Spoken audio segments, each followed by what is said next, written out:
the legends of memory and storage. Crucial brings you the ultimate performance in gaming. Legendary products. Precision engineered. For speed and stability. Crucial ballistics.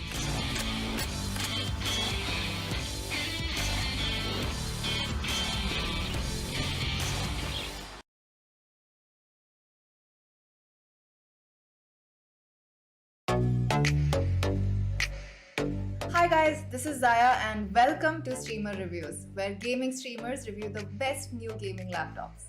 Gamers are an impatient bunch and I've got a laptop just for you. Let's look at the top 3 reasons why the Acer Predator Helios 300 is perfect for the impatient gamer. Number 1.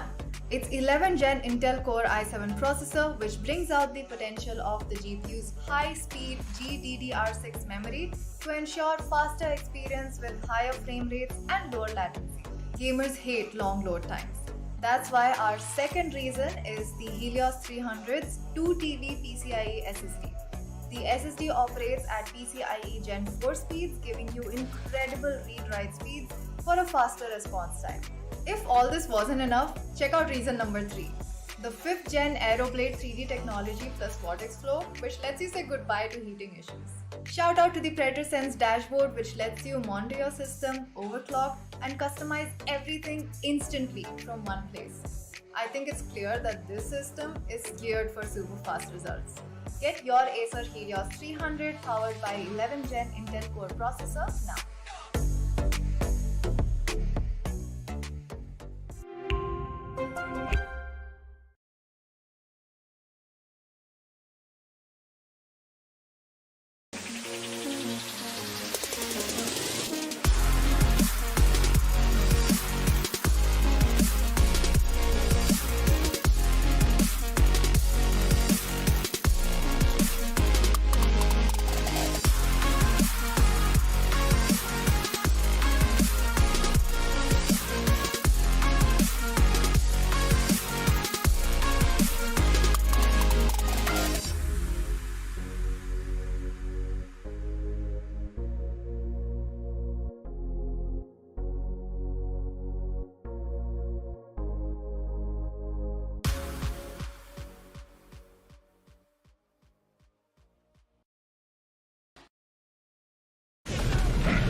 Ladies and gentlemen, and welcome back to the final day of a long journey, a 10-month journey for the LG Ultragear presents the Esports Gauntlet Season 4, powered by Crucial, with our gaming partners being Intel. Intel delivers the best gaming value by delivering the best overall gaming experience. Follow the hashtag Game with Intel to find out more. And of course, our apparel partners are none other than 656. It's going to be your boy Aggressive on the hot seat once again on the analyst test this time around. Yes, it's back. It's President. Do you know what else is back? It's a fresh new face that we haven't seen in a pretty long time. He has got a mustache. He looks quite Francesco on the sidelines. It's OG with my main man Crips on the side. Honestly, I'm excited for today because today is the grand finals. A big storyline being set by one of the teams, and of course, the top seed of our entire region going up against the underdogs, and the top seed of Pakistan pretty much, but the underdogs in our region, I would say, Team Snakes. I'm excited for this one, aren't you, OG? Hey, for sure. I think everybody here at the Esports Club is excited. You're going to hear all your favorite voices guide you through the grand final. So it's going to be a long best of 5, ladies and gentlemen. I hope that you have your fill of Red Bull and popcorn. Definitely. I think Red Bull is not going to be enough. You need probably a lot more than that. Maybe a whole carton of it. And hey, if you want to get a carton, make sure to scan the QR code that's going to be showing up pretty much soon enough. Like, it's probably under our heads right now. Yeah, it's under Crips' head. You can scan that, get yourself a can of Red Bull, get yourself prepped up and ready because today's matchups are going to be insane. But before we go through into the matchups, I know you all are excited, but we have to give the players a little bit of props. So let's head on down over towards the MVP standings. And Crips, walk us right through the players because we are not going to be seeing this anymore. One last time to see it all. One last time to see it all, indeed. And who else at the top other than the two best duelists in the region? It's going to be the Clash of Titans. It's Raw Fuel versus Shooter. Both of them have blown our minds and the brains of almost everyone else in the server that they're up against. Both of them are absolute beasts. And at this point, the stats literally just get thrown out of the window. Raw Fuel might have more MVP titles, Shooter has more frags, but honestly, all of that has just built them up until this moment. The final moment, the test of time stands now. And if they pass it, they will walk away with loads and loads of money and that beautiful, shiny gauntlet trophy. Yeah, if you're going to be opening a shack, Raw Fuel is the man to call. His aim is juicy day in, day out. It's just going to be an amazing best of five grips, and it's going to be a nice way to start it off with as well, right? Because we have 5 maps and it's starting off with Icebox. So right now I'm excited. It's going to be a straight up head to head, horn for horn matchup. Hey, we got to talk about the storyline a little bit here for both of these teams. So let's head on down over towards the brackets. And OG, you don't know the exact storyline because you haven't been here as much. So I'm going to give the mic over to Crips for this one because I think that he will be the best person to tell you the intense journey that both of these teams have been through. Not really much for Enigma, but for Team Snakes, they've been through hell. And now they're back here on the upper bracket and the grand finals prove themselves. There's this one saying that every person who manages to crawl out of hell does so with but buckets of water on their backs for all of those who are still anguished by the fire. And that is Team Snakes right now. They've been through hell and back. They got knocked down into the lower bracket by Team True Rippers. And in the process of clawing their way back up, they decimated Oculus 5, destroyed Reckoning Esports, and they exacted revenge against True Rippers as well, beating them 2-0 yesterday after losing to them early on in the upper bracket. So they've done a complete 360 of who they were and what their journey has been like. And after completing this full circle, they are a well rounded team and they are prepared to face Enigma Gaming today. But after being anguished by the fire, do they have it in them to cool and calm themselves, to be ice cold killers in this game? That's what they will need to be if they want to go up against Enigma Gaming, who has so far in this tournament been completely flawless. They went undefeated in the group stage, and even in the playoffs, they dropped just one map, and they are here without any losses whatsoever. This best of 5 series, it's going to be an absolute banger. Yeah, so essentially kind of saying there that Team Snakes need to find their reckoning by truly ripping Enigma, right? Memes. Yeah, all the completely. teams just rolled into one. Yeah. Sent to the top though is the real question because let's head on down over into Team Enigma and see exactly what they have in store for us. Because honestly speaking, OG, I know you haven't been here as much, but I don't think you need an introduction to this team and what they've accomplished in the entire region. But walk us right through this squad because everyone else back at home, they need their final little bit of a reinstate. Yeah, I mean, Raw Fuel is kind of the man who doesn't need introduction. Man's jets, like, beautiful. Could use a montage every time he plays on the stream. So that's just a brief intro of what the firepower is like. But again, if you're not even on the duel list, you have young bloods like RVK, you have Rexy and Antidote to bring in that experience. So it's such a well-rounded roster. And sure, they might not be in the boot camp, but when they play, they truly are playing together. Yeah, and not to forget Excali, the man who has been absolutely explosive throughout the entire season. Yeah, I think he's been that catalyst, right? That's given that spark to Enigma ever since he joined them from back in December of last year, if my memory serves me right. So ever since he's joined that roster, it just looks like a demon of its own, man. You don't want to mess with that. Let's see who's going to be the biggest even though on the server as we head on down over towards the crucial player spotlight because in my eyes I really do believe that RVK being here it's not really a surprise but at the same time I this one man with his sheriff is possibly the deadliest person you'll ever see in the server. Don't you think so, Clips? Oh, definitely. His sheriff is something that he became famous for. And when he was playing for the older teams like F1 and all those underdog teams, he made such a nasty reputation for himself. Enigma just could not turn away when they saw him. They had to pick up this guy. And after he's been in Enigma, he has grown tenfold. I Yeah. mean, it's not just the sheriff god anymore. He has picked up the role of the deadliest Viper. He's also played one of the best ciphers. And as of late in the last 1 month or so, he's also started experimenting with the Sova in certain maps. So Hmm. what can this guy not do?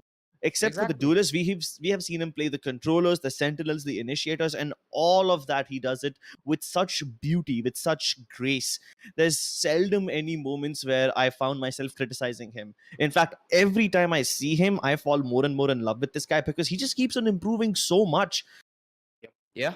And I think RVK is at that kind of tier where you can relate to him in the sense of maybe an antidote or maybe another player that comes to mind when you talk about versatility is a player like maybe Rexy from time to time. So you have the ability to pop heads, cool, but you rely on the versatility and not only how you approach the game, whether it be more supportive or more aggressive, but also in the agent select, because we know RVK to be brilliant with maybe a Viper, but also, like you said, the Sova, right? That's so key for a team to be more liquid, more fluid, and more importantly, unpredictable, which at this stage, when you play against each other on such a regular basis, is going to be crucial.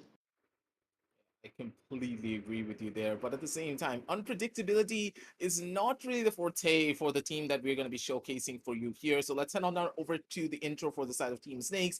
And OG, the primary problem that we have for Team Snakes is that this team has a lot of structure. They know what they really need to do. And when they execute a game plan, they can execute it flawlessly if nothing goes disarray. But that's the thing here, this team has that one problem where one person has to show an incredible performance to try and clutch out a situation.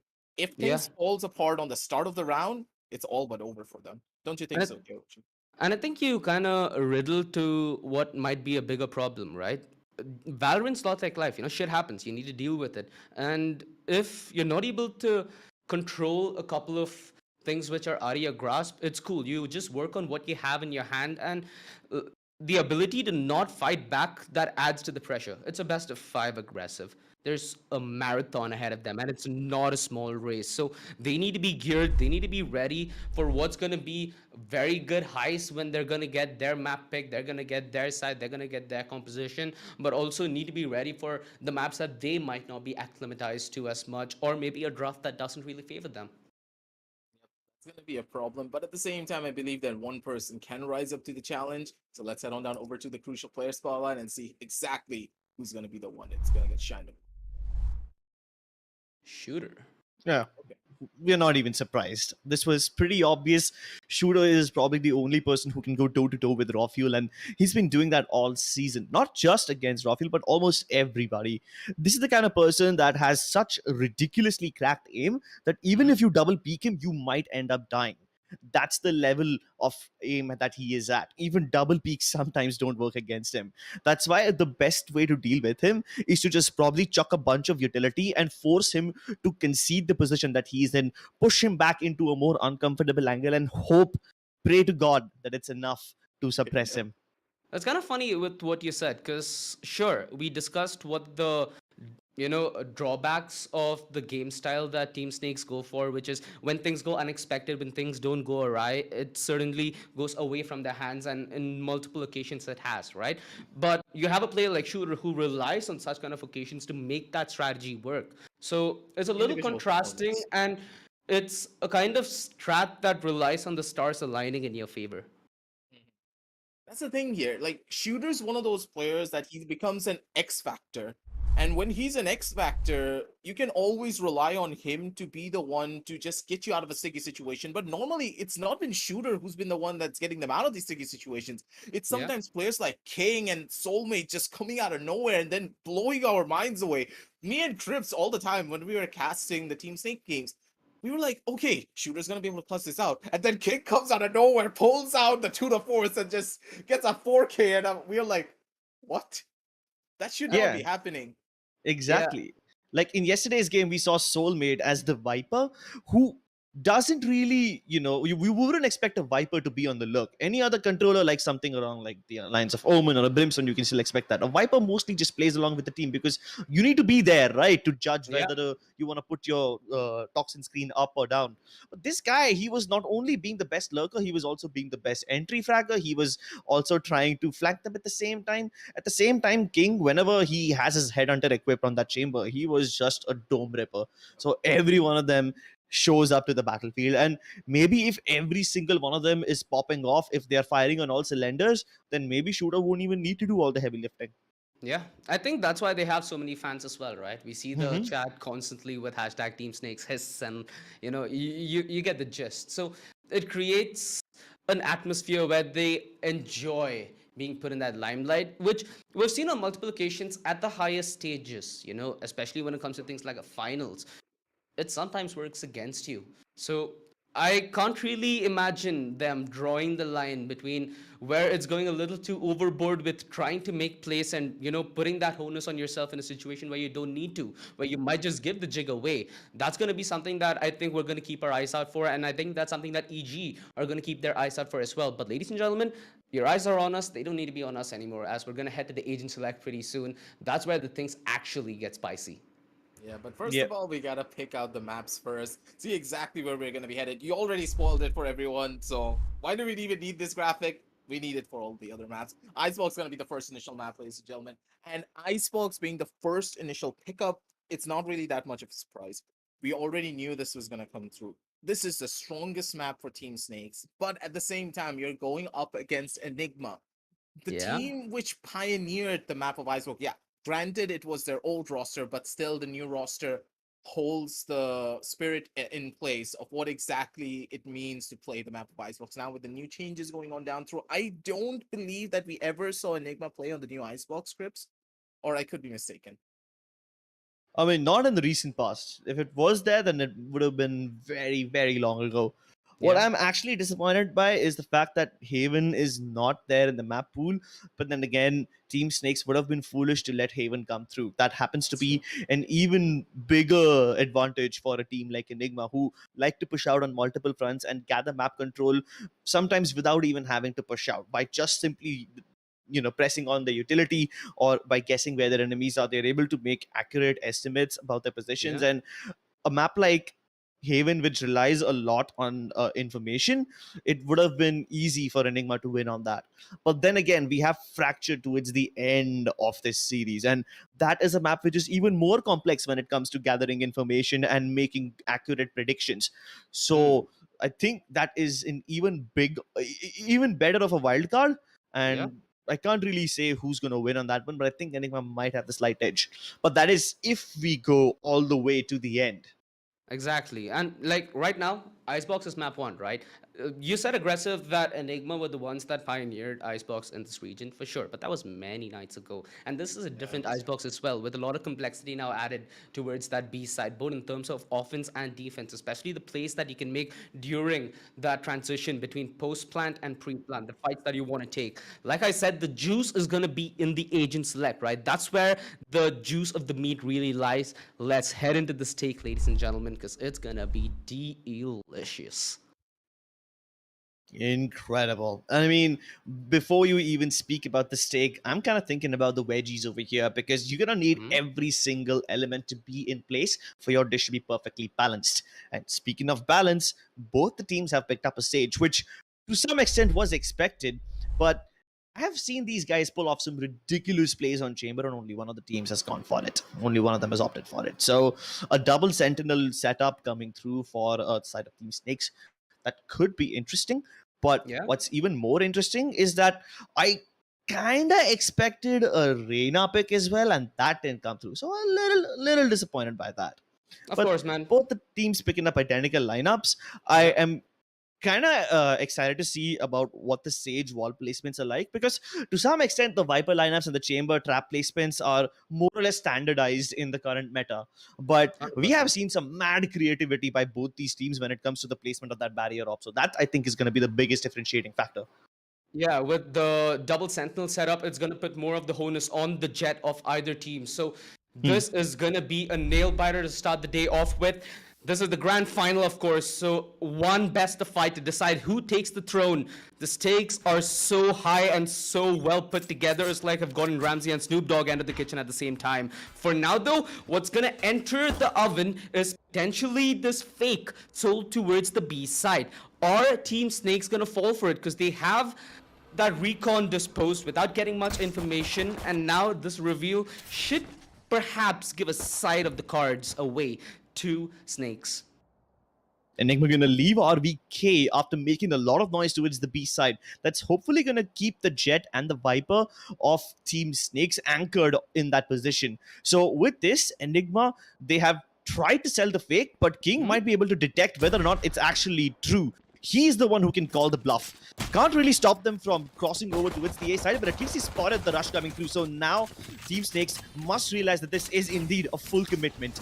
Yeah, for sure. The utility comes on through, and so does the rotation towards under nest. After it's been revealed, the pre-fire, it doesn't come in the nick of time. The slow, though, not useful enough. Shooter able to find a little bit of gap amidst the storm. Alongside King, they're able to trade this out to a 2 versus 3. The advantage still firmly in the favor of Enigma Gaming, as Shooter now in this 1 versus 3 is left alone. He's boxed, and he's dealt with. What a quick, explosive hit towards this A side. Committed at the perfect moment. Exactly, and explosive is the key word over here. It turned into a 5v5 brawl. All of Team Snakes were able to, in time, get to the A side just to stop Enigma Gaming from entering in there. And to the extent it turned into a 5 versus 5 brawl with all the people going berserk. At the end of the day, it was the angles that I'm still calling them Team Exploit. I mean, Team Snakes, that's what they are now. Sometimes old habits die hard. But then, yeah, while they were trying to filter in through the screens, it just became a little too bottlenecky over there. That's what they died to. And King, of course, unfortunately dies to Raw Food Spectre as he continues to farm up the kills, and he's just that much closer to his Blade Storm. Yeah, and you'd assume that King would be the one playing far yellow with a headhunter. Shooter has that Marshall, so at range it's very, very variable. Has an understanding of RBK's approach to this angle, but still not able to knit the shot through the Viper wall. HSB aggression, sure, he has only the classic, but that's information that Team Snakes can play out of. And right now, they're being put in a box yet again, and I'm pretty sure they're not gonna like it. The rotation should be cut short. Excali is able to get Shooter a little bit of hesitation in the transition, but they're able to get this one sorted out in a very flawless fashion. Good job, Enigma. The first 2 rounds played to a clinical fashion. Now, they have that option to play for the bonus, which I'm pretty confident that they're gonna go for. This round, it's gonna give an opportunity for Team Snakes to fight back. Sure, they get the opportunity to fight back, but there's another opportunity that I sense over here. I kind of fear that Excali might have given away too much too soon. The fact that he's able to get into its kitchen and get so many kills itself is a great thing. But imagine the impact of that in an anti-eco round versus the impact of that in a full buy round where both the teams are vying to break each other's economy. If Excali saved this hit for an even more impactful round, I think that would have been much more deadlier for the side of Team Snakes. But hey, in favor of Team Snakes, I'm just glad that they're able to discover this chink in their armor early on, and that's going to give them plenty of time to fix it. And you can also think of this as a double-edged sword, now that Excali was able to pull off such a play, Antidote might be anticipating a far more relevant presence towards that mid game especially. And that's something they could maybe exploit if they do commit to that late burst strategy, which we see them opt for in the round prior. Sometimes the mental really plays a weird game on how you make those small decisions, and those small decisions are often what ends up with you winning that round, and maybe at the end of it, the map, which could go far away considering it's a best of 5. Yeah, I mean, even in yesterday's game when Team Snakes was fighting against True Rippers, we saw them proactively take control of mid, and I hope that's going to help them. But for now, they just need to stack up their numbers towards the ace side. The bigger weapons, dinks, but cannot really confirm the kill. Raw Fuel gets killed, but everyone else continues to follow through. It's only Excali who's able to convert 1 frag, but everybody else on the side of Enigma falling like flies, which we expect it to happen to some extent. All that they needed to do was make Team Snakes drop their weapons and give them some economic damage. And 2 kills coming in from the side of Enigma, it's not all that much. So I'm just glad that Team Snakes are able to keep more than 3 weapons alive, and that's going to be very important for them. Making sure that their economy doesn't break at like a crucial moment is going to be the win factor for them. The last time Team Snakes stumbled against the side of True Rippers, it was because they had an economic meltdown at like the score of 11-10 or something like that, and that's exactly why they lost. Having that meltdown at the worst possible moment is the absolute worst case scenario. You can't afford that. For sure. HSB though, nice. Yeah, you've been mentioning that, haven't you? How they've been very effective with how the ultimate orbs and when they retrieve them. The Yeah. is up already, and Enigma Gaming now on the back of this buy. If Team Snakes are able to dismantle this on the back of the Hunter's Fury, maybe when the post plant's up, that's going to be massive stuff. It's going to help them win a very important round in this first half. And in yesterday's game, Abdur was just going towards both the ends of Icebox and capturing as many Ultra Orbs as he could. Not just towards A, but also towards B at the same time, sometimes in the same round itself. And that is incredible. For them to be given this much freedom is extremely difficult for Enigma to deal with, because then so many ults will be available on the side of Team Snakes, that too very early on. Yeah, this Escali one going for the bothers me, same though. play again though. Yeah, go on. Look at mid. It's defended a little poorly, which is reliant on this main aggression working. King snaps out of it for sure. Shooter, he's not aware of it just yet, and Excali has been waiting for this opportunity. The Viper utility does so well to isolate this presence that Abdur is trying to add. This B defense just got nutted open from the very belly. Oof. That's a little too graphic even for me, so apologies, folks, for the early gruesome painting. Yeah. It's gonna be a bloodbath for the rest of the evening, so I hope you come prepared. Oh, Antidote has a tiny pixel which he can exploit. But hey, he's boiled down enough time, forcing the members of Snakes to filter through that narrow gap in the halls. And with that, he's going to relay the information to his teammates that there's absolutely nobody coming in from Snowman, so they can also readjust their positions. Oh, God, I love this 200 wall. IQ. It's very difficult to break, and he can actually stick the defuse. It's Starfuel who has to go ahead, and Soulmate acts like the bodyguard, confirming the safety of the diffuser. A brain the size of the map. Whew. Nice wall. Very smart wall. He knew that his teammates had the fight towards the right-hand side isolated, and he could very comfortably just sit on the defuse. Enigma Gaming losing out that crucial round. This mid game though has me a little bothered, Crips. The mid presence is so easily broken by utility, and Abdur, there's a very thin line in the position he's in between making the right move and overcommitting, which he respected. So that's the reason the entire leverage was there on the side of Enigma Gaming. Of course, the more confidence you give to a player like Abdur or Snakes, the more they're gonna exploit it, and Shooter's just got no chill. Beautiful tap, he falls back 2-2, but the advantage firmly on the side of Snakes. And poor Excali had the tour de force activated. That's an ultimate wasted without any fruits. This Viper Wall gonna buy a little more space for Shooter to play behind that new box that's been added to the map, and he capitalizes on it. Even HSB shoots back. This is quite the chaotic affair. Enigma Gaming just trying to go for raw fights here, trying to play contact. It's not really worked out in their favor. Of course, when it does, it looks flashy. Timing. Now RVK, I think he just saw the butt off Soulmate. Oh god, he's clinching onto it. He likes the way this feels, and he's taking his sweet, sweet time. Spank him. There we go. He gets that frag cool. He's getting control, more vital. As Rexy now needs to worry about Snowman. That was so unfortunate.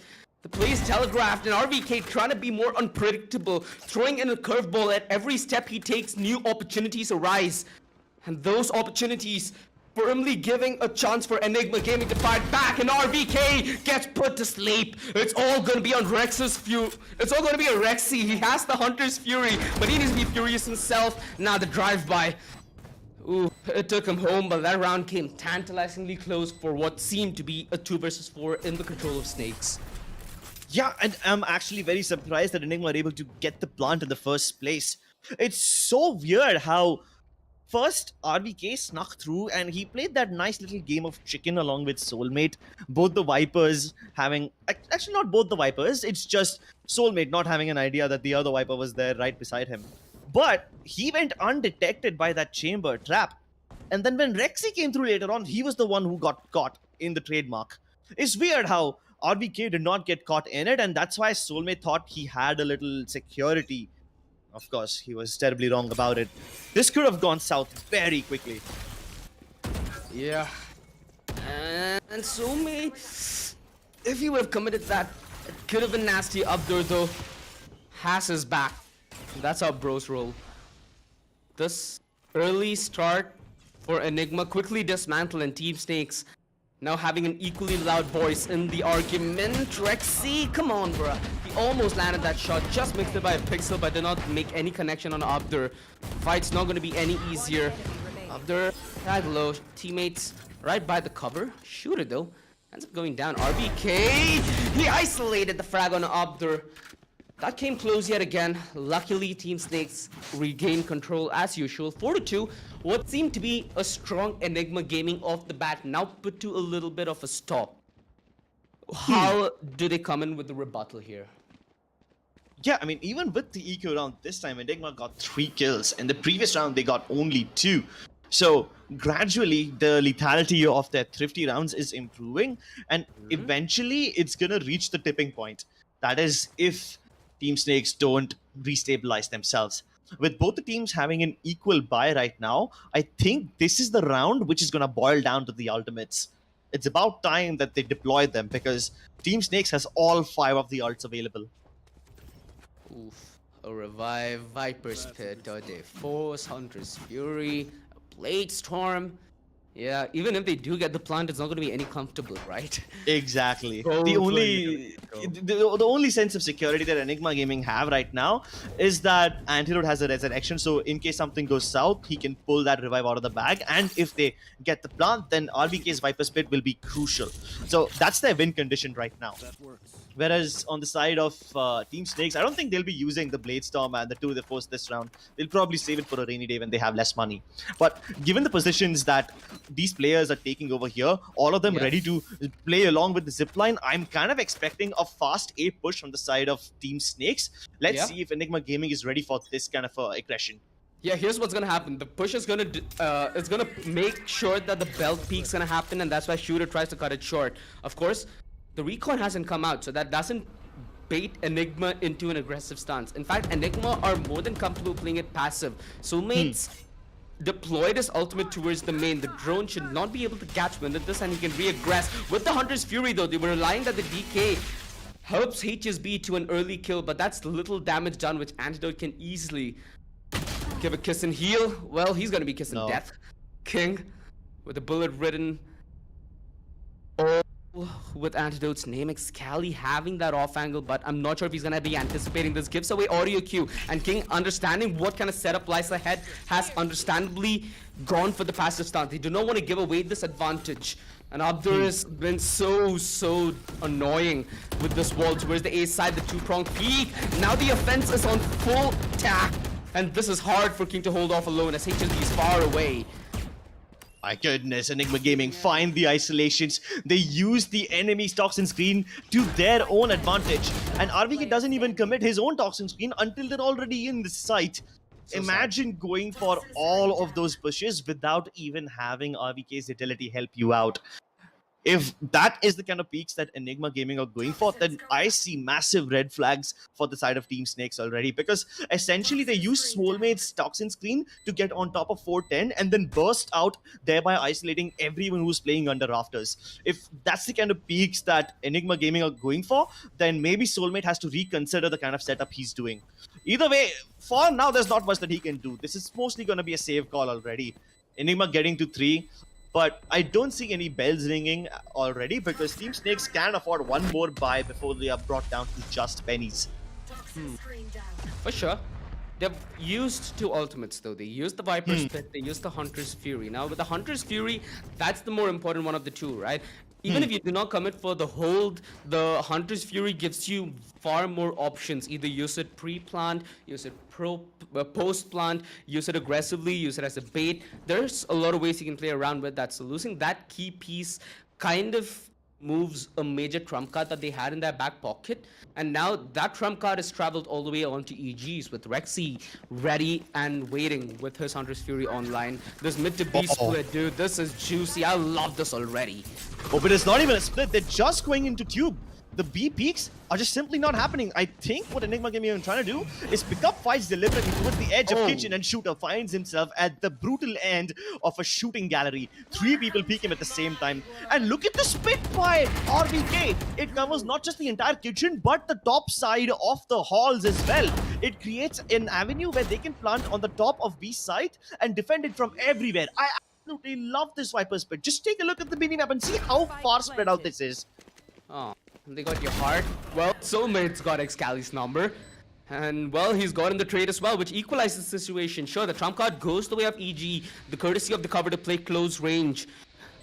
This might work against them as well if the spam ends up coming on through. I've seen on so many occasions where this is... Oh, HSP! If only he'd have the gun out. Typical solo problems, but they understand where antidote positioning is. Vipers... Oh god, Soulmate. Is this Viper sense like Spider-Man sense or something? Because it seems to be ticking, and so is the time on the spike, which means Enigma Gaming have done more than enough. And there was absolutely no way that Team Snakes can respond to this one. I mean, consider this Viper split. It's so massive. It goes all the way from hut to the entire halls and then the top of B side too. Like, do you imagine how difficult it is to pull off a Viper split like that? RBK has to be deep inside enemy territory for him to even activate it. And that's the kind of plays that Enigma Gaming are famous for. Encompassing and enfolding the entire site in their arms. And the funny part is, the members of Team Snake still had control of yellow when the plant went down. Like, imagine not taking yellow at all, but still losing the site itself. Now, that is just incredibly disappointing if you're a fan of Team Snakes. Oh, but this could be rewarding. King already up here, and that is a free frag for him. Kind of sense that going away, right? As soon as he moved his crosshair towards the upper belt. Yeah, luckily, he had the right idea there, and so did Abdur. And the Spectre drive by. Oh my god, he has 6 bullets. Is he gonna go more deep? 20 HP. That's all Excali has in return. He's not reloaded, does not want to give away position. Abdur has run all the way back. Oh god. I think even Excali will run back now. Probably ask Antidote to heal him a little bit. Antidote so shoots bulky. back. Yeah, he's going for that peak, even knowing his teammate's low, and he has that revive. So, really good job. Gets that peak, gets it secured. I think he healed himself, so Excali is like, bruh. Oh, but better to have one player healed fully than have 2 players low on health. But now, I'm concerned about the time. Sure, yeah. Enigma Gaming have the man advantage, and they will have man advantage once more because Abdur is all alone over here on the B side, and there's practically nothing that he can do. Look at this wall that's been put up. It blocks out Snowman, allowing him to go deeper in towards oranges, and Abdur is good enough to hold this area all by himself, even though he has inferior weaponry. Enigma still going for the challenges. They're losing their aim duels, but they haven't started the spike plant yet. And on the verge of an ace. Oh my goodness, he's gonna get it. Almost runs out of bullets, but he can't get the ace on time. But hey, he's got the round for his team. There's absolutely nothing that Rexy can do. One man and his Spectre. That's like a wet dream for every person on inferior weaponry. Oh god, that's straight up. Yeah, dude, it's like playing San Andreas at this point. What kind of RNGs are we playing against? Whew. Jesus can touch water and turn it into wine. He can touch a Spectre and turn it into like neon salt at this point. But look at the wall that was placed by Antidote. That very smart. They wanted to very smart. They wanted to pick up the fight towards oranges, but did they expect to get run down by the Spectre like that? Nah, exactly, they didn't. Oh god. And you thought you'd seen everything. This is the grand finals, by the way, ladies and gentlemen. So get ready. This is a 5-hour fest of laughs, giggles, sadness, despair. Depends on who you support. Soulmate. Oh god. If only I found him at the bar. He can dance like this. He can pick me up as well. dancing around against that Hunter's Fury. Shooter dancing around the graves of his opponents that stand at his feet. The dreams of the Gauntlet trophy he keeps on repeat. Can he convert this round? It is almost in the bag, and with this, they will have secured economic advantage for good, because after this round, Enigma are gonna be flat out broke. Well, and that's just truth that you spoke. EG, uncomfortably in a position which just could be described as a sag, but it's still 6-4, right? There's 2 rounds left in the half. Even if they're gonna be broke, they have Excali ready with the Tote Force. Rofuel is just 1 point away from his Blade Storm. It's not much that they have, but we've seen them do far better with far less, is all I'm saying. Okay, OG. Enigma or Nico? Do you expect something wacky? Yeah, I sure 100%. do. I think they're gonna help Rofuel get that orb. The Tudefos is gonna try clearing up towards yellow, but Shooter's trying to play this one aggressive. He can of course use the tailwind if he wants to actually push the metal to the pedal. King denying the god recon, and now Shooter has a shooting gallery lying ahead. Well, King, he's able to find the rebuttal in terms of his Vandal and denying the orb. King, he knew what the play was, he knew what the setup was, and you aren't gonna deter him from the peak. Enigma try to throw something wacky, and it's gonna be a very, very swift reply thrown by the side of Snakes. The aggression, the information, the heads-up play on breaking that recon, and King just having that understanding of being 1 step ahead, knew what the setup was there. 7-4, this half has been like a roller coaster ride. It started off like a surge of EG energy, and now it's just Team Snake snacking on whatever is left of EG, and what's left is 1 round. Is this going to be an extra munchie going their way, or is EG going to get a little bit more of their meal?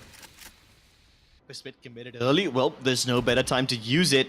They have locked out the A side essentially, but Excali still punishing King, who decides to overextend beyond the pit. Now that's the opening they were looking for. That's the tour they force offline, but Abdur still has his resurrection, so maybe he can go for a risky revive. Does King get shot down again? Yes, Antidote picks it up and puts him right back in his grave where he came from. Sometimes you report such kind of plays, but you can't expect it. Well, HSB, he can't expect that position as well. I think his arrows were a little overshot. And Soulmate's just playing a game of chicken with Excali, who's still not giving away the cards. Shooter though, beautiful heads-up play on denying that rotation through mid. That's a difficult position, but at least a little more doable, right? Soulmate has a good idea of Excali's rotation. 3v3. The numbers are even. The times tick down. Enigma trying to play smart. Nobody revealed around that recon, so Rofuel's position still a trump card that they have in their disposal. Shooter, phenomenal shot on RVK, and he knows the position of Rofuel. Rexy lining up the recon. He wants to try and get as much information. The smoke leads them to decimation, and the crossfire set perfectly to give Enigma an equal legging if they get the pistol. 7-5 as Enigma now set the defense together. Whew. I love the way how Excali gave up his life towards the A site. He was deliberately making all this noise, and sure, even if he died and one might say that that lurk was unsuccessful, look at how much time it brought his team. He kept the members of Team Snake stationed on the A site far after the plant had gone down, boiling down crucial time. And that's the kind of plays I expect from this man. Okay. What do you expect from the defense, though? Both the team, very similar composition, like we said, right? But it's been that, what do I say? The Mumbai server strategy, if I may add. That, No. Enigma Gaming are using. You know that tendency to peek before utility to catch your enemy by surprise. It's worked The for them. contact plays. Yeah, the contact plays. play. And it's worked for them. I'm giving credit where it's due. It's worked. They've done a good job at it. No disrespect whatsoever. But I would. The only thing I would change about that is the name you called it. Hey, but the only name that RBK wants to take is that of his enemies, and he wants to slay them as well at the same time. The recon dart reveals that there's 3 people towards the back of Raptors, so do Team Snake still want to push this? This barrier op that Antidote has put up, it makes clearing out the angles around the server box in 410 so much more difficult, and it exponentially increases the amount of crossfire angles that the members of Enigma can play with. But Rexy boldly peeking ahead of the toxin screen. Excali wanting to shut down the rotations over here. Misses the shot, but that's okay. At least he spotted them going back towards the P side. So now the call for rotation is here. And you can already see Rexy and Excali hightailing their way towards the other side. Yeah, whatever early damage was done, except for the numbers, can be easily mitigated. Utility committed though, and Excali trying to dodge the recon. He's successful at it, and Snakes are second guessing themselves. They're like, okay, Excali has spotted our rotation through mid, and this is where we can dictate the pace as to where we want to go and how we want to do things. Excali though, heads up play with this aggressive stance, catch a shooter off guard. This utility rising will sound sirens in Enigma's bootcamp, where Antidote now has to play up close and personal. That's why you like the classic though, as it slaps, and it slaps hard. RVK delivering a butchering blow to Abdur, and now leaving HSB alone in the clutch. Phenomenal 2 shots to open up with. Rexy being so dead low. The Silvers fired it out though, and once a Silver player is on his gun, you know that, the duel is gonna be something else. Well, they're able to close it in the bounds of rationality. 7-6, and this is what I meant. If Enigma win the pistol, they'll be on equal pegging, and now they have a chance to just easily force the equalizer and fight the second half like it's even grounds. Enigma are able to win both the pistol rounds of this game, but still somehow the lead lies with Team Snakes. And that happens essentially when they start stringing runs together, which will come in the buy round. So Enigma can rest easy in the fact that they have the superior weaponry right now, and this is most likely going to end up in a 7-7 tie, but I'm more afraid of the round after this one. Well, that's the thing. You shouldn't be afraid, Crips. Be confident, and that's what these players are. Confident in their ability to find success close range. It's the pistols. We've seen this turn gruesome, and Excali, he's seen worse, and he's able to navigate through this like it's not his first rodeo, unsurprisingly. Abdur is close range though, and if he works off King's information, could this close range clap. Rofuel's watching the back though, and yeah, Cali knows. He knows the play. Headhunter. Got a little messy, not gonna lie. Still lost one player. That's all that EG lost. Yeah, and that's amazing, right? The more number of Spectres you can retain means the less money you'll have to spend in the 4th round. But let's not get ahead of ourselves. Let's focus on round number 3 after this half, though. Typical anti-eco for the side of Team Snakes. They're up against a bunch of Spectres. Now, we saw Abdur pull off wonders with the Spectre in that round, where he was able to get the quad kill. Can Enigma pull off something similar? Yeah, here's the fundamental difference. Now, when Abdur is able to pull off such plays, he decides the place he takes the engagement. Now, that's something not to his leverage. It's on the leverage of Enigma Gaming as they're on the defense. So, like you said, Crips, the side where it happened was more crucial. If Abdur is able to translate similar kind of success on the attack, now that's a battle stage right there and then. That's the kind of stage that you add to your friends list. Antidote adds another wall to the map. But that's the kind of wall that can be easily jumped over if you go from pipes. I think that's the intention, right? He wants to make sure that the members of Team Snakes take the high ground when they're approaching the ace site, but that is in fact not where they're going. A little knock on the door towards the tube where Excali lies in wait, and this close range, the Spectre is just as deadly. And he swings wide alongside Antidote.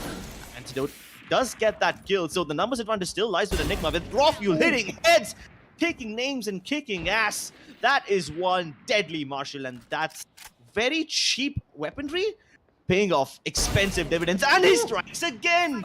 So precise. He strikes thrice, and it's just Rexy ready to finish off what his teammates have already started to wrap up.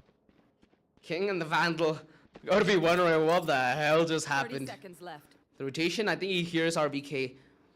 Should understand that the rotation is going to be committed all around the bomb, so regardless where he's going to go, it's going to be crawling with EG sent all around it. And the spike is dropped in such an uncomfortable position.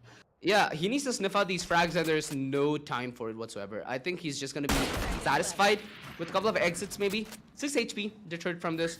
Although Enigma Gaming want to remove this Vandal from the hand of King. What? Bro, if this... Okay. Yeah, I got worried over there. It's good that Rofuel waited all that time to just boil down the clock and let the timer run out. So not only does he kill the guy after it, but he also punishes him economically because he slayed him after the timer hit 0. So that's an economic penalty. But then again, King should never have been able to get so many frags in the first place, and that forces Enigma Gaming to reinvest instead of giving them free weapons. Exactly. Rofuel still has a lot of money, so when the operator investment needs to come in, he'll be able to pull it out. Also have that Blade Storm in case he's stuck in a sitchy position. Regardless, the Vandal's on his hands. The trusty weapon that he still can rely on. Man's finessed in versatility. That's what's key here. Rofuel off angle, ADS in. Focus, precise, deadly. That's what he is. And he's a muscle away from being a darn near Hulk. Wow. Up there, he reads that perfectly. Excali, I assumed, is gonna have that position, but he snapped away. I was like, wow, he's able to sneak back Excali and get that kill? Yeah. Timing. You can see he wants it. He desires that battle so deeply with every cell of his body, but he gets something better. Picks off Excali as he's trying to be a Spider-Man on the zip lines. Now that it's been revealed, most likely a bunch of shock darts are going to come his way. And if that doesn't happen, then RBK is already behind him, ready to pounce from the backstabbed area. Oh, God. No! Bruh. I take that as a W, dude. I take that as a W any day. Exactly. I think that's a damn good eco round in the books of Team Snakes. In the previous round as well, in this round as well, they keep denying Enigma Gaming the big guns, and that hopefully should give them enough leg room in the economic tussle. Yeah. Hoping that they are able to pull the rope off this economic tug of war a little towards their side of the court. Now, with how it's been, you've got the operator on raw fuel. We've seen this man come alive on the attack, sure, but this is the essence of a jet, right? Especially on a map like Icebox, it's built to be very unpredictable, have a lot of different angles. The versatility helps. Wait. आज मैं भी notebook लेकर आया हूँ. That's what he's written. I love it. I mean, sometimes it's Snapchat filters by this guy. Sometimes it's, well, just the genuine wholesomeness and the intent to entertain us. That's why we love this guy. Aww. Well, he's won your heart out. No, he didn't just win my heart. He literally stole all the breath out of my lungs, forcing me to expend it in laughter instead of trying to make sense. I mean, that's what happens in tactical timeouts, right? We discuss what the teams are going to do, but instead we're discussing how well this guy is prepared to give us a show. Hey, is this the Gauntlet after party? Oh, yeah? Look, that's chilling. That's Floki, that's CCV, and the Snowman's me. Wonder where aggressive is, though. He's a little too hot to be a snowman. Well, I know where aggressive is. Aggressive is towards the A side, and that's what RVK is trying to do. Well, he ain't gonna be that successful at it. Raw fuel, though, been tagged by the drone, needs to make his way back to safety, and Rexy, he's not gonna be spared. I think they do spot him, and that's why the spam from shooter is coming on through. He's been isolated. There needs to be support. They're drawing in this fight. Beautifully played there by Soulmate. He lines himself a double. Just flexing on Rexy as utility is all he needs. Excali had the right idea there. You know that he understood HSB's approach. Nothing you can do about it, though. Nothing you can do about it. It's like Big Smoke. He's going to roll up in your house and he's going to hit you with his own chair. You came to the wrong house, fool. I think that's what he wrote on the other side of that notebook. Oh. I've been reading too much of their strats, right? And I think that Enigma Gaming have been doing the same as well. It's only now that it's been a problem for them. The problem over here is going to be the economy for these guys, and I think it's about time that the members of Enigma Gaming pull out the two massive ultimates. That's going to be the Blade Storm and the Tour de Force. That's going to supplement the firepower that Rexy has in his Vandal. And Raw Fuel already playing aggressively with only one knife left. He hasn't been able to make the impact that he was looking for, but at least he scared the members of Team Snakes to fall back a little and not take engagement towards the belt region. I want to see this, Raw Fuel. We know you to be a phenomenal talent. Oof. That was hard hitting, just like RVK's share of the revive expel, but that does not promote the peak from the side of Enigma just yet. Excali adding on to the tally alongside RVK. They commit the Viper Spit, understanding that this has to be a full commitment from the side of Snakes. Soulmate, he wants to add into the misery. Oh goodness, this is so hard for Team Snakes to walk into. You spoke about misery, but nobody can see their enemy over here. They fight fire with fire, they fight toxins with toxins, and after all that's said and done, they don't even go towards the A side. But there could be Antidote ready to intercept them over here. If not Antidote, they might try to explore the mid region where only Rexy is lying in wait. And keep in mind, Rexy's the only guy with the gun in this round. 30 seconds left. Oh, HSB, beautiful out duel. There were two members ready to commit even if anything went south, which it didn't, and they're actually looking to go all the way towards A. From the back, they will try to make their entrance, but Enigma Gaming hear everything. With the time being so dead low, all they need to do is delay the inevitable, which could be an EG victory! That triple! Raw fuel! Nothing impossible. He had just a few obstacles and he clocks it like he never left. Holy shit, what a round, man. Raw Fuel missed his knives at the start of the round, but he more than made up for it with that ridiculous spray transfer. What is this? He just flicks onto the other guy. It's not even like they lined up. That was a straight flick of the wrist. They fight they fight Vipers with Vipers, and then they pull off this kind of stuff, man. That's a thrifty that Enigma Gaming had no business winning. And it all came down because of RVK's Sheriff taps and that ridiculous spray transfer. Whew. Shooter with the operator though. You don't see this much on the attack, but when you do see it, it's because things aren't going your way. Team Snakes, what's their rebuttal? Their defense looked perfect. It looked very nice. EG found a crack to it though. And now when they're on the attack, they're not able to rebuttal. I think this is what Aggressive pointed out in the pregame, right? When things are going fine, Snakes look to be in their blood. But as soon as it changes, yeah, things look a little sweaty. I just hope for their sake, Shooter's able to translate this into success, which he's able to do it brilliantly. So RVK did not anticipate that one pit, but Antidote's position got me bothered. Shooter, that's exactly what he's gonna do. It's a drive-by. Oh my goodness. It's like Tupac is right there next to me. It's gruesome. And yeah, you'd love EG to fight this, but every time they go peeking for a duel, it's like Shooter is well aware. Rexy puts him to sleep. 1v3. Raw fuel. 30 seconds left. He needs to become an utterly beast to clutch it out, but Soulmate's there to shut him down. Shooter plays with my heart, and I love it. Oh, he plays with not just your heart, he plays with everybody's emotions over here. Going in for dry peaks, not too much utility committed to help him gather information. Nobody even peeked alongside pipes or towards the zipline tower. It was just him on the belt, belting the shit out of his enemies. And that is the kind of performance I need from Shooter. Single-handedly opening up the ace side. And it's not even like he broke a sweat. Oh, we're gonna get to see the operator. Here's the thing with the verticality that Enigma Gaming have in that kind of a position with yellow, it makes it far harder for Shooter to expect such angles. Raw fuel, perfect timing. HSB, that was so sad. And HSB was the guy with the Hunter's Fury. They I know, kind of right? needed an ultimate like that in an important round like this. Especially Because with this close round. kind of determines whether or not Enigma can fight back. If Enigma lose this round, they're going to be broke once again. So Look at the tank it's roll. absolutely crucial that they need to win this one. But Rockfield's prepared and he dashes back to safety. But it doesn't overextend, so even Shooter can't get an angle on him once again. And now Shooter can't even peek, because if he does, there's the other guy, Chamber, on top of the zipline tower. That's going to catch him as his battle will be exposed first. Rawfield's discipline has kept him alive through this one. The footsteps gives him a false read.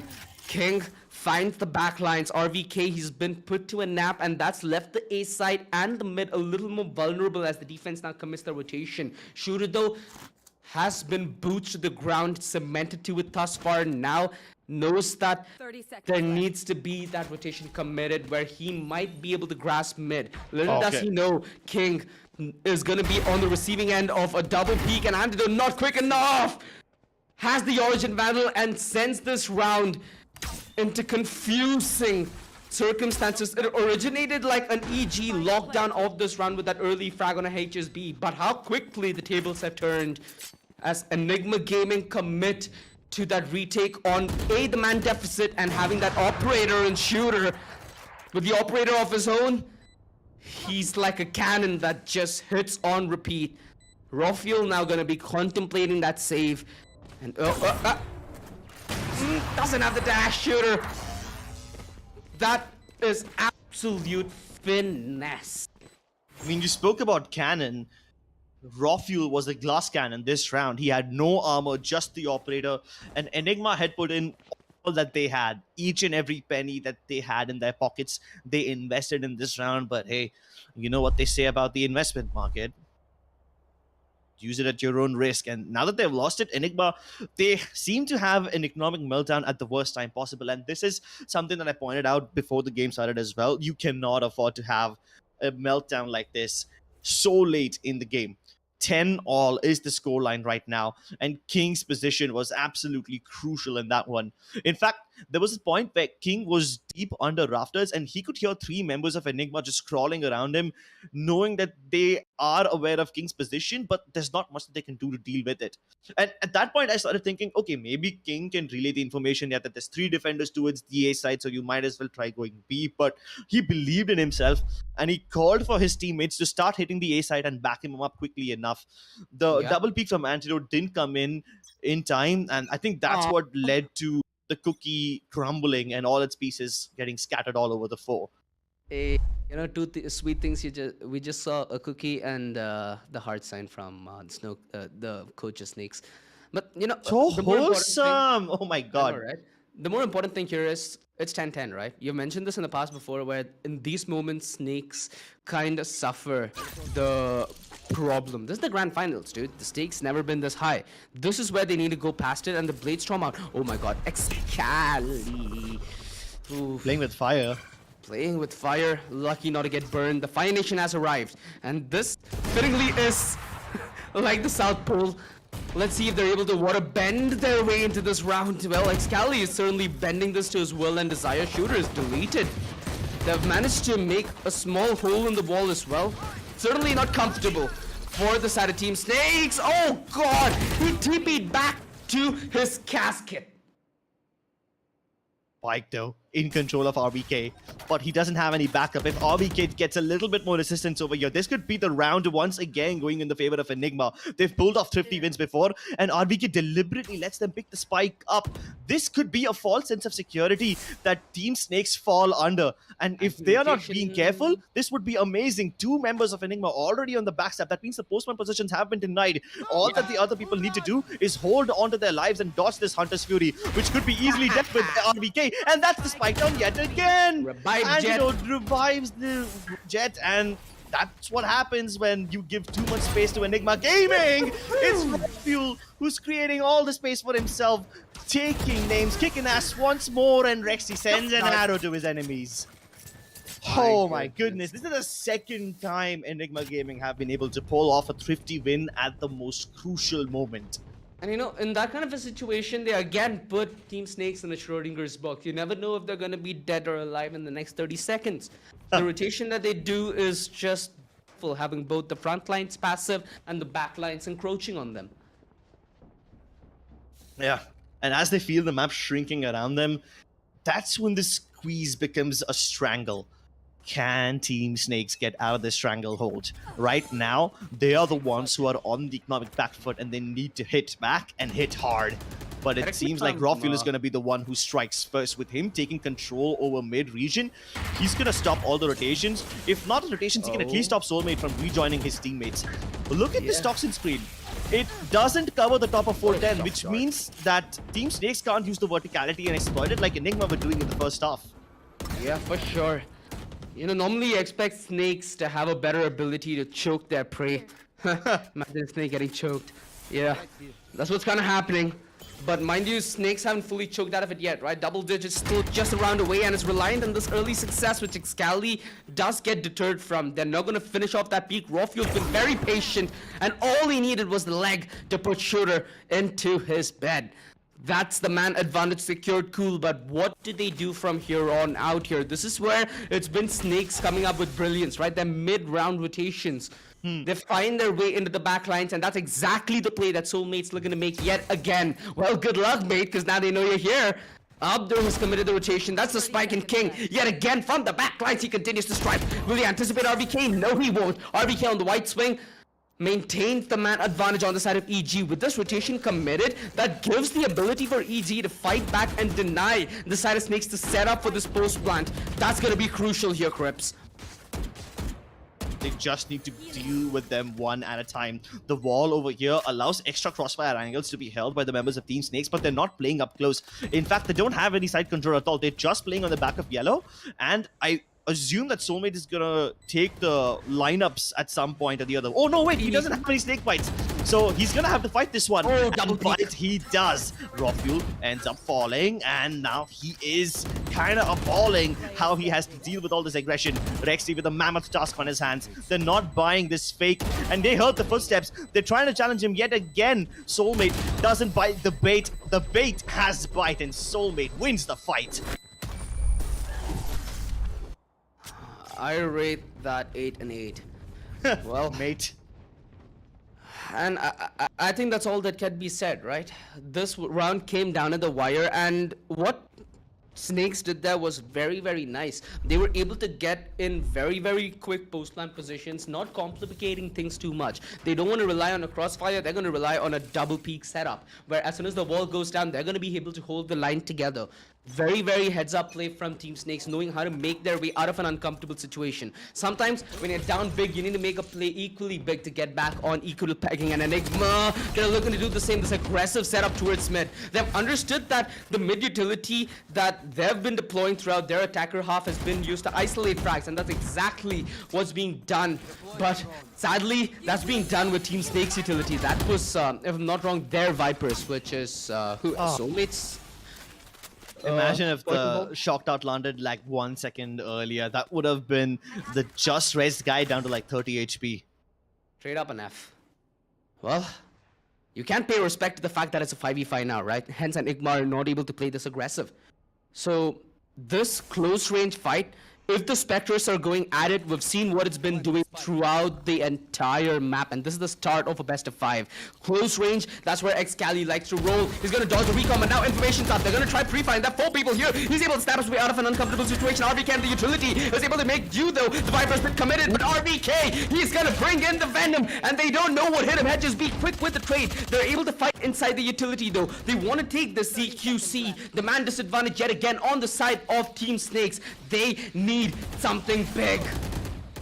And maybe this big thing can come in the form of a spike plant, because that's the only thing they need right now. Time is ticking, and they were just paranoid about Rexy's shock darts damaging the planter. Excali has to go all the way around 410. Very hesitant to enter this Viper's pit. The one thing that could work in the favor of Enigma is that there's nobody towards belt, and they are aware of it, so they can wrap around the other side of this Viper's pit. But the time is of the essence over here. Soulmate and just be kind of isolated over here in a position where they can't help each other on the other side of the servo box each. Soulmate spots them out, but they get double peaked, and HSB now has no cover. Enigma Gaming reached map point. Slow, calm, and steady. As they take one step, but the most important step so far, which is taking map point on map 1 of this grand finals. 12-11. This might be Icebox, but it's started to heat up from since minute 1, and it's not gotten off. Not one bit. Raw Fuel has that operator, and we've seen Shooter do brilliance on it, both on the attack and defense, but that's not a luxury that they have right now. In fact, bare minimum weaponry. The Blade Storm needs to be what sings the Hail a Death, as it should logically be Shooter leading by example. At least for this round, that's all that they have to work with. Shooter and King are the only ones who can make a difference. It's the Playstorm and the two of their force. And he's going for a walk-in. Excuse me, they just literally walked past. Rexy has no idea. Oh god, he does. no! It's not only me, it's everybody! And this is just Shooter's undoing!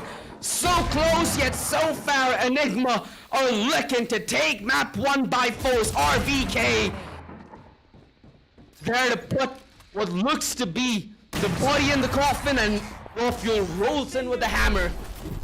Enigma Gaming 13-11. Icebox was heated from since minute 1. Oh, exactly. I mean, now you know what's happening to those snowmen over there. They're not partying, they're crying because they're melting down.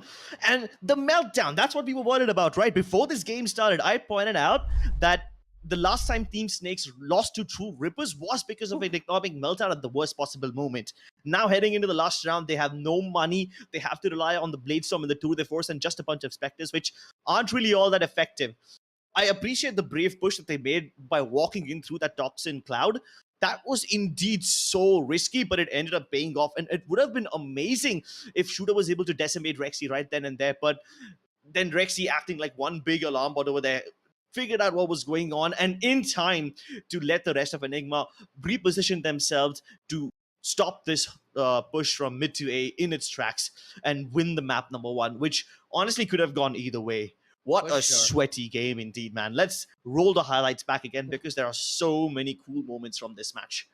Yeah, dude, we're gonna relive it in entirety. From minute one, it didn't seem like there was anything that put a stop to the action. It was a very, very sweaty first half, but a half where it looked like Team Snakes had it in the bag, right? When Team Snakes rolled in with that first half, they were able to secure those 7 rounds, and in all the rounds that they won, it looked like they were in firm control. The story, however, completely switched when Team Snakes were not in the defense, when they were not the ones deciding how the fights are taken and where the fights are taken on which time and on which turf.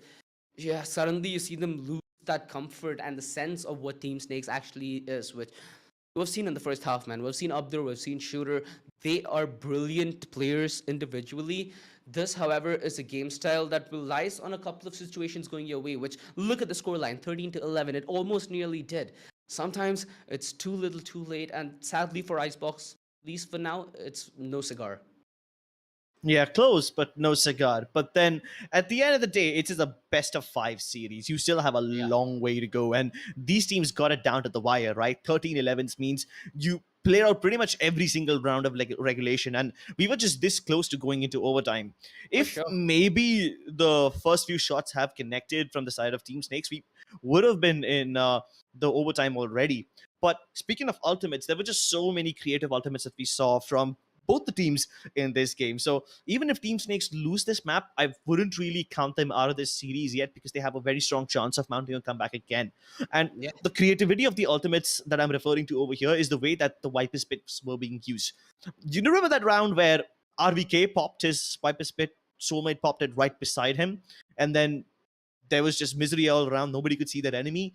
And yeah, those are the kind of rounds that I'm talking about because they are the rounds that keep Enigma Gaming anchored on a side and buying space for Team Snakes to go over towards the other side. And 100%. there were so many moments where Enigma literally stacked the A side with like 4 or 5 players, left Yeah. the rest of the entire map open, and just they were placing their trademarks in the other area so that they could figure out if at all Team Snakes were heading down that region. And those are the kind of risky moves that Enigma took, and it paid off. Like 5-man Exactly. stacks in a grand finals is not something you would expect to see all that often unless you're in an eco round or something like that. But Enigma Gaming did it much more frequently. And Exactly.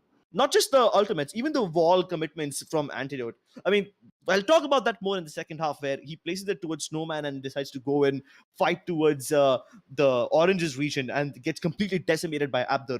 Sure, they lost that round because of Abdur's heroics and that 4K that you see over here, but again, you have to commend the creativity that's involved in that play. I feel like at least in the aspect of map one with respect to this, playing in the side of Team Snakes, right? Let's say you're a Team Snakes fan. The one thing that you're gonna hate is when Team Snakes have the weaponry and they're gonna be playing against an anti-eco. When Team Snakes are playing an Yeah, anti-eco, yeah. it's like the RCB playing the semifinals. You can hope that they win, but there's a good chance they won't. So you're gonna be That's- ready for the L. That's too crickety of a reference, and we don't do that here in esports. Somehow. But yeah, you do have a point there. They were losing a lot of anti-ecos. Enigma Gaming was able to pull off a thrifty round each in one half each. And more often than not, that thrifty round led to them stringing together 2 rounds together at the very least so that they can keep that economic momentum rolling after they just secured it.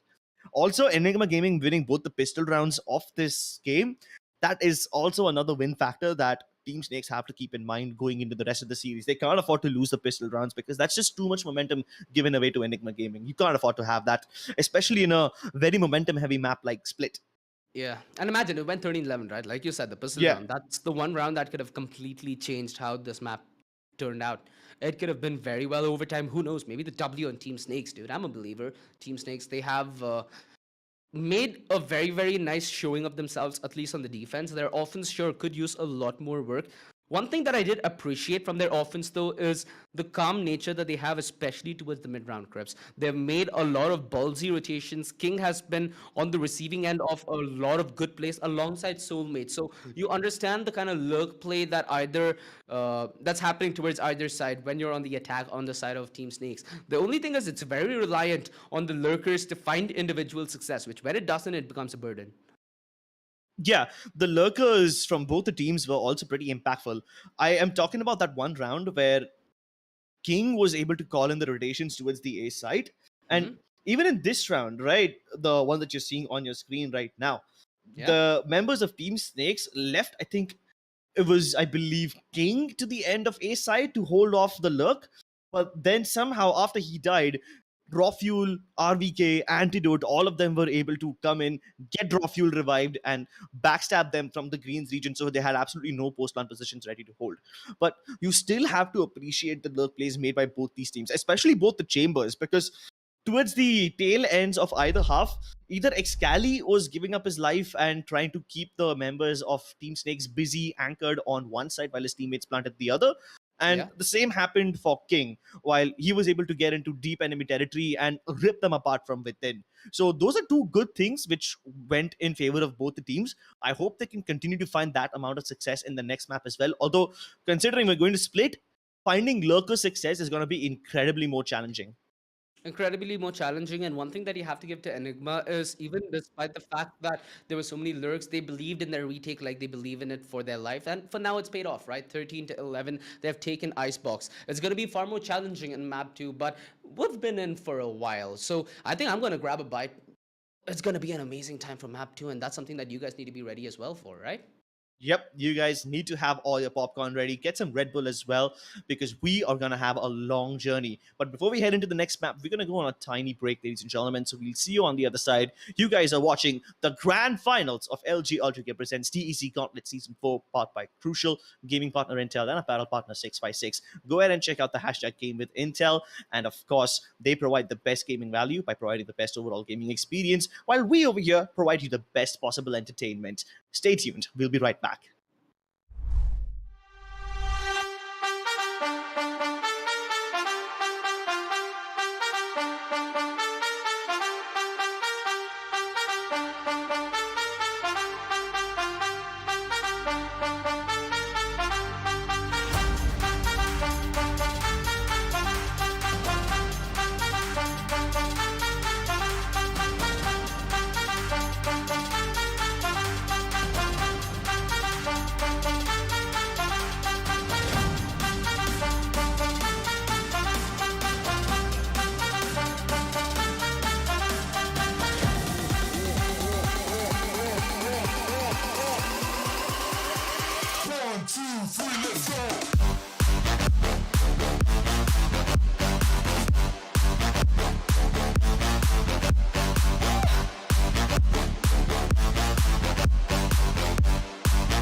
the legends of memory and storage.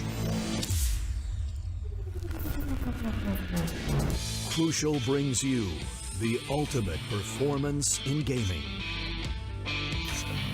Legendary products. Precision engineered. For speed and stability. Crucial ballistics.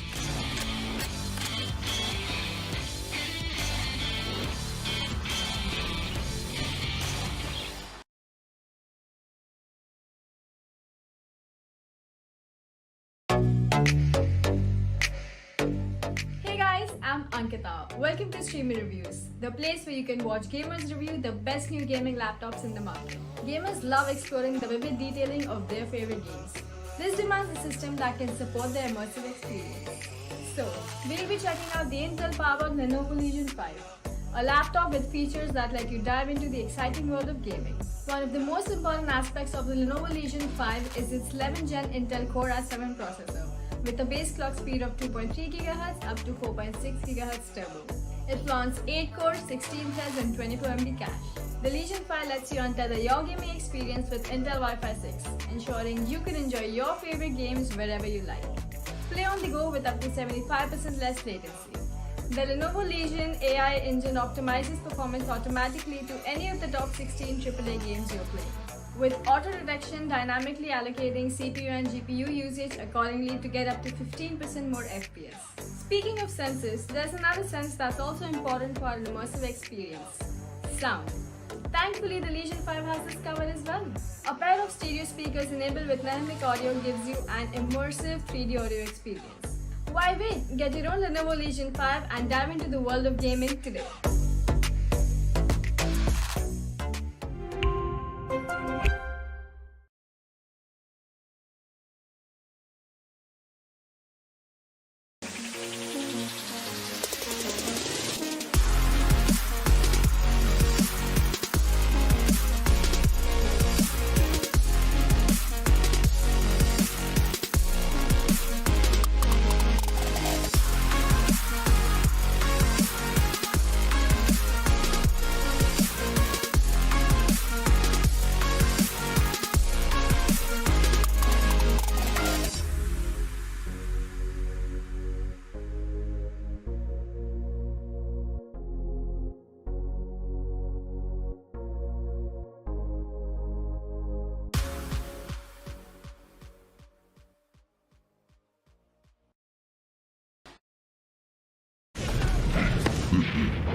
Welcome back, ladies and gentlemen, to the LGR to presents Tec Gauntlet Season 4, powered by Crucial, our gaming partner Intel, who provide the best gaming value by providing the best overall gaming experience.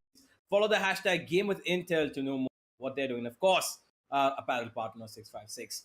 Map 1 was quite a bit of a lengthy one. It took a lot of time for both of these teams to get used to each other. But in the end, Enigma were the ones to come out on top and absolutely throw this out of the bag. Although it did take them quite a bit of effort, in the end, they stood strong, and that one little economic burst out that came towards the very end in the face of Team Snakes just ended the game for them then and there. Exactly. They had the economic meltdown at the worst time possible, and it's not the first time that Team Snakes have fallen prey to something like this. Although I have to appreciate something about both the teams, and that is the way these guys are able to read each other. They're selling fakes pretty well, but at the same time, the information gathering attempts by either side just brings them the information in the nick of time so that they can get the rotations in. And there were so many instances where we saw 4 versus 4, 5 versus 5 wars, not even fights or pickups. It's literally a full blown war over there, with every single player shooting at each other and players jumping in and out of the toxin screens hoping to get the edge on their enemies. That's the kind of stuff that we signed up for today, and I hope that we get to see something similar in Split, a map which is a lot more puggish and not as much in the favor of the defenders as Icebox turned out to be towards the side of this team. But to some extent, I have to say both the teams were evenly matched. 13-11 might have been the case, but let's be honest, Team Snakes came incredibly close to winning that match and pushing us either into an overtime or taking the map outright. Let's go with Split now, ladies and gentlemen, as we jump into the 18 selections. And we have seen the double controller setup from the side of Team Snakes yesterday as well. They're going to stick to that. Meanwhile, Enigma have picked up a double duelist with Excali playing the explosive Brazilian race. Well, it is quite a bit of a matchup here. I think on Split especially, this is going to be a lot more competitive as much as it was on Icebox. I think even if an overtime comes here, I'm not going to be surprised because Split is a map that goes equally between both of these teams. Enigma having picked it is something that I'm actually not that surprised by, but at the same time, I'm pretty sure they need to be cautious because just yesterday, the side of Snakes absolutely clobbered Two Rippers on this map itself. So it's quite a bit of a momentum to be riding on. Exactly. I mean, we already saw that Team Snakes can destroy their opponents on a map like this yesterday, but I'm even more concerned about there being absolutely no initiators on the side of Enigma. They have an Omen, which is the only controller they have. Then they have the Raze and the Jet, but then Cypher and Sage. A double Sentinel. No initiators on the side of Enigma. That's unorthodox. Let's see if it pans out. I mean, while I would say that is unorthodox, it's not something that we don't see out of the blue on Split because of the map itself. But usually a Sky is picked or a Breach at times. We've seen Excali play the Breach as well. Even KO. Yeah, even the KO as well, because he provides, of course, the value that he does to cancel out the utility opponents. But here's what we've got from Enigma, and Shooter actually runs away at the most unopportunistic time. And that's given a little bit of room to work with, but Shooter comes back, reconciles, and that is kills upon kills coming across the entire map. King also finds one. Shooter doubles up. Raw Fuel, might he get a trade? But not more than that, it seems. 3 versus 1. Enigma immediately fall with the split approach. Yeah, and it was a bit too split for their own good. There was barely any trading potential for any of these players over here. Raw Fuel, poor guy, has plenty of time, but he has to dig the spike out of the sewers and then somehow make his way into the site. There was so much action going on for Enigma all across the map. Like, RVK died deep into A site, another player died at the bottom of A ramps, and then you had deaths in B main, in mid. Like, Enigma were all over the place in this round, so I hope they can do something better and more cohesive next round. Because this time, it's just Shooter giving us a show. Yep. He did go away just about at the last second, and RVK made the best use of that to take out his teammate on site. But thanks to that chamber utility that King had placed, he gets a free kill and doubles up, and in the end triples up as well. 1-0. We start off on Split with Team Snakes taking the lead, and they are looking to get revenge. Maybe pick up their opponent's map, which has been done to them in the previous one. It's quite a long journey still if they're able to pick up the map of Split. 5 maps in total. This is just the second. And Shooter. Oh boy, he gets a taste of his own medicine. He just did this yesterday against One Tap God, I believe it was. Just a knocker, and Raw Fuel is on a roll. He's got the Marshal singing the tunes of death. And Enigma immediately hold their positions for post-plant. A little bit of an iffy dash, but... That's okay, that's okay. He's done his job. He's got the 2 kills that he required. Yep. Lexi's got one as well. They picked up weapons that work out best for them. And RVK with his lurking potential, just as always, his timing works the best for him. And Soulmate, he's just not having this round. Times of the essence, a slow orb, a smoke. he's definitely going to be discouraged from moving into this. They know that he's going to be coming in through here. It's about time that he walks into the crosshairs of one, but he actually covers up for one kill thanks to his poison orb. The second one not going to come through. Rexy clutches it out, and it's going to be Enigma immediately hitting back with their eco round. Exactly, the force spy for Enigma Gaming works out. They had just the Marshal in the hands of Raw Fuel, and he delivers like an absolute champ. Phantom also recovered by the side of Enigma Gaming, and sure, I did mention that Enigma Gaming were able to win both the pistol rounds in the previous game, but this is even better. Now you deny all the pistol round momentum from Team Snakes, and that's gonna keep their economy broken all the way up until the 4th round. Yeah. Well, while this, the economy is in shambles for the moment, they are going to be, looking to maybe at least get some frags. At least looking for some. And overall, I think that the one thing that we need to consider is how the side of Team Snakes can move around the pacing of Enigma. Number one being RVK himself. The man is an absolute genius when it comes to lurking. His timing is godly, and you can never expect where he's actually going to be. Even when you're just a round that passed by, he was sitting so deep inside A main. It was almost towards the Suez position, holding down the backlines, and then comes out at the right time to find one kill, and he's done his job. And I think that he's going to be a very big factor in this, because as the Cypher, he's down to his roots, an agent that he clearly loves playing. And, well, let's find out if the side of Snakes can keep it up. This is their final outing together. Let's hope they take as much of the share of this pie as they can. Toxins going up. Ooh, look at that. He's changed the location of his camera so that Soulmate can't shoot it down. You can see that he was already looking upstairs towards the edge of that wall where a lot of Cyphers place their cameras, but he didn't spot anything this time, and he hasn't even spotted Excali crossing. But Excali has a bigger problem to worry about, or rather should I say, the shorter problem to worry about. Get it? But he'll be dealt with that, and with this, they have control of A Heavens. The only person who could probably throw a bender in this one is Abdur, who's not keen on fighting them over here, but HSB has a nice crossover angle with which he can destroy Excali's skull. He's got reinforcements over here as well, and HSB and Soulmate just popping the hell off. Oh my lord! God. This is a disaster. It just rolls like a roller coaster, and the economic pendulum swings so wide. Angelo has to recover the spike from a nearly impossible situation and doesn't even have all that much space to work with. Jesus, this is disgusting. I mean, consider this. The members of Team Snakes win the pistol round, Enigma steal the economic momentum right back by winning the follow-up. And now Then they again, pull off the heist of a century. They don't just get Spectres and Marshals in return, they get Phantoms and Vandals in return. My goodness. There's probably going to be an Ocean's 11 movie made about this later on. HSB is probably going to be the start of that. A 4K that just comes with, 3 kills with 3 bullets, and the 4th one with a spray down. What a beautiful usage of that one-tap weapon.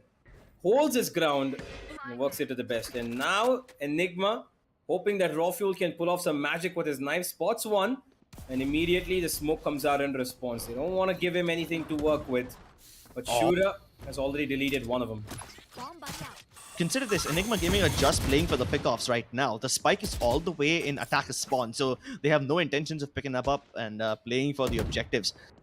They are actually hoping that the members of Team Snakes fight them head on, because what Enigma wants to figure out right now is where do these guys like to set up their crossfires and figure out exactly what their punching combination is. Yesterday, we saw the members of Team Snakes play that 1-2 combination from ropes and B Heaven, where one guy flashes and the other guy peeks. And that's exactly what Enigma Gaming want to figure out. They want to see the formula and find a solution for it. Raw Fuel liberating the back of B site, but the spike is on its way from B main. The other 2 members of Enigma Gaming aren't going into the site directly. In fact, they want to go towards the staircases where Shooter lies in wait, but he's gonna meet his fate. gets them 30 both seconds with the left. triple, and it's just Antidote left who's gonna be set back with the other Omen. Yeah, there's no way they were gonna get out of there. Was a very controlled environment for the side of Snakes, and they're gonna be able to get back the lead that they were hoping for. The rounds, while they do look 3-1, you know, the standard way that usually things go, win the pistol, win the follow-up, it's been quite a journey already in the first 4 rounds itself. And Enigma have been tumbled over. Their economy is also in the shards right now. 4 players with half armor, and King wants to make that a little bit more painful. He goes for that fast swing. He has a smoke to play along with. His teleporters around as well. And this is his own teammate, Smoke. No, he gets one? No, it's HSB, forgive me. HSB gets one towards mid. So, here's the funny thing. This smoke actually might end up helping the members of Team Enigma because they can just burst out and nobody from the back of side can shoot them down or have any early information over here. That's why you see all the members of Snakes are on top or at the bottom of Hell, and now they are going to roll in with the help of these Seekers, with after already liberating the back of side. HSB also striking quickly. They are falling like flies, and Enigma Gaming need to find some ground to hold on. No lineups available for the Vipers right now, and RBK doesn't even have a line of sight. Well, oh my god, shooter. That one tap was filthy. So far, the pick of Split not looking that great for the side of Enigma. They need to have some sort of a contingency plan to come in pretty soon, because momentum is rolling away for the side of Snakes, and they are a snowball right now. It's rolling down the hill as fast as it possibly can. 4 of their players have very healthy economy. King is the only one with just about 1,500 creds. But he too will be building up his economy as the rounds go by.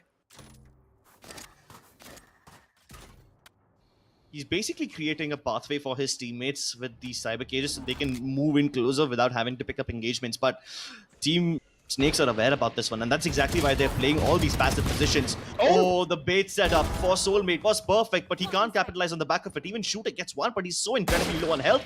Raw Fuel once again striking with the Marshall. This is the magical weapon for him, which results in death every time he wields it. But here's the problem. After getting control of the A side, Team Enigma are not going for the plant. They've left RBK alone on the A side, and now they're carrying the spike towards B. Oh, King. He's trying to get what he can.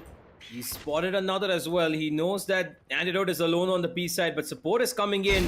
And Antidote, he gets perfectly the position required to kill off King. But HSB is here to try and make things a little bit more easier. 2 versus 2. There is the neural theft available, but RVK is way too far away from this side to make a difference happen. And it's all on Antidote. 1 versus 2 essentially right now. And they know he's in the smoke. That reload is a little too risky, my friend. He needs help, and he needs it right now. RBK coming in at the perfect timing. We thought he was a bit too far away, but now he is just in the right spot. He hears the sky, jump down, doesn't pull the trigger. He's going for the patience place, and he's relayed information to his teammate, and now he flicks around the other side. Shooter now trapped in between the 2 areas, and they pull it off yet again. Enigma with the masterful plays. Risky ones too, but Risk is their middle name. Well, that was very close for comfort. RVK did see him, but I don't think that he noticed that he was there until probably one of his teammates pointed it out to him. Because you could see there was absolutely no reaction from him after seeing HSB. I think is a little bit of a tunnel vision over there. Hey man, I don't really blame him. If I was in a high-stakes situation like this, then I'm probably expecting me to not even take that into my field of vision. But speaking about the field of vision, Excali instantly covers that distance, jumping across like a bird. Satchel's inside, already taking control of A Heaven, but there is Shooter right over here, ready to stop them. Dashes back to safety, though there's no follow-up.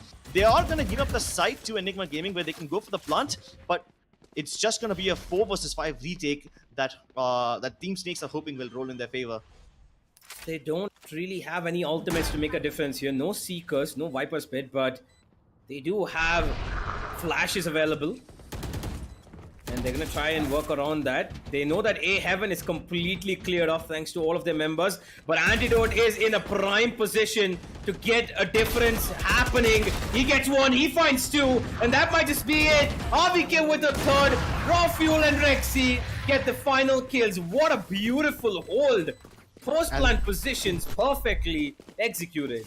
Exactly, and not just the post-plant positions, even the bait was set up so well. Raw Fuel breaks that Trailblazer, which already had detected his position. You saw that Abdur committed the Omen ultimate and spotted at least one of them towards the end of that sewers area. And Raw Fuel further confirmed his position by deliberately firing the shot so that the members of Team Snakes focus on him, and Antidote goes unchecked. Brilliantly done from the side of Enigma.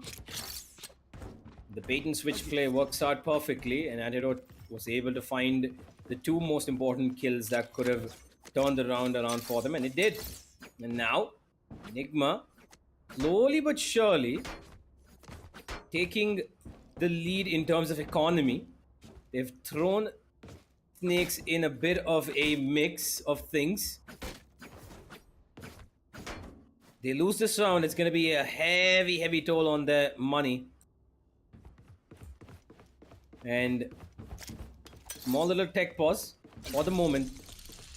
While everything is being sorted, ladies and gentlemen, the one thing that we are looking forward to is this grand final taking its entire time that we want it to. All 5 maps hopefully do come into play.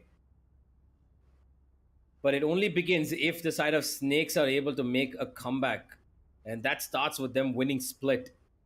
And this is one of their strong maps. This is one of their strong maps. They have picked this multiple times before. So I should be looking at them giving a little bit more of a second half competition than it was on Icebox. Because I think Enigma had the pace of control on Icebox. While there was a small little, every now and then comeback happening from Snakes, it was still Enigma to take everything. This time King has been set up for a bait. You can see that the Jet is already making so much noise that they probably won't check this region, and Excali's big bad rocket launcher has been dealt with already. Instant res. They won't be able to follow up on the back of it, so it's still a 5v5 for all effect, but Soulmate, the moment I say that, picks up Antidote, and that was towards mid. So now there's no smokes available for Enigma. How do they go about this round without any cover? Or dark cover, rather. Well, Raw Fuel, even he's used up both of his smokes. Alex Scally is back to his feet, back on his feet, rather. Enigma actually have no idea what to do right now. Without Antidote, they've got absolutely nothing to do. Soulmate's covered up mid completely with his Viper Spit. And this double controller setup is starting to annoy Enigma. The camera inside the Viper Spit. It's like trying to see through the fog by turning up the headlights of your car. It's absolutely useless. They're gonna try to make a contact play towards the A side, but the crossfire FHSB and King is so potent. There's nothing they can do to break it. Rexy finally does get a kill, but it's only consolation frags. And RVK is just better off saving his weapon instead. Just about time that plays into the hands of Snakes, and they take the most of it. That one kill onto Antidote completely threw Enigma off guard. That was it. Just that one kill.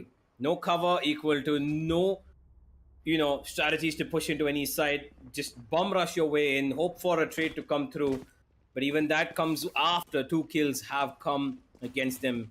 And Enigma give away another round. They do have money to buy in for another round. Even the next one, they should have ample amount of money to go for another fully executed buy. But I'm a little, concerned about one thing. If Enigma are not able to, adapt to one player, Antidote, for example, dying, how are they going to be able to clutch out rounds if they are, just depending on one player's utility to throw it all out? That too without initiators. So once the controller dies over there, they have no means to gather information either. That's the kind of risk that they're running with. But I think this lineup is more suited for the defensive side. So even if Enigma don't end up gathering the lead in the attacking half, I probably wouldn't count them onto this map already. They're taking their sweet time, making contact towards the A side while also trying to explore options towards mid. This Viper setup by Soulmate is so incredibly annoying because it allows the Snakes members to push out all the way off mid and play from that smaller box on the right hand side, or even go all the way down towards sewers if need be. Shooter though is about to execute Rexy, and that is just textbook op peak. And they were relying on Rexy's. Oh no, they dropped the spike on the A side only to recover from Antidote's ultimate, but he's been shot down. He gets it, spike back in the hands of Antidote, and now all the members of Team Snakes were on the A side. The B side is open for the plant, but Excali's been taken care of. It's a 2v5. They will be able to get the plant, but they won't be able to hold on. Antidote's already trapped, and he can try, but he cannot succeed. Huh. At least one thing worked out in the favor of Team Enigma is that they were able to make that spike recovery play work. We've seen them do it before, where they deliberately drop the spike deep inside enemy territory or towards A side, for example, like they did in this round. And once you see the spike, all the members of Team Snakes will gather up over there. And then when they activate the Omen ultimate, they grab it, go back towards the B side, and all of a sudden they get the free sight. Well, it did come in, but it came in a little late. They had to, give up a lot of people to get that play made. And by the time it could be executed, Excali lost his life, and follow-up came on through was the B side when RVK went down. And of course, Antidote in that 1v4, there was only so much he could do.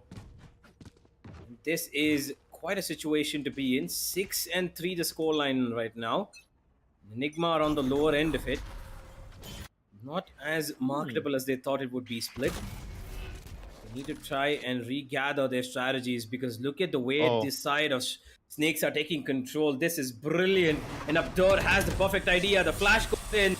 Many of them blinded, including the boombot, but they will find him. Abdur not able to connect his shots. Excali now looking to be the hero of this round. 5 versus 4. Retake definitely has to come in. Rexy goes for the plant, but he's open from heavens. They're not going to let them peek though. And there it is. Cover fire gets the plant down, and here we go. The retake comes in. 2 members coming in from B Heaven. The backstabber in the form of Soulmate has been already dealt with.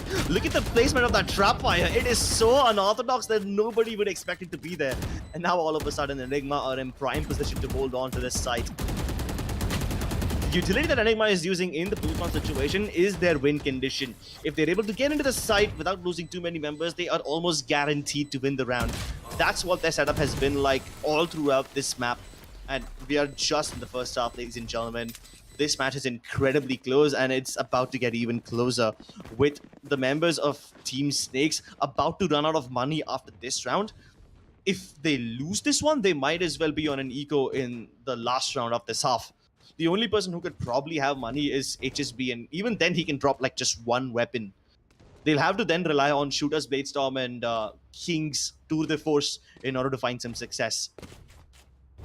Yeah, and this shows the amount of damage that Enigma have been constantly giving them, even though the side of Snakes have been winning rounds. They've got 6-3, 6-4 now, but they won, I think, 3 rounds consecutively, and they did a pretty good job of holding Enigma at bay. But here we go again, the B side being a target, and Excali goes in straight for the kill. There's one player still on the side over there from the defense who's not been detected. Finally, has he been detected yet? He had to fall back just in the nick of time. But Shooter, he's already on the backstab, has killed Raw Fuel. Still, at least Enigma is still in control of the site. They're not going for the spike plant just yet. They wanted to secure the position towards Heavens first. And look at this wall by Rexy over here. It not only blocks off the defender entrance, but it gives them a little more security from Heaven. Now, as 2 members of Snakes are coming in from a backstab, they have to be very paranoid about this one. Oppo detected, Soulmate also loses the duel, so Enigma are still in prime control of this site, but they have to take control of the back as well. HSP, King, Shooter, all of them just pop off at the same time, crunching the site from every direction and ripping apart Enigma in all sorts of brutal ways. That was a slight problem. Enigma, I don't know what just happened there, but they were all out in the open. If you look at the map, everywhere where they've died has been a little bit of a situation where they're out in the open. They did not spread themselves out. Nobody was there on the back of side. Everybody was just gathered around the spike for some reason. And it's just a little, unorthodox for them to play like that. Antidote did try to get away, but he immediately went, down. He was taken out by the player coming in from B main.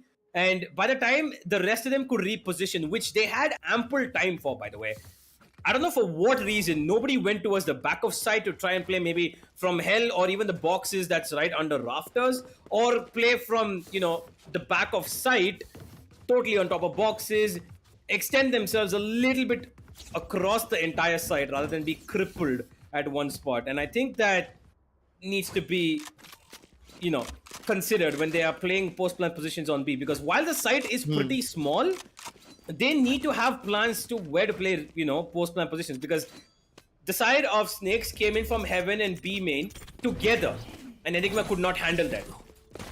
So that exactly is the problem, right? I mean, usually you would have the players of the attacking side either have a crossfire between the backside and pillar, or you would have them place a crossfire somewhere towards the rafters and then the wooden box that's the backup side. Both those crossfires can now not be held because the pillar position is unsafe to play from, simply because two members of Team Snakes are coming in from the back lines. They're coming in from garage instead. And that eliminates so many of the positions that Enigma Gaming can hold. And which is ironic because Enigma placed that barrier up simply so that they can have more space and they don't get shot down by Heaven. And while they were a little safe from Heaven, they just did not have any positions towards pillars, and that's what led to their downfall. If they would have instead doubled up and fought towards the garage region and committed more men over there, they probably wouldn't have gotten crunched. But then again, they regretted that decision the moment the spike went down. You see the difference in which Enigma had played the last 2 rounds they went on the B side. Once they planted the spike out in the open where you're obviously exposed from Heaven, but you can play the post-plant positions from B main. This time they went for a more deeper, safer plant, but it doesn't allow you to play the post plant from the B main area. And that's exactly what Team Snakes exploited, mind the puns. Still used to call them exploit for some reason. I mean, some habits just don't change. But that's exactly what I point out, right? The one time Enigma Gaming go for a safer post plant position, the only avenue with which they can keep themselves safe and the only place where they can hold the crossfires has been instantly negated by the side of Team Snakes. I love this adjustment. The only question I have is whether Team Snakes did this by design or whether it just so happened that Enigma were planting that position in that round and Team Snakes were able to find the backlines. I mean, if it was by design, if they deliberately committed 2 men towards the garage area after they figured out that Enigma going for a deeper plant, that would have been like a 200 IQ move. And unfortunately, the only way to find the answer is to probably ask a member of Team Snakes in the post-game interview. Maybe. For the moment, there was a small little pause that did come in-game issue that we were sorting out, but we're back on track. Rounds are beginning. It's the final round of the first half on split, ladies and gentlemen. And so far, Enigma are on the lower end of things. Nobody has been spotted out from HSB's flash, but King has got an idea that nobody is towards A main. This is another Enigma B execute where they already have been damaged. And while Raw Fuel and Excali jump straight in, they've got the side for themselves. Snakes have been prideful about themselves on playing on the retake. 5 versus 5. And while I stumble upon my own words, it looks like Snakes are trying to stabilize this half into an 8-4. Oh, and look at the crossfires from Enigma Gaming this time. They've already got one player on top of Raptor, something that they won't expect. The Cloudburst gives Enigma Excali a little moment to peek around, but he's got the showstopper and he's on fire. There's absolutely nothing that can stop him today. Soulmate has to pull off the play of his lifetime to get this round in the bag. Finally, Enigma Gaming made the proper adjustments. They plant the fight for B main, and they have a lot of defenders present over there as well. Even Excali was in prime position. And that's something that had been missing from Enigma in the entire half. They never were able to get one of their players on the rafters. If they were able to do so in one of the previous rounds where they hit B, they would have been able to convert so many more post plants in their bag. But yeah, I mean, they make the adjustments just in the nick of time. And with that, the scorelines are now 7-5. This could have been an 8-4 if Excali wasn't in that position. But like I said, Enigma Gaming are very quick to adjust, and they will be able to bounce back even better now because the double sentinel setup obviously favors the defenders a little more. Yep. Enigma. I've got defense sorted so far. They've got a good setup, but here they immediately rotate because the A heaven side has been taken control of. Shooter and King find kills that they require. HSB gets one more, and Antidote's holding down the A side like a pillar, but only good for 2. RVK comes from the back lines, takes one down, but he's got a 1v2 now to be heavily engaged in. He is taking his own time. He knows he's got a lot of it, but he Oh cannot no. cross the wall. He's going to be able... Yeah. He's going to be able to kill HSB in an instant. HSB has no idea, but he's probably looking in the right direction. Maybe upstairs, and he finds him. Another swing from Shooter right in the nick of time. That's what they needed. Finally, I can say that Team Snakes are able to win both the pistol rounds on the map as well. And Icebox, it was Enigma winning both the pistols. This time it's Team Snakes. 8 and 5. That was a good execute from the side of Snakes. Well, Antidote did do a pretty good job of getting 2 kills. Unfortunately, he was alone on site.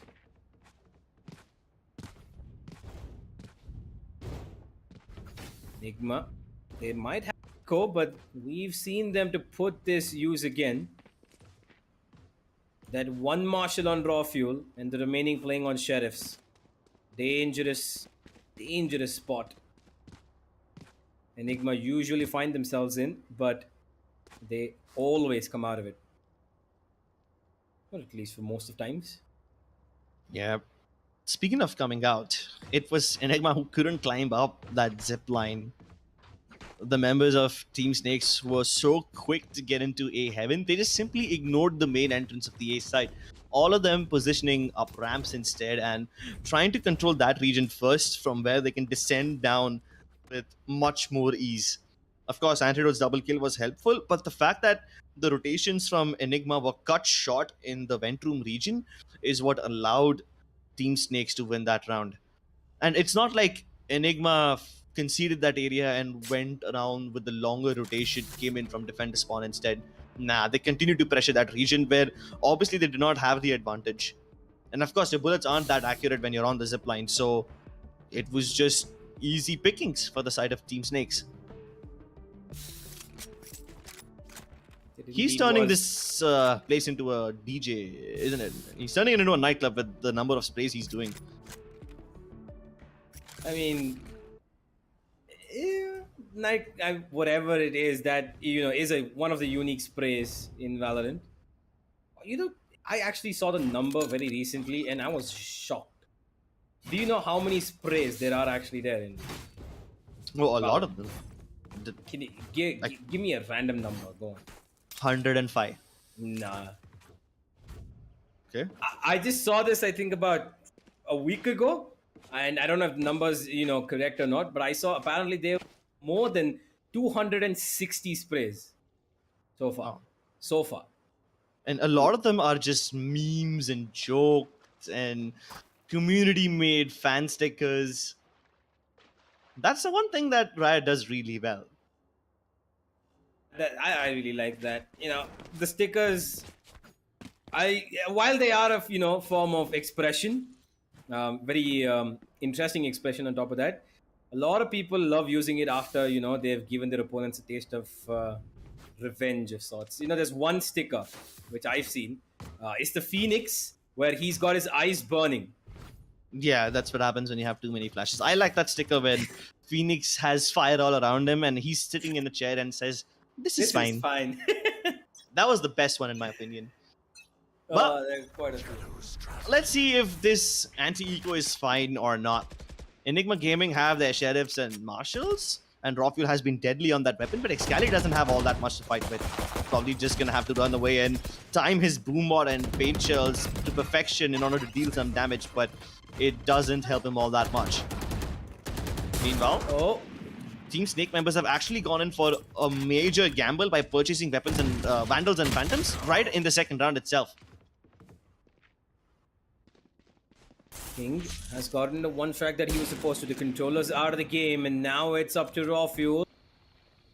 maybe find something with that. But look at Excali's positioning. He will get one. No, it's going to be Rexy actually. But HSB and Shooter, both of them stop him. And now RVK comes up. Little late to the party. Oh yes, timing indeed. There's the kill that they require. They're giving damage of the higher swords, and Shooter immediately responds back in kind. Off fuel now, 4 HP on him. Doesn't need to save this weapon. Yeah, they have a buy in the next round anyway, so might as well just go for it. Just damage the economy of your opponents because they are pretty low on money themselves. This is gonna be difficult for him being on 4 HP and not knowing where the position of his opponents are. That's number 9 for the side of Snakes. And things get a little bit more difficult for Enigma. They need to win this round, or else it's gonna be, you know, the next map coming up with absolutely no remorse, you know, given out on split. I think that these teams picking up their opponent's map pick is a really good situation to show that not every time that you think that you're going to be good at something ends up being a good thing.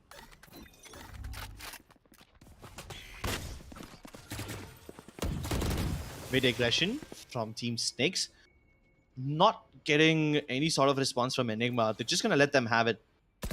They are also conceding the vent room, where Enigma are playing it on the back of just one Cypher Tripwire placed by RBK over there, and Excali gets away with murder in cold blood. Can't even follow up because of that barrier orb. And now the amount of angles that can be created by just the placement of this barrier orb angle, it's going to be incredibly difficult for Team Snakes to clear all this area out. And they cannot. Rexy peeks out yet again. This time going to reposition himself towards the top, hoping for more peaks from Team Snakes, but instead they're not going to get it.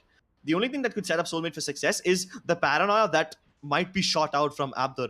He's positioned himself towards the bottom of market, and as soon as he throws that paranoia out, the remaining members will push out, and that's exactly what happens, but the paint shell deals some damage as they come through. Rexy doesn't peek them, neither does Excali. They're fighting from the rafters. Excali gets dealt with, but there's still reinforcements available on the B side. RVK now trying to buy more space for himself. Kind of paranoid about getting hit from B main instead, so that's why he's playing in all these smokes. And this is Abdur's smoke, mind you, which he's trying to use against them. Soulmate on top of rafters will stop any members of Team Enigma from coming in from CT, but they just need to boil down time, and they drop the spike with only 10 seconds left. They finish them off. Enigma Gaming are back in this game. Yeah, absolutely beautiful stuff from them. Holding on for as long as they can. Rexy doing a good job of holding up on the B Heaven side. And while they were, you know, playing as much as they could as a team, Team Snakes just had to take individual fights at one point. And one kill, yeah, sure. Following up with another while Enigma just crowding upon you, not really the best of situations to be in. 9 and 6. Goal line that is not going to be Enigma's favorite one right at the moment. They have a little bit more work to do, but it starts with this on because there is an eco on Snakes, and they're going to be trying a little bit of a split approach here, and King makes it work. A beautiful shot onto Rexy, but the weapon is inaccessible, so they're going to have to still play with the pistols. That's just consolation. Shooter, one of the more dangerous people, gets dealt with. No more Blaze available. They found the spike, so they might as well try to hold it down, but it's on the other side of the toxin screen, so recovery is possible. Now, my problem over here is after you've done created a situation where it's a 3v3, even though the weaponry advantage doesn't lie with the side of Team Snakes, they can still hit a site with brute force, especially with Excali not being able to hit his shots. It's kind of concerning how deep they're able to get inside. He's repositioned himself towards the top, but Soulmate has already killed off Raw Fuel, and now it's just Excali left. He can't stop the plant. So no matter what happens, I think I can call this a win in the books of Team Snakes already.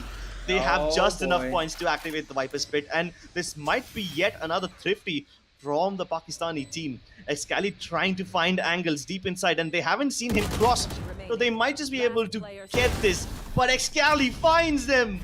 Oh my lord, he had to bait RVK to find the success, but he does it anyway, and it's the round win that matters. The defuse is gonna give him the showstopper. But still, come on dude, it was a thrifty round. Yeah, and they were able to get not just the plant, but also kill 4 members of Enigma, thereby putting them at an economic disadvantage now. I'm still gonna call this a win in the books of Team Snakes. I wouldn't really say, that Snakes absolutely had, no chance at all. I think that their individual prowess came in through when King got that first kill towards mid, followed up by a second by Soulmate on towards A main. And while this timeout has come in and Koshi's made an airplane out of probably the one page that he would have written his strats on, because he says, time to throw all the strats out the window. Oh, that's what the rocket means now. Maybe. Or he's just taunting Excali because he's kind of missed his showstopper in the first half, so maybe that's a taunt at him. I mean, he's got the showstopper ready once again, so maybe Excali can hit them with a rocket of his own. Let's find out. He does have the showstopper, and that is, quite an ultimate to have. A one-shot kill machine for sure, but not in every situation. Sometimes you've seen, precise gunplay, or should I say precise fireworks, come in with the showstopper.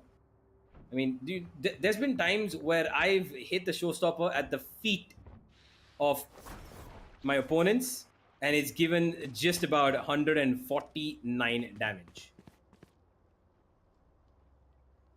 Can I say, man?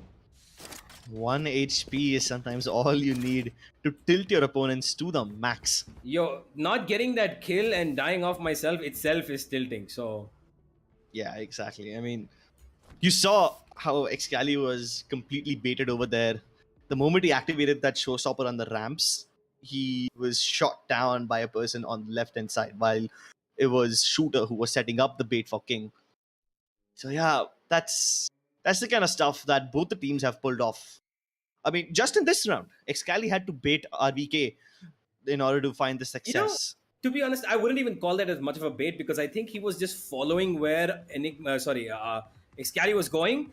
The only unfortunate thing was that HSB walks to try and cover A main.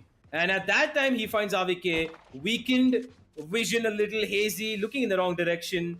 And Excali makes the best of that situation because...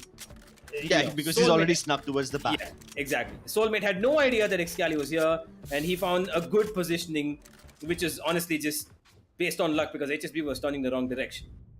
But we have seen bait and switch plays from both these teams in not just Split, but also in Icebox. Yeah. And those are the kind of peaks that I absolutely love. One person makes a lot of noise by shooting down a Trailblazer, or maybe shooting down the Omen ultimate or something like that. I remember that Raw Fuel did it while he set up Antidote for Success on that corner just outside of A main. So yeah, there are several instances where these teams pull off stuff like that, and when it works, it is so beautiful. Yeah, it really is. Well, small little pause did come in, but we are going to be going back into the game, ladies and gentlemen. Rexy is feeling a little unwell, so he's going with the motions here. No pun intended.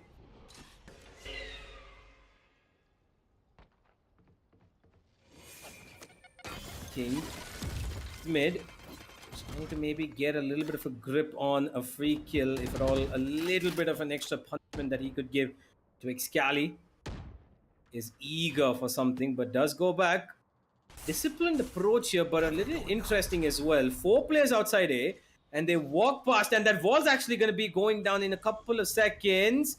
There it goes, and 2 players have made a way towards the ramp side, and 2 are still coming in. HSB throws in the Seekers. This is an A hit coming in full force, and HSB finds the first frag. Antidote is stuck here. He needs to teleport away, but before he can even get one kill, Shooter's Vandal works its wonders. And King is even taking out Rexy. That's a 2 versus 4 that is highly, highly difficult in terms of a retake. And as soon as I say 4 versus 2, Dirt has made it even easier. RVK goes down, and a beautiful A execute from Snakes keeps them alive in Split and brings up double digits. Maybe this is the chance that they push it up to map 3. If Snakes win this one, we are guaranteed going to map number 4. And at that point, we are entering the Wild Wild West. Enigma Gaming have 3 ultimates to work with, one of them being Excali's Showstopper. He's had it in his pocket for quite some time. Maybe he pulls it off in this round because they're on an eco. Or, I don't know, maybe they pull it off in a round where they actually have a chance of winning and more weapons.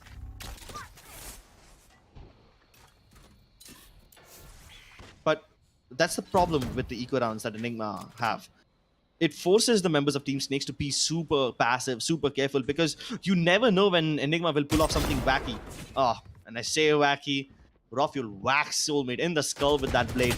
Might as well do that to King, and RBK also sings with the Sheriff. This thrifty round is going swell for Enigma. Shooter looking for some sort of opening, but Rexy's not going to feed him anything. He just moves back, holds his ground.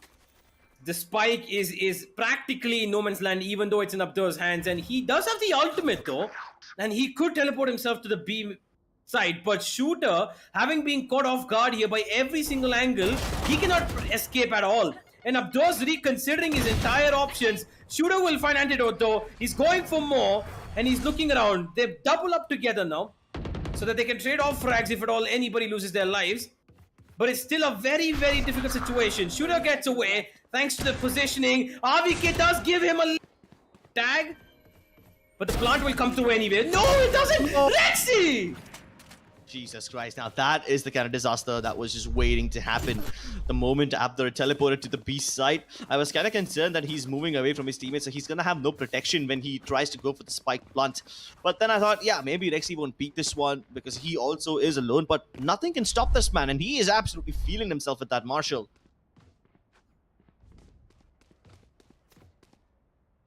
Yeah, I think, Rexy is, taken a little bit of affection towards the Marshall. It's not this. He's very weirdly proficient on the Marshall while playing on eco rounds. And this has been consistent for him across the last... I don't even know how many times I've watched this guy play. Across the entire playoffs, whenever he was playing, across the group stages, in the entire gauntlet, whenever I've seen Rexy play, the Marshall in an eco round has made a lot more, change his team at least 70% of the times. That's how good he is with it. Maybe he ought to pick up the operator at some point, right? Yeah, speaking of the ops, we haven't really seen all that much opping action from Enigma just yet. But that's probably because they've not built the economy up at all to be able to afford it. But maybe they have a chance now. If they can string a couple of rounds together, they should be able to get the operator in the hands of Rafuel. And that's the problem with both the teams in this half so far. They've only won like 2 rounds at a stretch each. And that doesn't really allow you to build those economies of scale. You have to string those rounds together to be able to build a healthy, budding economy. Otherwise, all of you are just 1 point away from max loss bonus. And at that point, you don't really want to take a risk. That is true. Now the side of Snakes have a buy that they can put up, but again, they need to be careful about how they work around things, because Enigma are slowly but surely making their plays a little bit more unpredictable, and every eco round itself is a dangerous situation for this team to face off against. Snakes are not able to cope up with what Enigma are doing on their eco rounds, which is kind of, ironic, because there are a couple of buy rounds that they read perfectly. Snakes were able to, that especially that A execute that just happened was so well read. They knew that there's going to be only one player on site. They need to take a fight head on, let one player crawl on towards mid. And while he had a little bit of a utility bait done by Excali to take out the nade, maybe a slow orb, even the boom bot if possible, the rest of them waited outside A. As soon as that Seeker came in from HSB, they just completely took over the site, and individual brilliance of their aim did the rest. Snakes are able to read the buy rounds of Enigma, but the eco rounds are, well...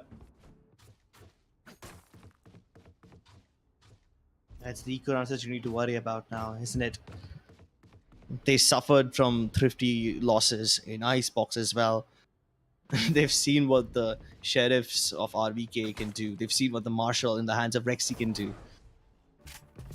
Even in the previous game, you saw how Rafuel was able to get that quad kill with the Marshal absolutely flawless towards Snowman. It's moments like these that make Team Snakes really question whether or not they should take any risk at all whenever Enigma is on an eco. Because you never know when Enigma has a trap laid out for you. The trap could come in the form of a 5-man stack on a particular site or a 5-man mid push. That's when Enigma Gaming become really, really dangerous, when they have nothing to lose, when they have everything to gain. In the eco rounds is when Enigma Gaming truly bring out the wackier side of their playbooks. The pages in the playbook that are towards the bottom, and they don't really use them as first resort, but when there's no holds barred violence, you have to throw in everything you've got. And you have the coach of Team Snakes over here throwing around paper rockets, so it really fits in well with the team. But yeah. Unfortunately, ladies and gentlemen, one of the members of Team Snakes has lost internet or maybe power. Either way, that calls for a break. So we're gonna wait for the members of Team Snakes to reconnect, and by the time that happens, we're gonna be throwing it to a break. So don't go anywhere. We will be resuming the game as soon as these issues are sorted. You guys are watching LG Ultragear presents TEC Gauntlet Season 4. It's the grand finals, baby. We'll be back in just a bit.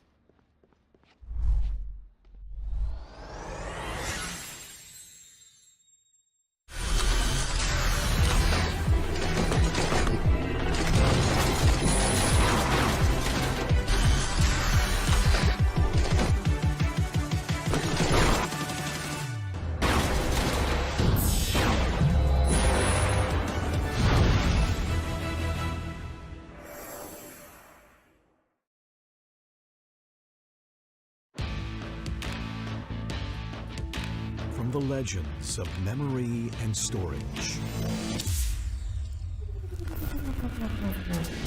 Crucial brings you the ultimate performance in gaming.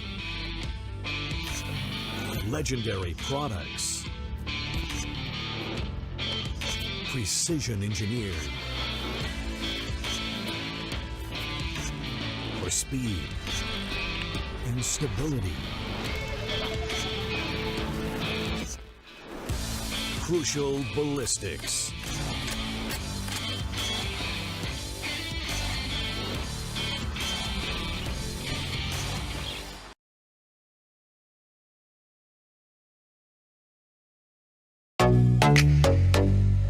Hi guys, this is Zaya and welcome to Streamer Reviews, where gamers review the best new gaming laptops.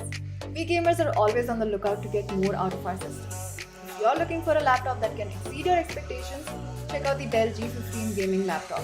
Its 11th Gen Intel Core i7 processor surpasses my expectations with a max turbo frequency of 4.6 GHz. It also has a game shift key on the keyboard which triggers a dynamic performance mode to maximize the fan speeds to keep your system cool while the processors push harder. The G15 also sports an Intel Thunderbolt 4 port which boosts your transfer speeds to unbelievable levels with its blazing fast bandwidth of up to 40 Gbps. It also lets you connect all your accessories using a single port. It's obvious that this system is designed to go above and beyond to deliver the results that you desire. Get your Dell G15 powered by 11th Gen Intel Core processor now.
Welcome back, ladies and gentlemen. We are back from the break, which was more like a tech pause. So far, Team Snakes is in the lead by 2 rounds, but maybe Enigma Gaming can make a comeback over here. Maybe they can tie things up. Tour de Force has been activated by King, and he's looking for a pick over here. He's the only man in the team who doesn't have a gun in his hand, but he's using his ultimate to make sure that he can get some results. He's encountered kills over here in this very position so many times before. And this wall has been the doom of Team Snakes in the past. That's why they're breaking down every single block of it. The crossfire, though, still potent from the side of Excali and Rexy both. Oh, and he's got a much bigger gun right now. He blows up HSB. And that is another disaster for them. King was also holding the very same angle with his op, but he wasn't able to get anything done. Oh, Excali's also found a third. He's woken up in this round. It seems the tech pause kind of gave him a little bit of fire. And he's having Enigma to depend on him, and he's completely okay with that. RVK finds the timing.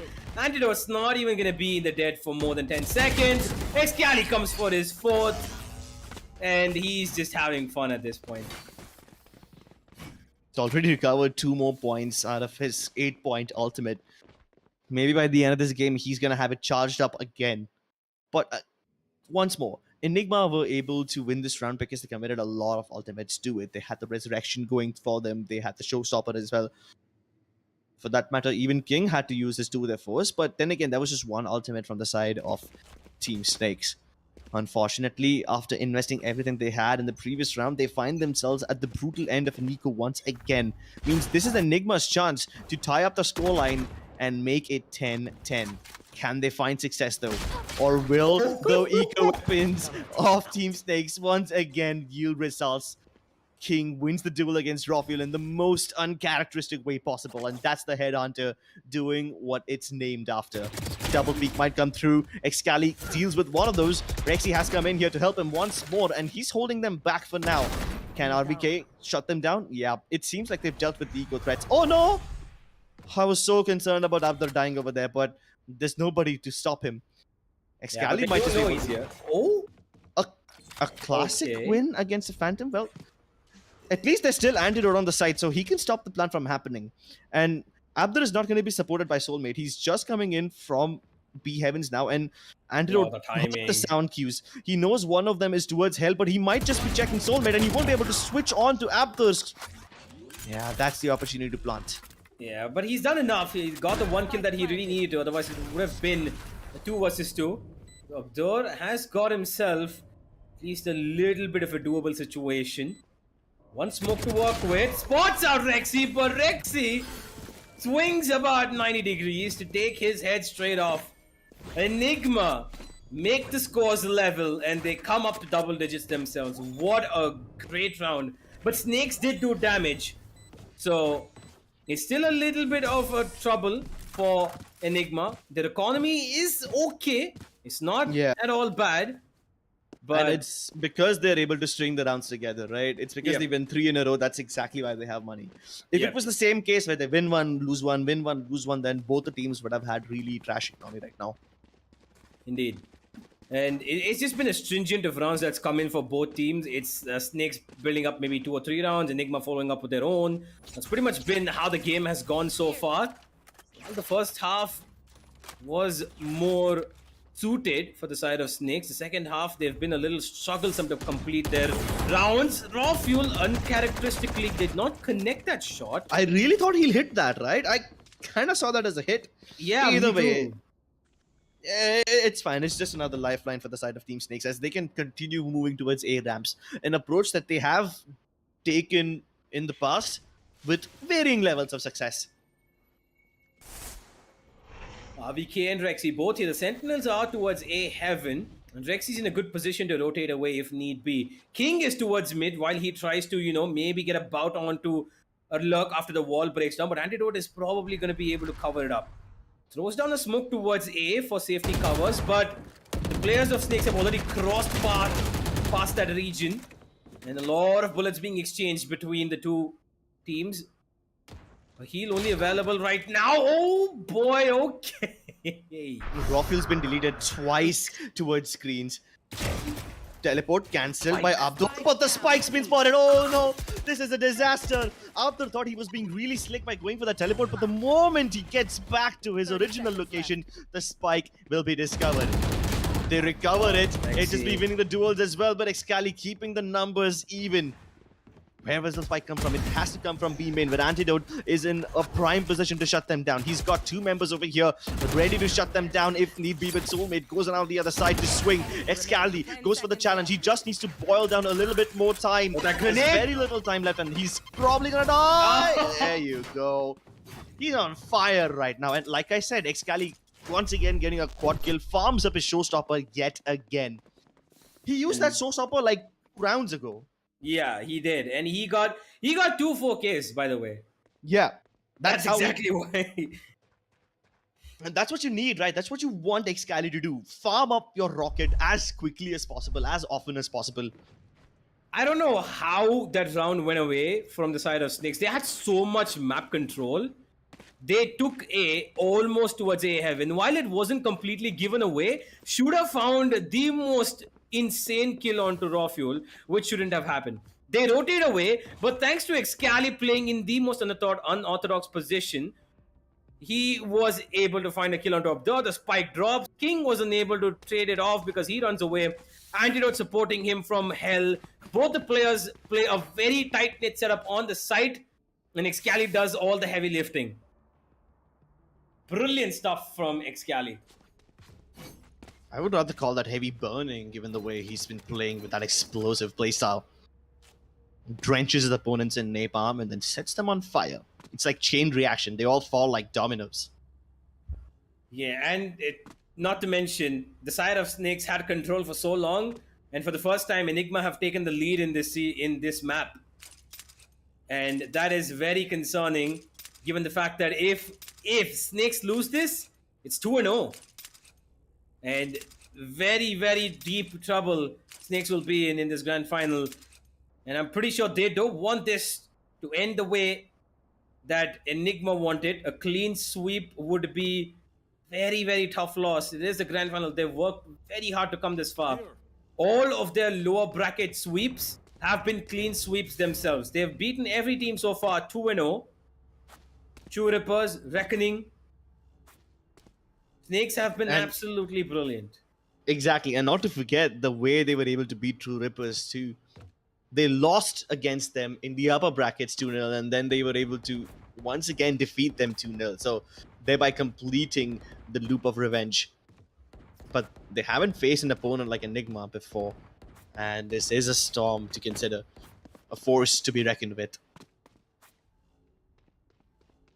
One thing that could go in their favor is the fact that HSB has his Seekers ready. And very often, Takes find themselves in situations where they're able to get control of multiple areas, like let's say A Heaven and Mid, but then they don't have enough information to figure out where exactly do they want to go for plant. Maybe these Seekers could help them out.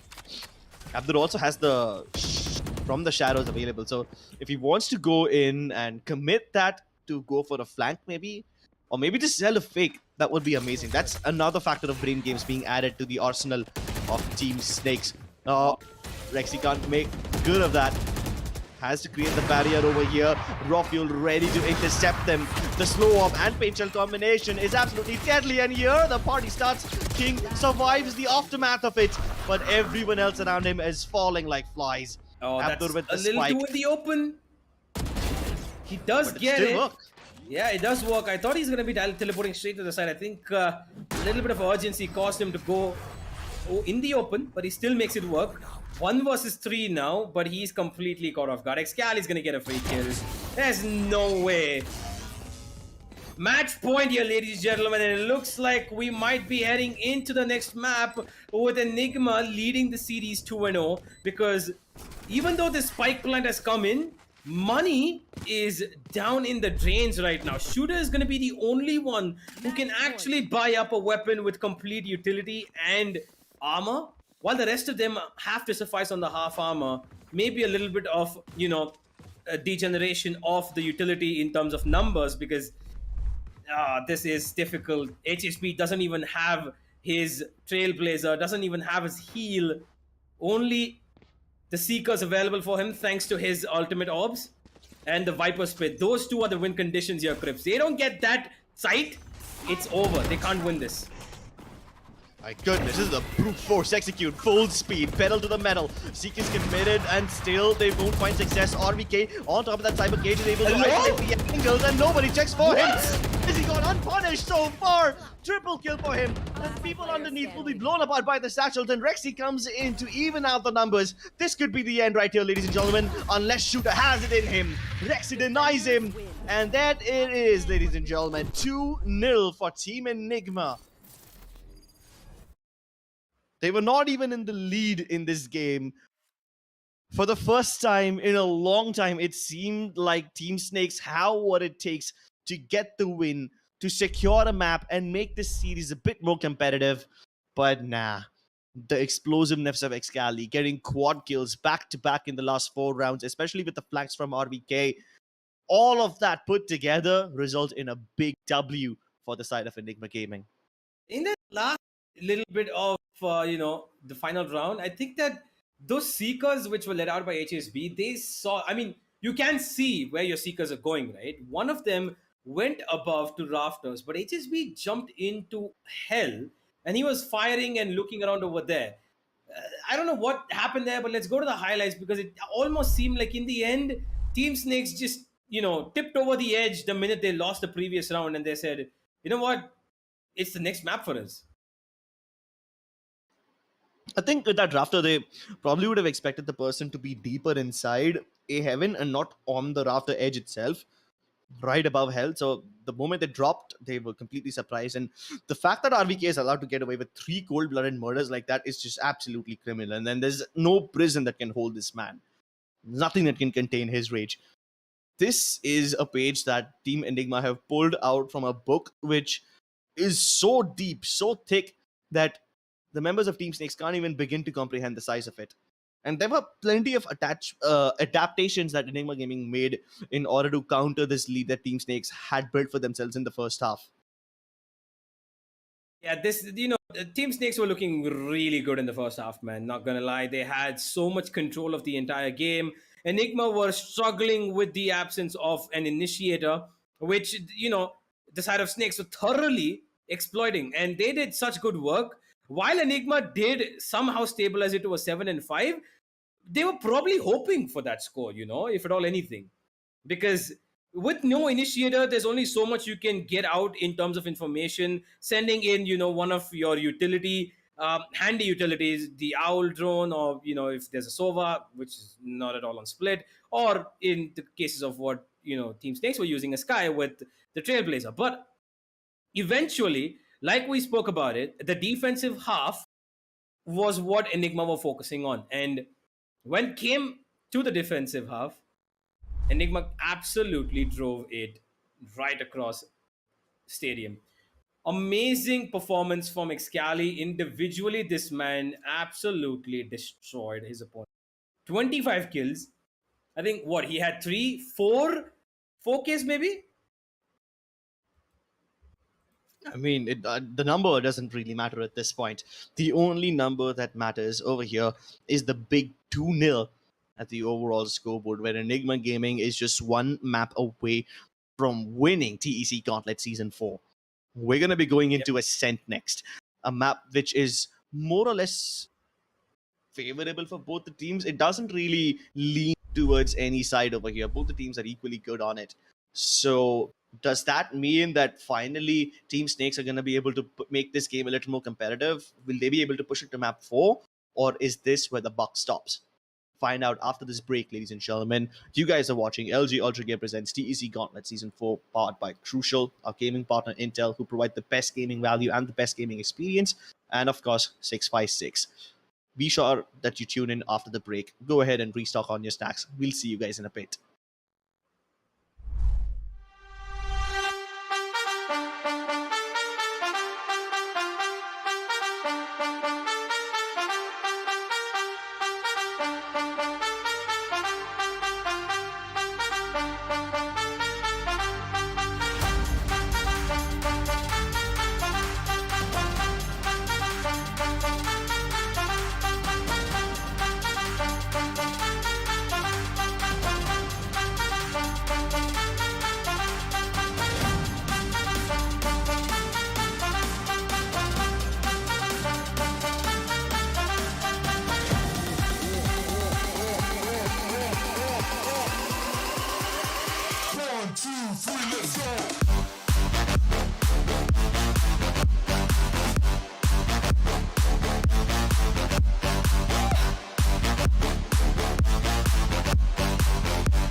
from the legends of memory and storage.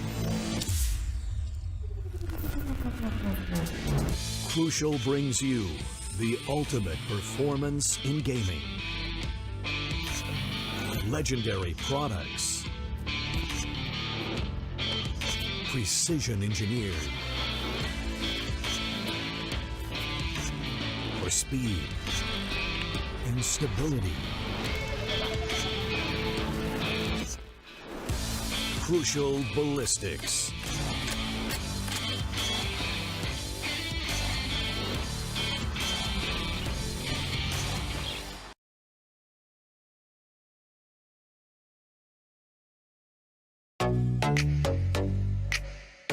Hi guys, this is Zaya and welcome to Streamer Reviews, where gaming streamers review the best new gaming laptops. Gamers are an impatient bunch, and I've got a laptop just for you. Let's look at the top 3 reasons why the Acer Predator Helios 300 is perfect for the impatient gamer. Number 1. Its 11th Gen Intel Core i7 processor, which brings out the potential of the GPU's high-speed GDDR6 memory to ensure faster experience with higher frame rates and lower latency. Gamers hate long load times. That's why our second reason is the Helios 300's 2TB PCIe SSD. The SSD operates at PCIe Gen 4 speeds, giving you incredible read-write speeds for a faster response time. If all this wasn't enough, check out reason number 3. The 5th Gen Aeroblade 3D technology plus Vortex Flow, which lets you say goodbye to heating issues. Shout out to the Predator Sense dashboard, which lets you monitor your system, overclock, and customize everything instantly from one place. I think it's clear that this system is geared for super fast results. Get your Acer Helios 300 powered by 11th Gen Intel Core processor now.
Welcome back, ladies and gentlemen, to map 3 of this exciting grand finals. If you're joining us, well, you might be a little late, but you're not too late at the party, as the best save for the last. Again, welcome back to LG Ultragear presents TC Gauntlet Season 4 powered by Crucial, gaming partner Intel. As Intel delivers the best gaming value for its performance, that's the place for you to go. So do share your experience with the hashtag Game with Intel, apparel partner 656, CCV. It started off sweaty in Icebox already. Okay? Map 1, minute 1. It was no sweat. You could not go anywhere without thinking twice. 13-11, damn close. All right. In the second map, for a while, it looked like Team Snakes had control, but Enigma Gaming and Excali, they popped off in tandem. Now with Ascent, I'm going to be looking forward to one crucial thing. You know, the past 2 games has been the talk of the tier list, but now I feel like it's going to be the talk of the initiator. Because, sure, you're going to have the Sova that's going to be staple, but one thing that I've been noticing across Valorant these days is the resurgence of KO, right? And that's something that could be proven vital here. So I'm going to be looking at the initiator def on map 3 now. I mean, I have to agree. The compositions have played a vital factor right here in the previous two maps and in the maps that will be played, so on and so forth. And I gotta agree with your second point as well, with the fact that KO may and most likely will be seen because now in South Asia we have seen a resurgence of KO. We've been seeing immense updates in his pick rate, and it has been appreciating a lot in terms Yeah. of how he's been getting picked up. So I gotta agree that the teams may just go for double initiator because after all, the thing is on split we saw a different kind of composition from both of the rosters. We didn't really see the very usual. We saw like double sentinel, double duelist. We saw double controller, viper, omen, things like that. But on Ascent, the thing is, OG, you don't really see that deviation on Ascend, it's pretty much just plain butter and toast. It's the set standard staple. You're not going to see a lot of change there. So honestly, if you're talking about compositions on the map of Ascend, it's going to stay relatively within the double initiator phase only. And the only concern is going to be who exactly will be that secondary initiator. Is it going to be a KO or will it be a Sky? Yeah, that's gonna cause a little bit of concern now, especially due to the fact that EG have won the last two maps, right? They're Yeah. on the verge of taking this final 3-0, which, if you're a fan of Snakes, now that's a little worrying. I had a discussion, I think all of us here at TC were having this discussion pre the finals, right? Saying that if Team Snakes need to pull it off, they need to win at least one of the first two maps, which hasn't been the case. Now it's map 3. Yes. We've already talked about how the map veto panned out. Let's quickly head to the Agent Select, as this might be the most crucial stage for Team Snakes to wake back up, and they need to do it in a way where they pick a comfortable draft and they play it to their strengths. It's a marathon. It's not a race. If they need to win this, they need to win 3 maps back to back CCV. That's going to be pure action if they are headed that direction.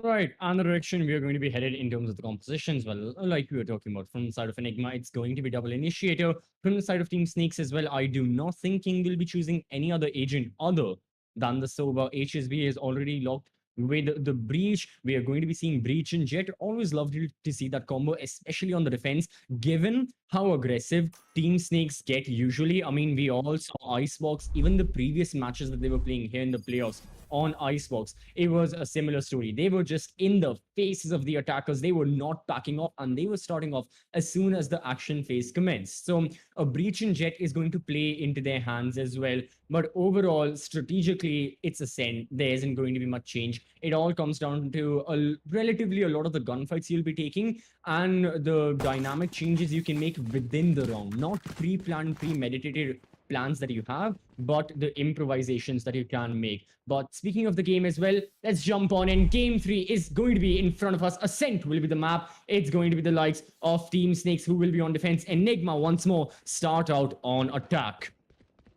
Well, Enigma on attack. The KO is out. This is what I've been waiting for. On the other side, we have the Breach. Now, it's controversial opinion. Both are kind of more relevant to this. I'd say, in my opinion, it would be the KO more relevant than the Breach. What do you think floats your boat, CCV? Honestly, it's dependent on the player as well, because with the initiator, so much of it falls down to your own comfortability, and that's why so many of the times the Breach players as well, the utility that they can use, it can be really important to as to how they're playing. And now jumping into the game as well, we saw a major utility dump happen towards B main, and now everyone from Enigma is going to be rotating, and I mean everyone goes on towards A shot. Abdu is going to be the man on the front line. Alongside him, Soulmate also looking to defend, and Enigma have found entry into the bomb site relatively comfortably. They're going to plant the spike. However, no casualties have happened. It's going to be a full-on 5 versus 5 retake. 5 versus 5 retake. Shooter is going to be able to clear back to his short. Now they can focus all their effort into its side, where Shooter finds the opener. Cool. Raw Fuel, where's the rebuttal though? 3 players entering through Switch, and he does good in getting 2. That's big stuff as he holds the line. Rexy trying close in support. Now RBK left in the doable 1 versus 2. The hit be so dead low. The classic. It gets the clutch. RBK. Thank you. Beautiful stuff. 1-0. The pistol goes the way of Enigma as the attack. Whew, it felt like an attack on the mental of Team Snakes. That gotta hurt. the fact that at the end, Team Snakes, HSV and Shooter, they knew about the location of RVK, yet the way he was able to maneuver himself around the box. Ooh, really good stuff. However, extremely risky as well. In my opinion, RVK should not have won that. Team Snakes handed him and Enigma the win. And because of that specific round win, now we are going to be moving on over to an anti-eco as well. And this is a proper anti-eco from the side of Enigma. We can spot full armor, specters, nothing out of the ordinary right here. Rexy, he sees one of the members. Okay, misses a bit on his shots. Still gets the kill, 72 HP. And everyone is looking for kills. Shooter, the one person who has invested a bit into weaponry, does get a return on investment with that one kill onto raw fuel. But still, the other members of Team Snakes, they haven't bought any weapons, so they aren't necessarily looking to win the round. Yeah, this is gonna be a brawl towards the A side though. As now after close range classic again, might have worked, so made no way he's gonna make it work at that range. Scally doubles up. Goes as expected. Shooter not able to translate in that range with the Marshall. This is just a cleanup job from Enigma at this point. Kang takes Rexy relatively low, and Rexy falls back as well. They're gonna be able to clean this up pretty easily.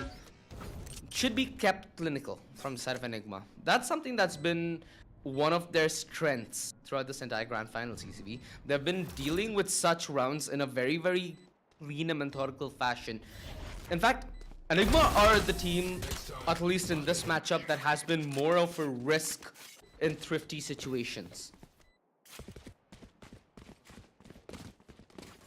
They've been clinical when they play against it. They clearly know how to play against their own medicine, if you know what I mean. Cough, cough. Oh, the cough, that's a good addition. But anyways, yeah, you gotta be careful with the thrifty. So many of the times, not just in the grand finals like you mentioned, but overall over the course of the gauntlet, we have seen those thrifty wins from teams when really all they did was just overwhelm their opponents, and the opponents end up making a lot of the mistakes. That is something Enigma and even Team Snakes a couple of the times will be looking to not go for. As right now, yeah, Shooter with a jet, aggressive jet, exactly what you were talking about. Oh my goodness, what the? Oh wait! What? How? That's a triple! What in bindery is happening right now? Oh my god. I mean, sure, he has the rolling thunder, but oh boy. He's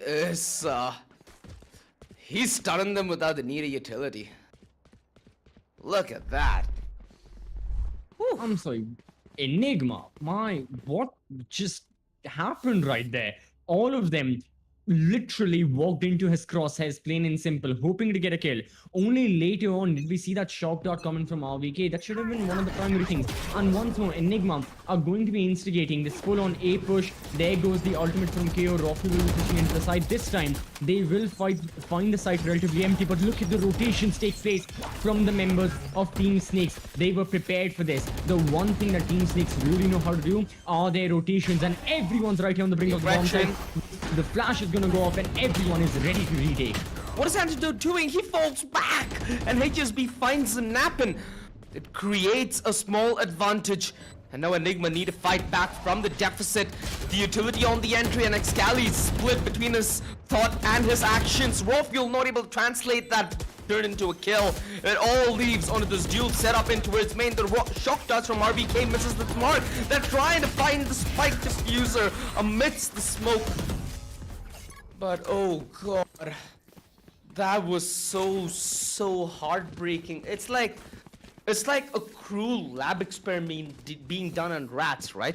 You see them being put in that kind of a spot and utility just being dumped left, right, center, no place to run. The floor is lava.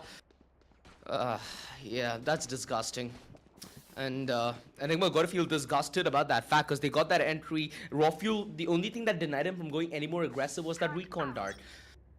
They essentially were put on brakes, and after that they were completely thrown out of the bin. Okay, finally Enigma do something different, but in this case, you know, a Shooter getting the initial kill, it's going to be helping Team Snakes regardless. Yeah, the thing Enigma doing differently is that they're not pushing one side. They're looking for early kills, and only then will they be going for executes. Because if they don't go for that, they're going to be facing the brunt of 5 people retaking the bomb site. And that's just what? The pain. Yeah. Okay, Antidote. he must have been trying something. I guess he was trying to skip the garden doorway that people would have seen him from. But regardless, RVK gets 1 kill. Meanwhile, so many of the members from Team Snakes, they keep getting... It's just going to be a difference in the weaponry that is there. Main thing, Enigma have just gone for upgraded pistols. Eco looking to plant the spike. I highly doubt they'll be getting any opportunity to plant the spike as well. This has been a good round from Team Snakes, and Enigma have to find a way to get the entry kill. Plain and simple. As long as Enigma get the entry kill, they will have solid chances into winning the round. However, if they are being denied left, right, and center, wherever they try, and if they get the first casualty, it's almost wraps for them, because Team Snakes and their rotations are extremely on point. Understandably so. At this point, I think maybe you flirt with the idea of mid-aggression, have the Killjoy equipped to deal with the aggression towards one side of the main, and maybe play a 1-3-1. A lot of possibilities for sure, CCV, and a lot of room for those possibilities to be applied here. It's still early days, right? 3-2. Only the first 5 rounds have transpired in this first half in map 3 of this grand finals, mind you. Yep. So, right now, Enigma Gaming, what did they change up here? Sure, like you said, they've been absent when it comes to having early success go their way. They've not been getting the initial kills, right? That's something that you can maybe work on the back of if you have good positioning and good timing. That requires map control, that requires a split approach maybe. Well, things been holding on to the shock dart. That's again. I love the utility dump that we're getting to see at every instance of this matchup. Yeah, Team Snakes are not allowing any opportunity to Enigma to push up to get that map presence as well. This is what I'm saying. Enigma have to fight for that opening kill. They really have to now claw their way at all of the defenders. As right now, we see a majority of the members of Enigma on A main, but they're not pushing forward. Abdo is still present. Shooter, guess what? From the side of Team Snakes, just like the previous round, gets the opening kill without even getting a single bit of damage to his side. That's his second. That's going to be his third. Shooter had a 4K in the previous round. This one, he's got a triple already. He may be looking for more, and there's nothing Enigma can do now. Nothing but regret. It's like a brawl at the moment that you just can't avoid. They're looking for fights here, Team Snakes. 30 seconds I love this from Team Snakes. They're not deterred whatsoever. Considering the way map 1 and map 2 went, some of it you can attribute it to maybe being circumstantial, you know, with the way they did lose at 13-10 and 13-11. This round though, yeah, should have looked like Will Smith from the Grammys for a second. You mean the Oscar? Never mind. Yeah, whatever, it's the meme. Okay. Yep. All right. This meme looks like Enigma, you know, from The Simpsons, where Homer's like, he's in the bus and the bus is burning, and he's like, "This is fine." That's probably Enigma, right? Oh wait, is it Homer? That's not it Homer. no? That's my bad. That's Bart. that's the Chief's kid. No, not even Whatever. Bart. I don't watch this. Anyways, Enigma. They are going to be in a bit of trouble, but still, it's not all done and dusted. This is very early. Even in Split, we saw the power dynamic shift a lot as soon as Enigma went on defense. Right now, though, Team Snakes are entirely in control. 1 kill from Shooter, and once more he's looking good. Raw Fuel looking to push deep rotation. into defender territory. However, he's making himself vulnerable to multiple angles. The flash goes through. He has to check his left. He has to check his right. Raw Fuel has to be extremely cautious of the way and the place he peaks, and for that very reason, Enigma choose to fall back. They've used up 40 seconds in this action phase. Oh no! What have they gotten out of it so far? Only a kill. Yeah, and RVK's retrieved that Spectre. I assume that was the perfect window. Aye. That was the perfect coffin that he found. Perfect fit. The man advantage nullified. Now it's a slow regrouping effort that's at B main. Sure, Excali is there to celebrate towards A maybe. What's the game plan here? Excali's being smoked out. They used a little bit of utility. They maybe hear the rotation. They've committed the smokes though towards the spawn rotation though. Abrupt committed with the tailwind, and that is an opening that Raw Fuel, he would have paid a dime a dozen for. Another one. His blades, they're precise, they're lethal. But right now, Excali, ooh, that claim so close. Abdur finds that window, at least finds the info. Trying to maybe bait out that peak. He's gonna combine with Soulmate to take this two-front push and find the trades off each other so that they can play with the information. Bro, that was so juicy. So juicy. Yeah, let's head to the replay, man. I really want to see that right click. On a 4 kill for another Jet. This time it's going to be raw fuel from the side of Enigma Gaming, a not shooter from Team Snakes. However, both the Jets going at it. This is this is the grand finals. You know, it's a team effort as well, but at the same time, if you can get kills, well, kind of like what Shooter has with a KD of 5 being maintained right now after 7 rounds. Raw fuel not too behind as well. Yeah, Jet versus Jet, insane duels that are taking place, and it would be amazing to see an op versus op as well if that does happen. But for now, we will be sticking to, well, rifles it is, but an operator, as I mentioned, Shooter has it. Headshot. That too on none other than his arch nemesis, Raw Fuel, the first casualty, the first person to be gone off the board. And Team Snakes have the advantage. They've got 4 of their ultimates on board as well.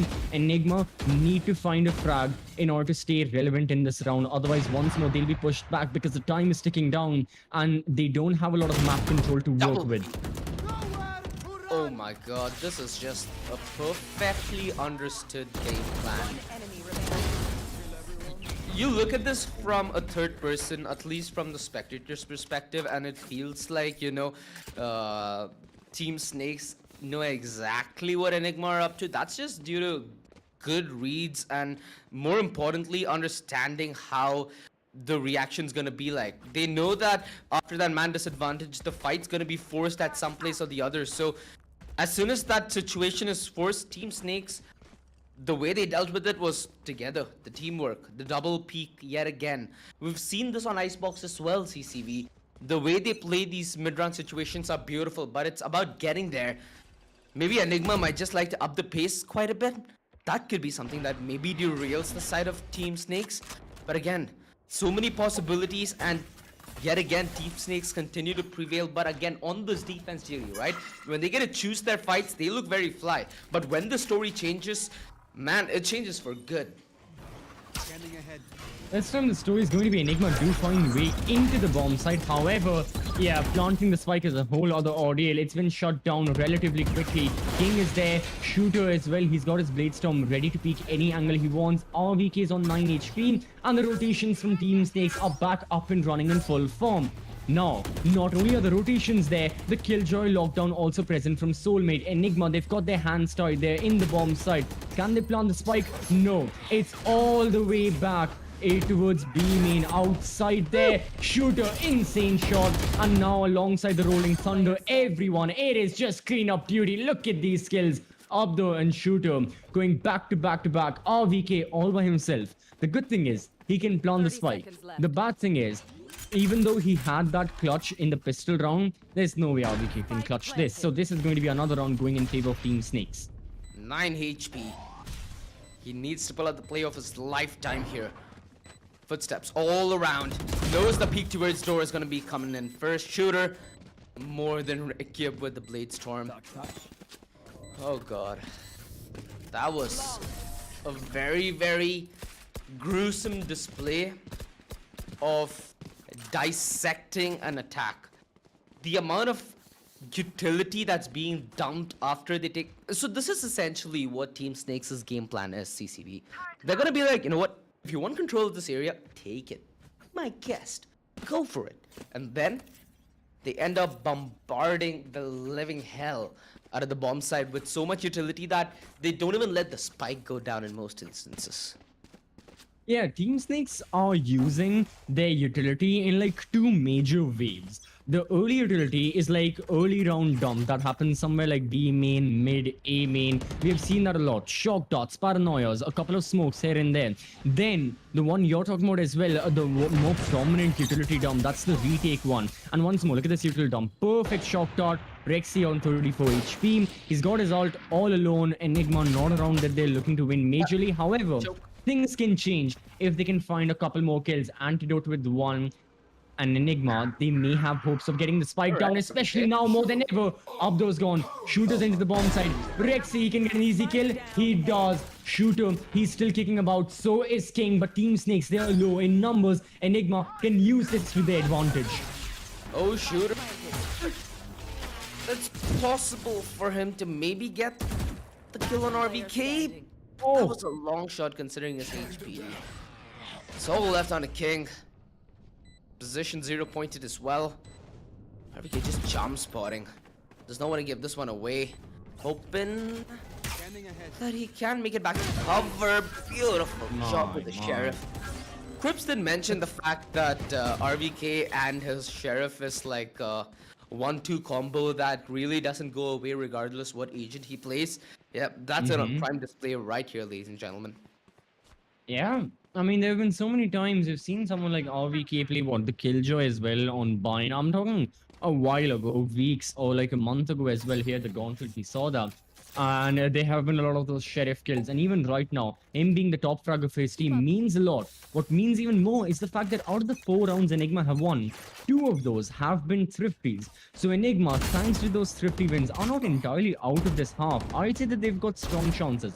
For Team Snakes, they absolutely need to win the final 2 rounds. They need to make this an 8-4. They cannot do anything else. Nothing less than that will be acceptable. They've got to win the rounds. For Enigma, if they can manage even another round win, they should be fine. And now Enigma, they may be struggling a bit. Raw fuel, the entry fragger's gone. Abdo on the hunt for another. But he went and overextended a little too much. As now HSP in the fragment could not escape. Didn't have the right location. The spike though, its location is intriguing as it's going to be picked up by Antidote, and Enigma have to spend a little more time getting into the bomb site. Here's the only question though, if you're the side of Team Snakes, do you contemplate a save? The Shooter has that operator. Can attempt the wall back here as well. Shooter not gonna go for it just yet. The shock dart should cause a footstep. Shooter has at least a piece of this puzzle that lies ahead of him. Excali gives away a couple of bullets, gives away his position. They know what the setup's like. Shooter, only he had a different weapon. Right now, it's gonna be King that takes the lead in this retake effort. It's still a 4 versus 3. Make it a 2 versus 4. Excali, his position, mind you, was given away, but ironically, he spams down the Odin player. Ha! That's irony. Oh, Excali almost finds Shooter. That's the operator, mind you. A big W if he ends up taking that out of Team Snake's hand, which is not going to be the case. Soulmate, anticipating that aggression on the back of Excali's initial peak, deals with him, and they've managed to at least deal somewhat of a blow. Wait, what? Okay, now, Last round in the half. there's some things that question me in life a lot. Yeah. This has become one of them now. Hey, the operator's still gonna be retrieved nonetheless. May it not be on Shooter's body, but yeah, the operator's gonna get picked up. Shooter will have it. HSB also going for the op. Okay. I mean, it's the final round of the first half. I get it. Spend all your credits. It's gonna get reset anyways. But is it viable enough? I guess that's the question that Team Snakes will be answering very, very shortly. And now, Enigma, what is their plan? As yeah, right now they'll be looking to find information. They get a bit of it thanks to KO, but nowhere enough that they can start pushing in. Now we'll be seeing the early wait Shooter. That's my god, that is just he'll be feeling that. Antidote will be feeling that for the rest of this map. He'll be like, how am I down to 49 HP? But now Enigma, they are looking to make all the members of Team Snakes go down to 0 as they're committing to a B push. The Killjoy lockdown will go through. They'll be spending utility. It's going to be a double-sided push. One from B main, one from market. Team Snakes looking to stop it already. Yeah, they're committing the drone though, so it's essentially the opposite now. Enigma know that if they play from within side, it's going to be problematic. So they're playing outside, wanting to take this engagement. Oh, Enigma, the change of pace, and it doesn't work out just yet. Abdur, quick on his heels. Antidote needs to be quick on his aim. He's suffered a little bit of problem. He's bleeding internally, but right now, he's the only thing that holds Enigma and keeps them in the grasp of winning this round. Antidote doubles up. Abdur is taken care of. A 3 versus 2, the back foot. HSB finds the leg on RVK, goes on the recommitment. Antidote given away. 8 HP. Oh no. I understand what they were going there. Their Enigma, they did so well in bridging the gap between what was the problem and what looks to be the solution. Team Snakes, though, that was just heads up play for them to win this last round. Like you mentioned, CCV, it was crucial for them to do so. There, they did it. Now what? Now they gotta hold on for dear life, because this is usually where we have seen so far in the grand finals Enigma starting to pick up the pace on the map of Split. They won 8 rounds out of the 11 once they were on defense. On Icebox, they won 8 rounds out of the 12 rounds that were there. So keeping that in mind, Enigma may do something along the lines of that here as well. And Team Snakes have to be very careful about it. They've been in this situation 2 times previously, and both of the times the outcome hasn't been a favorable one. So finally Team Snakes must realize the lesson to be learned. And Excalibur with the peak, the paranoia was there, Soulmate with 1, and no, it's a bloodbath on mid. Soulmate with a double, Shooter was also there. Rexy, the only person surviving now for the side of Enigma. This has not gone their way. What started off as a great push from Enigma has turned into just absolute chaos that favors Team Snakes. Yeah, assume that Excali is gonna double up that investment and maybe toss a flash before they push that smoke. That might have changed things. Might have. That's the only difference. Shoulda, woulda, coulda. Can't be deterred by what happened in the past. It's fine if Enigma lose this pistol. They can't let it deter what happens in the buy, right? 8-5. Enigma are on pistols. Enigma have a portfolio of winning off sheriffs. Yes. If you piece 1 + 1 together, sure, it might be 2. But I wouldn't blame you two if you think that Enigma aren't going to be able to contest this round. Well, at least for one, logic and sense prevails. It does, and finally, in a thrifty round, Team Snakes prevail with it as well. So this should be an entirely like a flawless round for them, as like it should be.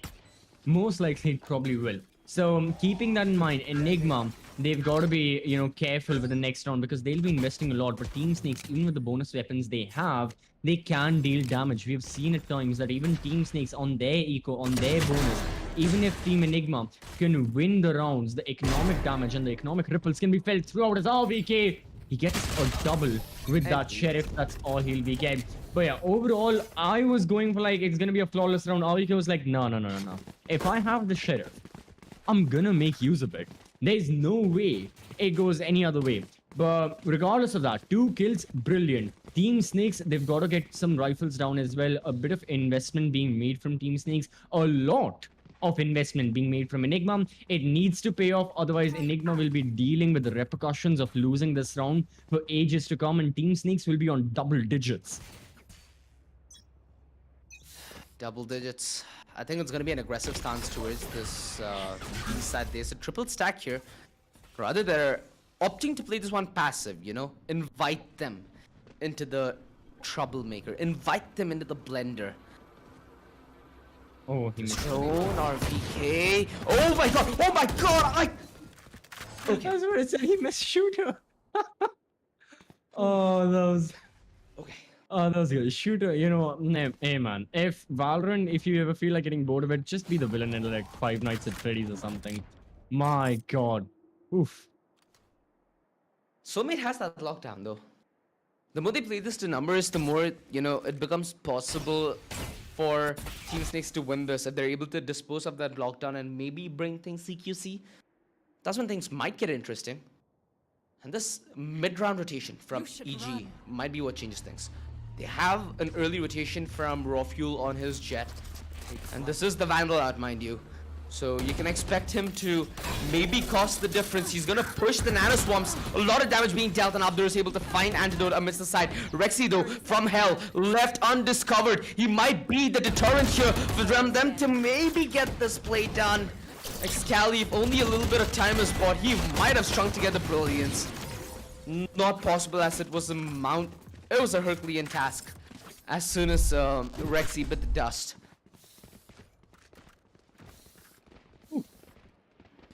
Alright, So, OG, big problem for Enigma Gaming.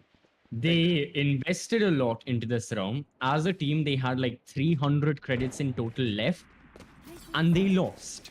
Team Snakes, like I said, have double digits. Enigma, their economy in tatters right now. They can afford only upgraded pistols, a martial, half armor. It is in no way a comparison or any compatible comparison to what Team Snakes have with 5 rifles, full armor, and heaps and heaps of utility.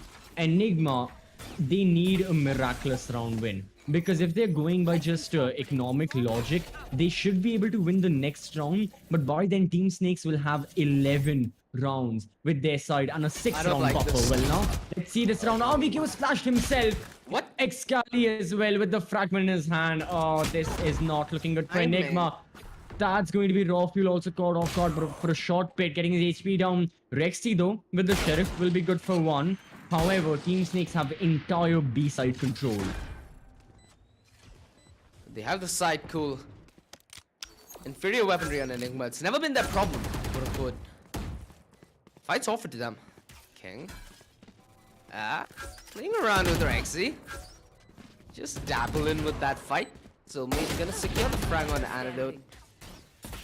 Nice buddy system as you see Team Snakes playing off each other and not adding more fuel to this fire.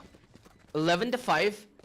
They understand that these are the kind of rounds that, in the bigger scheme of things, steals maps, steals series, and maybe steals even, the throne. I can confidently say that Team Snakes had more than a fighting chance in an icebox. A couple of those situations goes the other way, and this very well could be, a full 5-map affair. Right now, Team Snakes are fighting to just get one. Well, this one seems Yes. very promising. Oh, they are. Alright, it's gonna be a recon ball going all the way in B main. No one there, unfortunately. Everyone from Team Snakes going for a proper Enigma kind of push, as they were doing it early on in the first half. It's going to be a 5-man stack on the A bomb side. Enigma, they have lost not a single member. It's going to be a 5-on-5 retake scenario. That's going to be Shooter through the smoke, downs one, gets one kill before being traded off. And Enigma, their numbers are getting lower. Team Snakes as well not doing all too well for themselves. However, Enigma in a far worse state, all thanks to Shooter and Soulmate. Almost stumbled my words, but Team Snakes, good for them. They did not stumble on any step of the way, whether it was planting the spike or essentially getting map control or even killing the members of Enigma, as that was the primary point for them to achieve. And Enigma, I think this may just be wraps for their side, because this was their final full buy that they could have afforded. This is a weird buy that I don't think will be going the way of the defense. I mean, I don't want to keep jinxing it, but you say weird round. These are the kind of rounds which EG will win. They're still trying to fight though, so map 4 seems to be inevitability. Team Snakes, they've made it look like a doable task. Scally gets betrayed by the shotgun. Heartbreak. Connections made though with the Hunter's Fury and an Antidote being so dead low. Needs to commit his ultimate to make his way out of the side. The shock dart is going to be enough. HSB's right around the corner. He dodges it. And Antidote now set up in a decent position. King deals with them at the perfect moment. He was just a second away from letting his teammate go down the drain. It's all going to be reliant on Rexy finding this backstab, which King is more than ready for. And this might just be the start of good times as Team Snake on the verge of taking their first map in this best of 5 grand finals, ladies and gentlemen. Enigma Gaming finally show blood.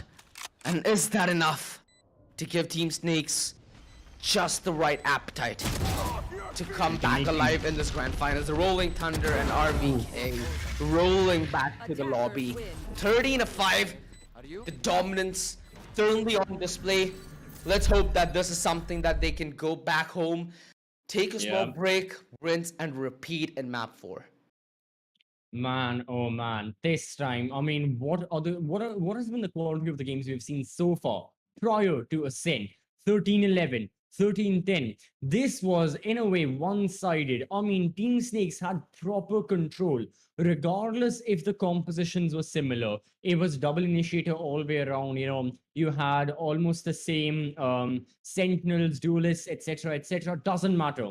What mattered was the map control and the way in which the members of Team Snakes were playing. Because goodness me, every step of the way, the confidence they had, it didn't feel like in a best of 5 they were down 2 maps on the verge of losing out the entire thing, but rather it felt like they were in control all along. Taking a look at the highlights, my point will only be proven further and further as we take a look on over as to all of the kills they were getting. Well, the first round, that was really, kudos to our weekend, the clutch he got. We'll see it with the classic in just a second. But after that, Team Snakes were like, we're going to take revenge very soon of this.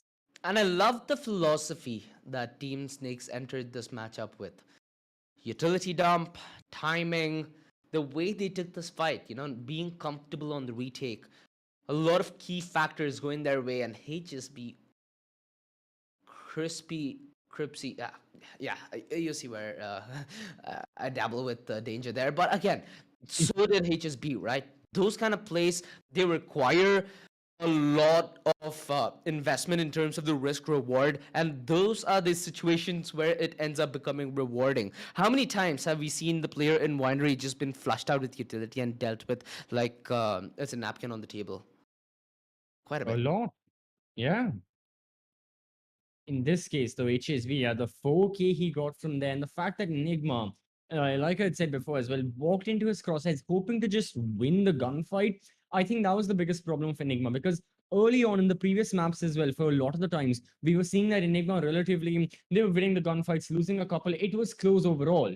This wasn't close. This was Team Snakes just on par to sheer brilliance, and all of the fights they were taking, all the engagements were favoring them. Enigma, they had their standout moments, not just the team, but the individual players as well. They had those clutches, the 4Ks and stuff. But overall, it just wasn't as like on the level they would have wanted, and on the level that they could have given competition to the kills that Team Snakes were getting. Yeah. I'm just thinking, man. Team Enigma, they had a tough situation right now where raw fuel wasn't really facilitated, right? One thing that you have to give for Team Snakes in this matchup is how they were completely dealing with raw fuel and his aggression. He wasn't allowed any room after he went aggressive. After he went aggressive, he was all by himself. Utility was thrown upon him. He was isolated. So as soon as they shut down that duelist, it kind of unraveled what Enigma are trying to do on their attack, and especially through the mid game, their pacing was not really something that threw Team Snake off guard. Now, when you look over the other side, sure, with how Shooter played the Jet, you might think, oh, 29 frags, he's doing everything for his team. Nope. King, HSB, Abdur's soulmate, the sensational utility usage that this team had on Ascent. Exactly. If they're able to replicate this kind of utility and this kind of pacing across the next 2 maps in this grand finals, you can sure as hell be expecting a late night show, because this is something worthy Netflix and chilling on. I do agree to that. But anyways, yeah, regardless of that, 29 kills shooter, 411 average combat score.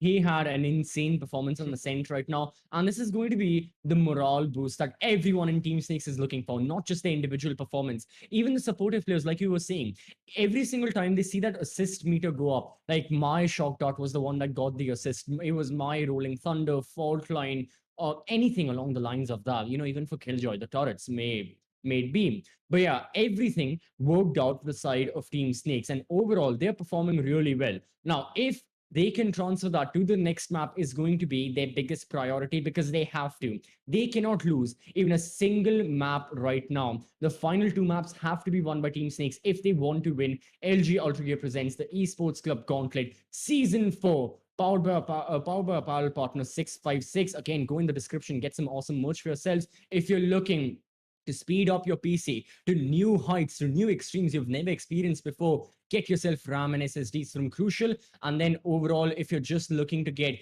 the best gaming experience and alongside the best gaming value, Intel is there for you. Follow their hashtag Game with Intel to see what they're up to, and you can upload on that hashtag as well to showcase what you're doing with your new Intel machines. Till the moment, us here at the Esports Club, we'll be readying up the next map, so stay tuned, keep watching, and we'll be back with map number 4.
legends of memory and storage. Crucial brings you the ultimate performance in gaming. Legendary products. Precision engineered. For speed and stability. Crucial ballistics.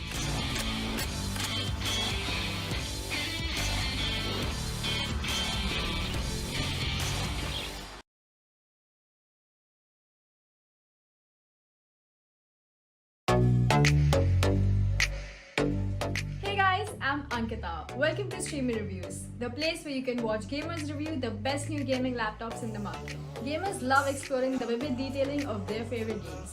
This demands a system that can support their immersive experience.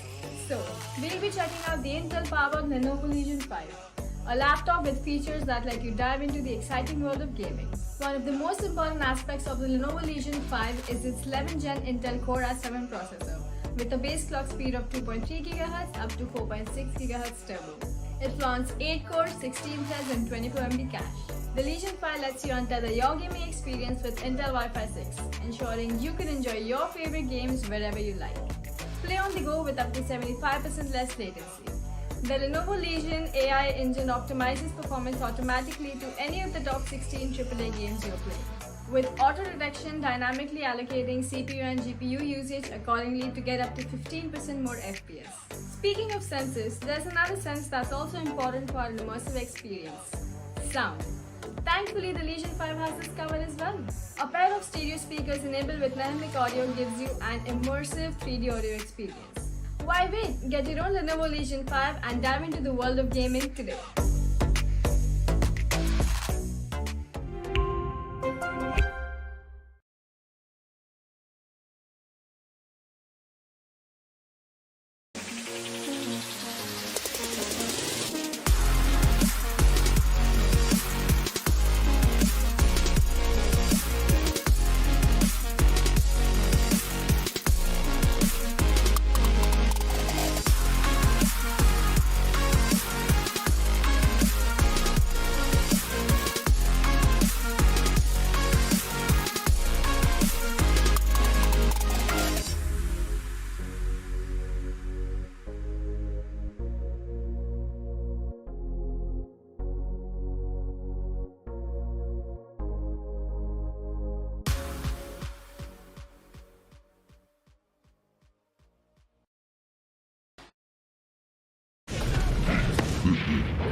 Welcome back, ladies and gentlemen, to the LG Ultragear presents the Esports of Gauntlet Season 4, powered by Crucial, with their gaming partners being Intel.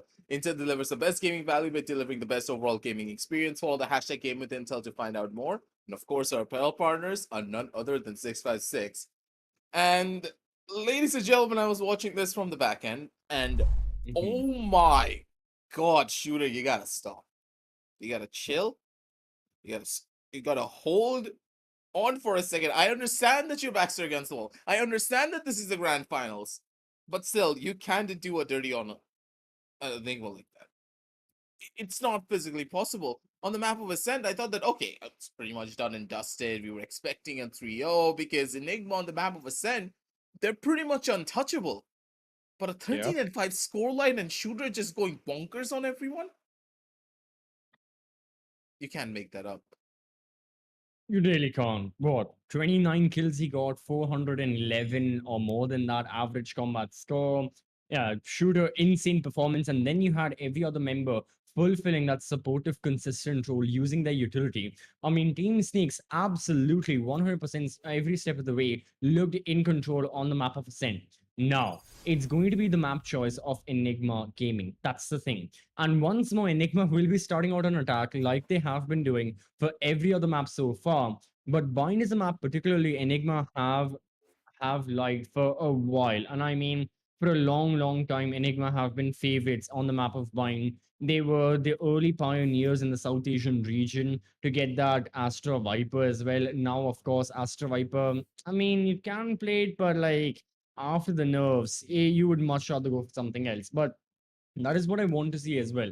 Enigma on Bind, with their recent results, how exactly have they been overcoming all the changes that have been happening, all the nerfs, the buffs, etc., etc. Because Bind has gone through a lot of changes, and so many of the agents that are usually picked up by Enigma on Bind have gone through the changes as well. At the same time, Team Snakes, you don't really see Bind a lot from their side. So for Their them bind is to be strong, picking man. yeah, there for them to be picking the bind up as well, you have to ask like you say the strength that they have. Are they going to be relying on the underlying factors of like surprising their opponents, or is there going to be just like a solid foundation being built? From what we have learned from the past, I honestly do believe that we're gonna expect the map of bind to go in the favor of Team Snakes. But that's one of the things here.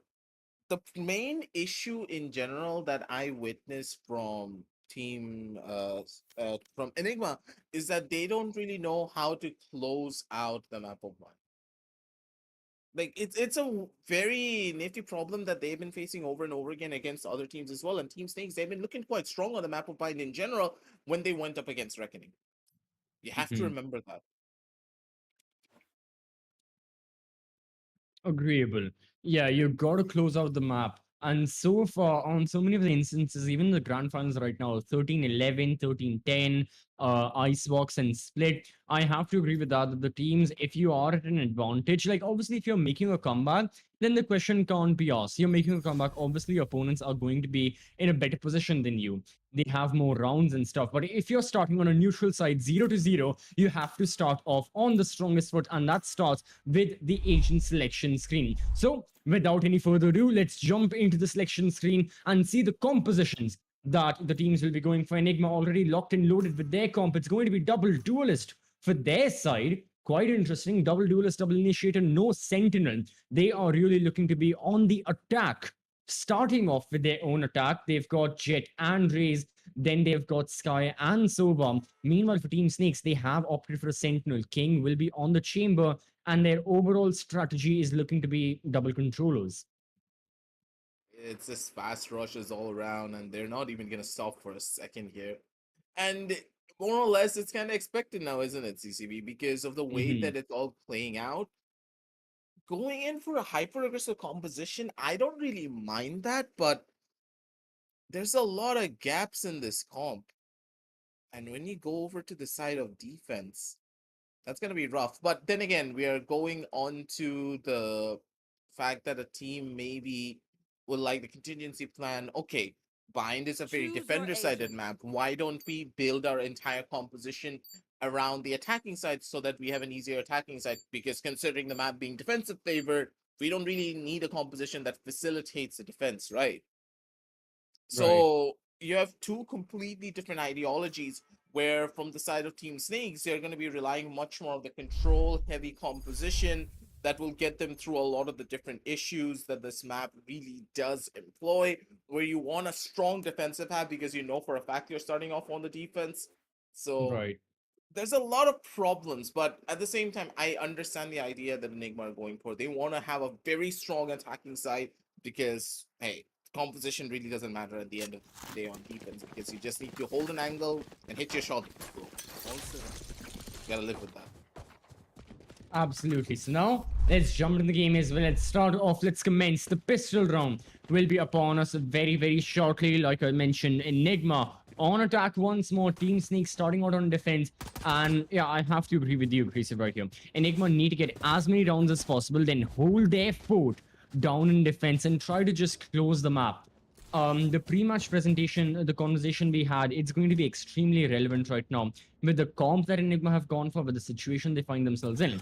At the same time, the members of Team Snakes, they have to keep the fight going. They've got to take bind so that we move on over to the decider map. It needs to happen. There's no way around it. Now, starting off with the attack, Enigma up prime, locked and loaded. The recon bolt's going to go through. Rockfield going to be on the front line of this stake. The steam beacon goes through. King, oh, holding the angle, then falls back. There is the snake bite towards Hookah. Scully is going to push through it. However, it costed him his life. There was the right click from Soulmate. Team Snakes prepared to deal with the stake from Enigma, and man, has it paid off in full. Enemy remaining. I God, absolutely love King and the way that he plays that chamber, man. Being a chamber main myself, when you see shots like that, you just feel the raw ecstasy. But then again, RBK feeling a lot of other emotions here. His entire team just died in front of him as soon as they snapped the finger. Currently, he's stuck between a rock and a hard place.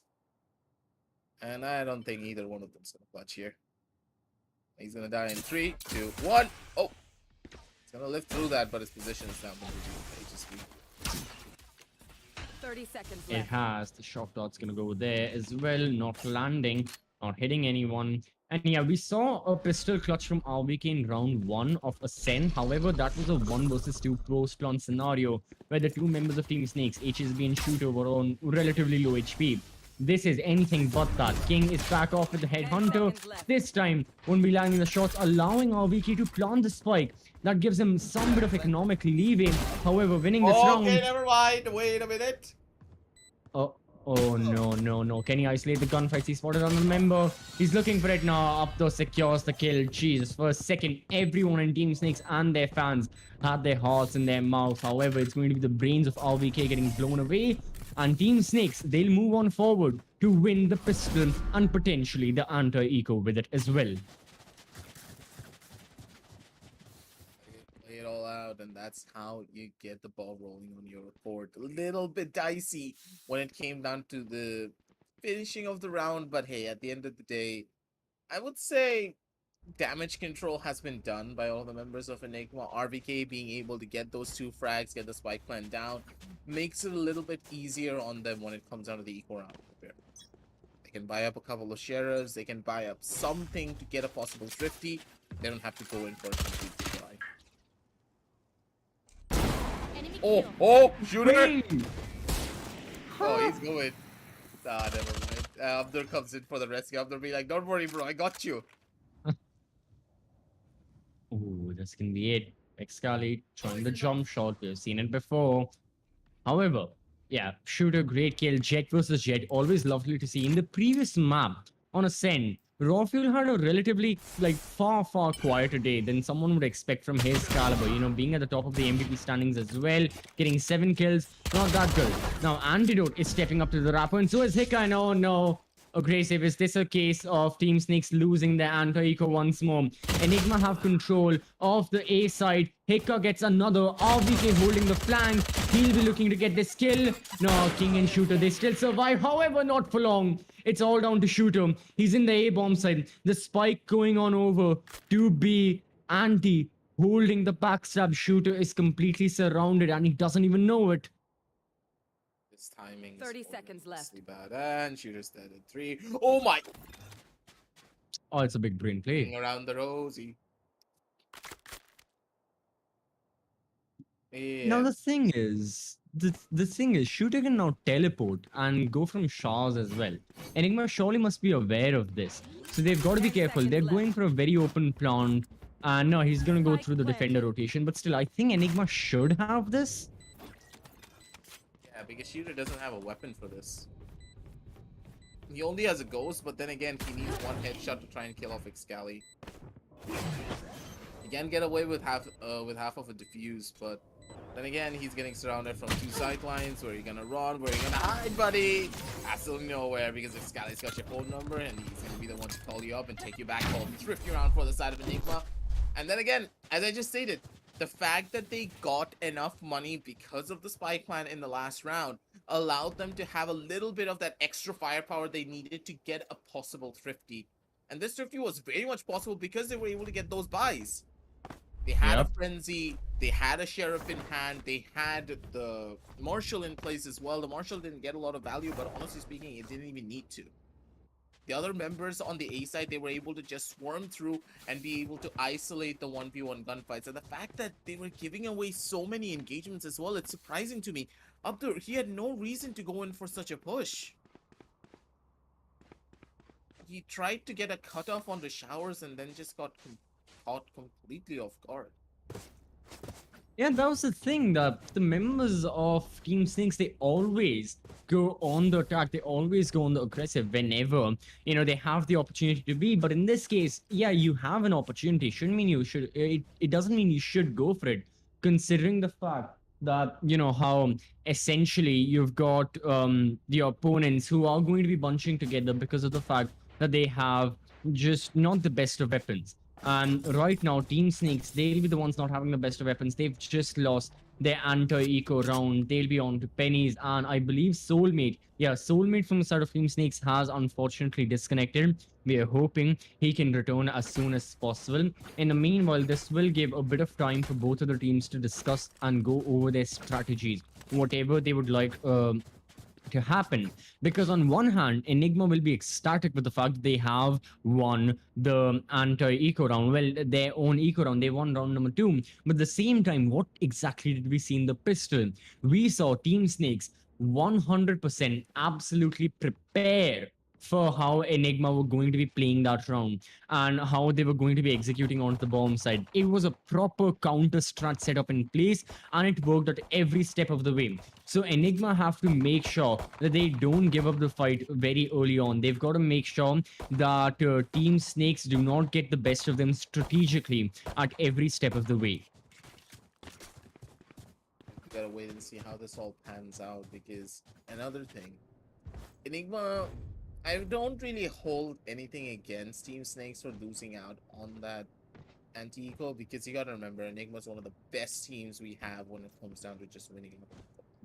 RVK on a sheriff, Antidote being an absolute chad when he's just walking around with his own sheriff, and that level of consistency is not humanly possible every single time. But it feels as though Enigma, they just have it in the system. They know how to make it all work, and they know how to just bring it up when they need to. But for now, at the bare minimum, on this 1-1 scoreline, I want to see a little bit more of respect being shown to the members of Enigma. Because you have to understand that this is a team that you cannot take lightly, and that your backs are against the wall. If you royally screw up, you know for a fact that not only one member will die, but 3 others, because that's how Enigma works. If they kill one player, you know that one more has to die with. That is true. Trades have got to be extremely important right now.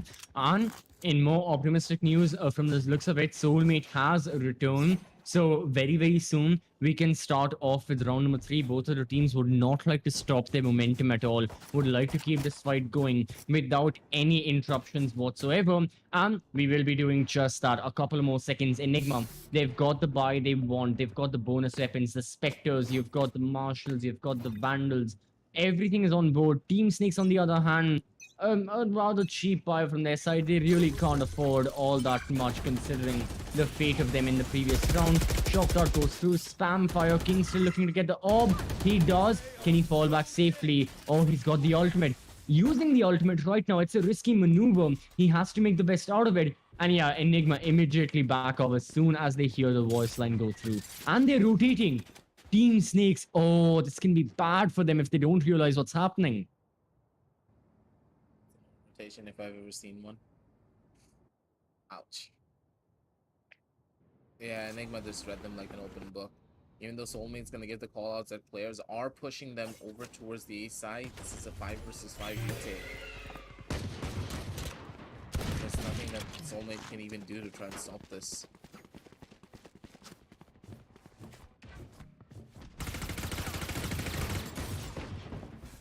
No charges left. All right. Quite bad for them here, but Shooter He can easily make a push. And Shooter, What the heck? he got completely caught off guard. There's nothing that he can do to try and find that shot. Yeah, Hika and now the crossfire being maintained from the members of Enigma as well. Look at Hika and Excali go!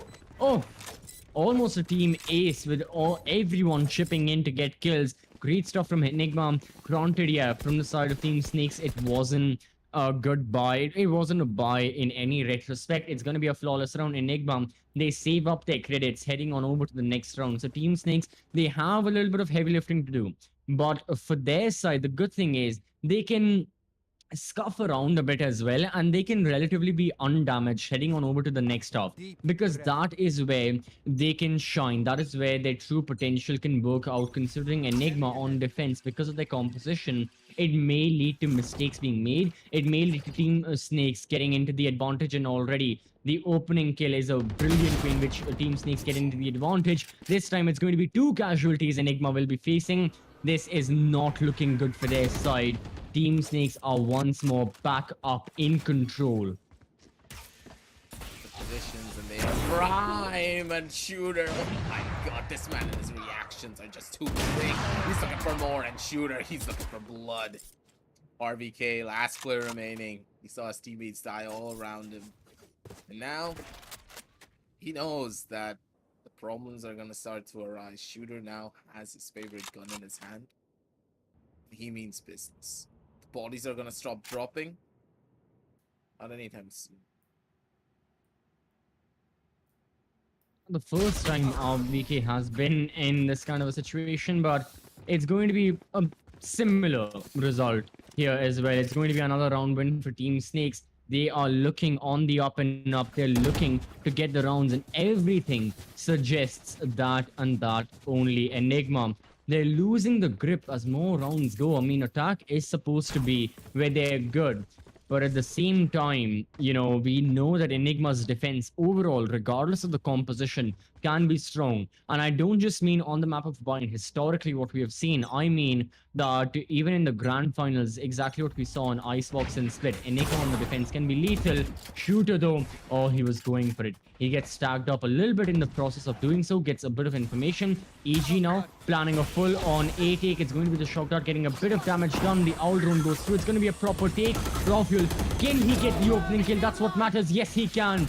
Brilliant usage of the boom bot. Hunter Spirit being used up as well. Soulmate in U-Halls all alone. Can he survive? No, he cannot. Rafuel with a triple. Excali's up in heaven. And this was a proper round from Enigma. Something that they needed and something that they have delivered with. The execution was fast and the utility usage was immaculate. As soon as the round started, you snap your finger and every single little bit of utility being popped was done perfectly. First of all, we have to talk about the boombot being thrown in with the recon bolt. The recon bolt hit the back wall and the boombot was straight in front. So in that situation, HSB, he had no idea what he needed to shoot. Rafuel dashed in over towards the triple box. There's a recon bolt behind him and there's a raised boombot in front of him. He's royally screwed, and if he dies, Shooter pushing out through the smoke, there's no way he's going to be able to get away with that. Not against Rafuel, because he's going to be able to hit that shot. And he always delivers. Rafuel. He's the only one that can match Shooter and his madness. And then there's Excalibur. And now there's Enigma. I mean, I don't know what happened over the course of the past 2 rounds, but Enigma, they have this entirely new face with them. You know, the spike may have been dropped, however, Enigma looking face from next round. I love that. Here comes the fake. That's good stuff. Rafuel finishes things off. That's going to be another round. Enigma take for themselves with only a single casualty. Team Snakes, now they themselves are a bit behind. They have a bit of catching up to do. And their primary job is going to be the fact that how their strength has now become, in a way, a weakness over the past couple of rounds. Their strength has always been getting that opening kill and shutting down any way in which Enigma can push. Because as soon as your linchpin, as soon as your spearhead is gone from a round, your entry fragger, or in the sense anyone, there's not a lot of ways in which you can try and take the round for yourself. Sure, you can try, but is it going to be successful? Not really. But now, over the course of the past couple of rounds, Team Snakes have been losing the gunfight. In this one, I'm not really going to count it because Team Snakes, they don't have the best of buys for their side. So already Enigma, with the rifles they have, they'll be in a better position. But overall, Team Snakes have got to figure that point out as to how exactly they can take the opening kill for themselves. Like that though, King, he pushed himself up a little bit.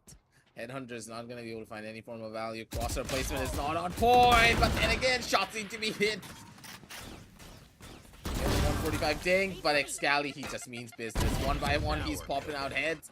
And Abdur, he's looking for more damage here on his own accord, but his position's already been revealed. 3 players have already died out over towards the B side.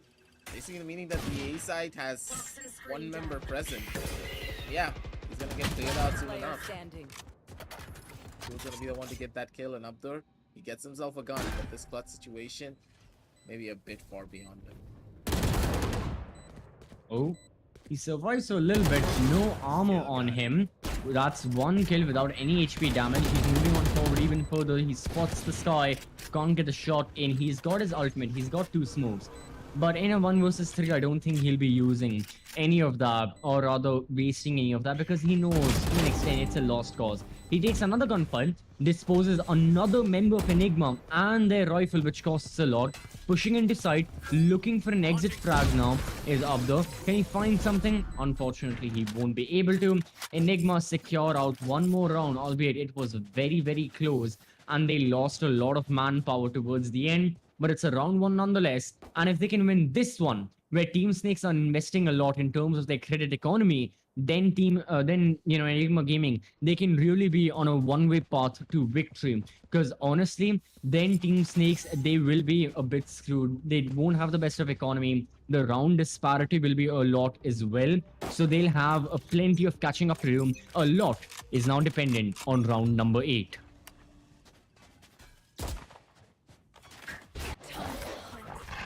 How it all pans out for them. Information coming in, and there's a lot of damage being done. They're gonna drop like bodies and wait. Anti? Miscommunication much? Confusion about much? Okay, I mean, he gets 1 kill, but that 1 kill was a trade for the team kill he got, and Team Snakes, no. They're not backing out of this. They're still in it. They don't want to lose out. This was blunder after blunder from Enigma. This is not how it was supposed to go. First of all, I understand you wanted to ult hookah, but Excali wanted to rush into hookah?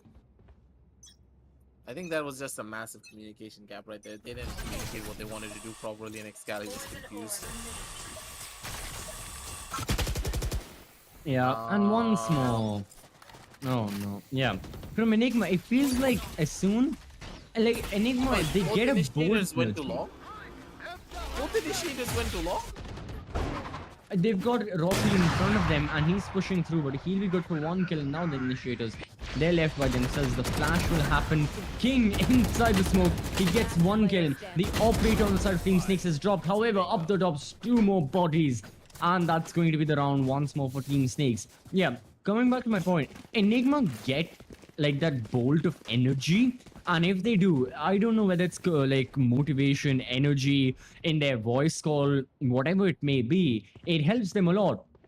But then they fall back into this stagnation form and they can't really escape out of it. Because after these 2 rounds, in the past 2 rounds as well, Enigma have really struggled with the initial kill, with the follow-ups as well. It feels like Enigma were at Cloud 9 and they're now underneath, like sub-basement. Possibly. Because I'm pretty sure the person that's putting them in the basement is Shooter. Taking out Anti this early, yeah, that's gotta be rough. Now you don't have that controller anymore. And another thing is that why is Anti on the lurk? I understand he's playing the controller, but you need this controller to the spike push into us the side. The spike's King with them. has the spike. Yeah, they don't need to peek anymore. They just need to run back, but no one's communicating that the spike is there. Wait, they saw the spike, right? King? Yeah, I saw it flare up on the mini-map. Surely he must have. But I guess he's still in the bomb side. Does it matter? I don't think so. King still gets that headshot.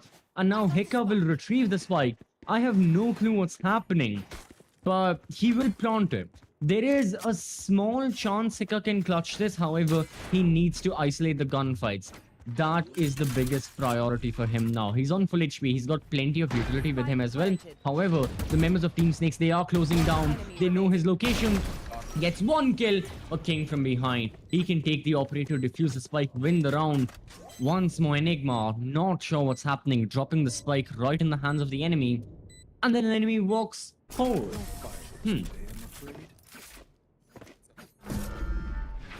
Hakuna Matata. Because this round felt as though there was another massive gap in the communication between the team. Enigma, I don't understand what's really going on, because these type of situations shouldn't really happen from them. The communication should be flawless regardless, but the last round just felt so disconnected between the players. I have to agree 100%. Yeah. Like we were talking about just a couple of minutes ago, that Enigma get this energy. They are on the up and up. The executions are flawless. It's like they're back up in their form. And then they just go right down. And it's like, what just happened? You know? Yeah, what went wrong? What went right? It's these kinds of questions Enigma have to keep on asking themselves and improve on as well. Because if they don't, they are going to be in this weird yin and yang format where sometimes it's working, but a lot of the times it's not. Heading into the second last round of the first half, Enigma, this was their half. Like their attack, their composition suits it. They should have at least like an 8-4, 9-3 kind of lead, but we may just see like a 6-6 kind of ordeal. So they've got to be careful with what steps they take next. And right now, heading into A shot, I would recommend not taking any steps at all into this Viper's pit. Just gotta hold on that through for as long as you possibly can. Raw fuel. Oh. Beautiful shot from Soulmate, man. He isolated that fight so well. It's Soulmate. Triple kill for him. Straight to the Viper's pit. They're still trying to push him. They try to force a player instead of a Viper spit out.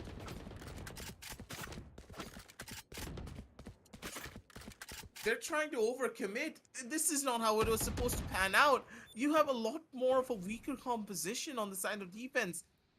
You need these attacking rounds, and they're trying to brute force their way through. Last round before the switch. Enigma.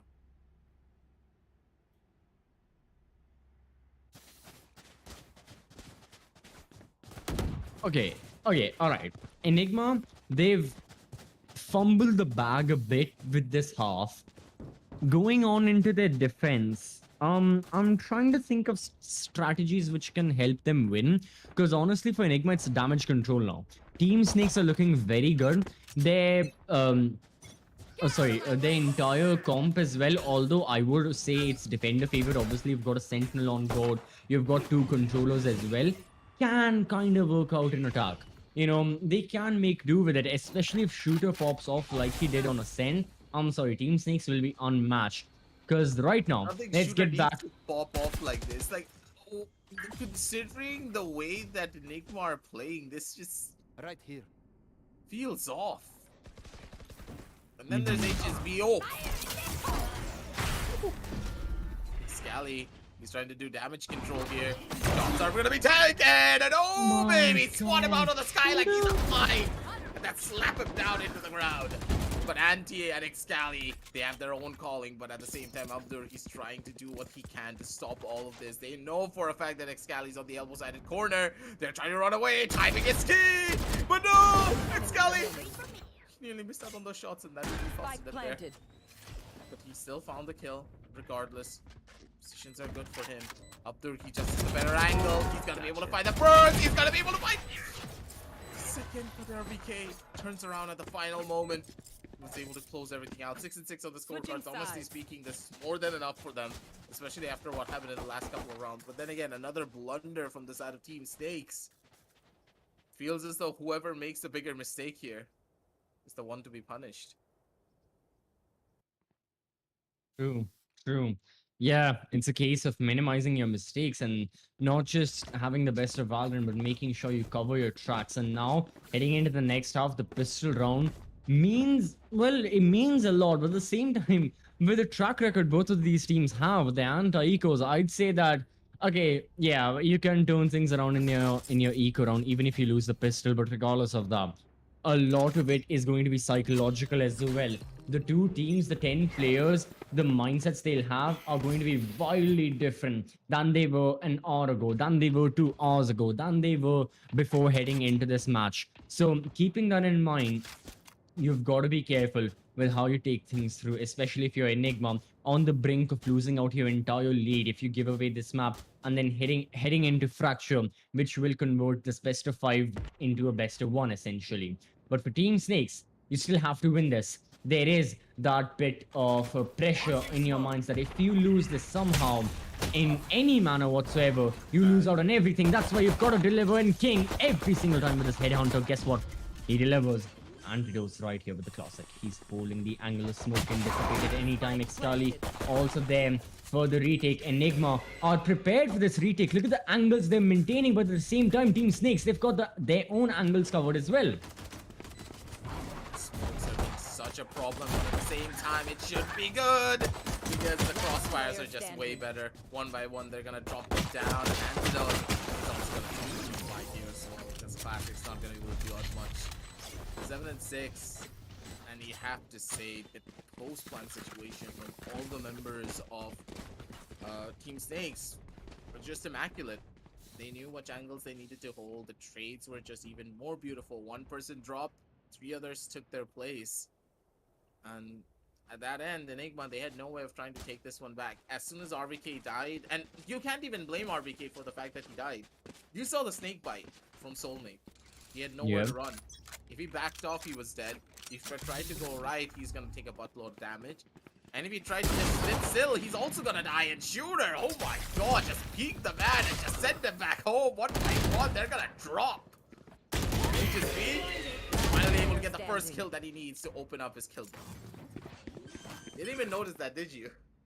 Only now when I was looking at because I was looking at Enigma versus Team Snakes, their members, and in terms of the kills, how they were shaping up, and I was like, oh, HSP 0 kills. But again, not a major point to mention. That's why the both of us, we haven't talked about it, because yeah, okay, it is a point of concern HSP on no kills early on, but when his team is performing like this, all he needs to do is just use his utility to the best of his abilities, and he has been doing that in fairly good parts of EK. Oh my god. The snake bite, the molly, the King, and everything. Oh my god, that's a cremation right there. I mean, there was the embalming with the snake bite. There was the funeral pyre thing, the whatever the process is called with the fire, and then King was the embalmer standing over his dead body. Because my god, RVK, yeah, unfortunate. Learned this in history or something because I remember doing this back in school, but. It's been years since then. I'm not a historist. Don't give that. I studied commerce. Come on, it's I know, and but business. at the same time, there is general history. Come on. Yeah. There is general history. You learn about this. Well, what I am learning right now is that Team Snakes once more, they're going to go for a standard execute. They've got the smokes, they've got the toxic screen, they've got the Viper smoke on towards U-Halls as well, alongside the snake bite. Everything is ready. Except for the kills. RVK with the Guardian will be good for 1. The side control is there. Shooter has infiltrated into U-Halls. What are Enigma thinking? What is going on? Enigma, they're actually just giving away free sidelines. They're playing inside of U-Halls. I kind of like that. You cannot say that that's a bad idea. It's a really good idea, but they weren't watching their backs at all. I mean, both of them. Another problem is the fact that they're running against a composition that has a buttload of utility that can actually flush them out of you. Yeah, I don't think they're ranking on top of this.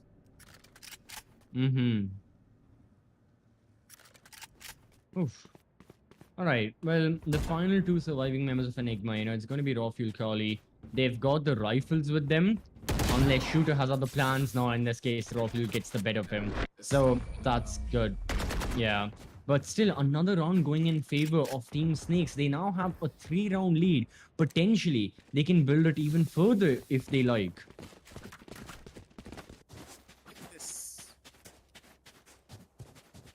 This is just nah.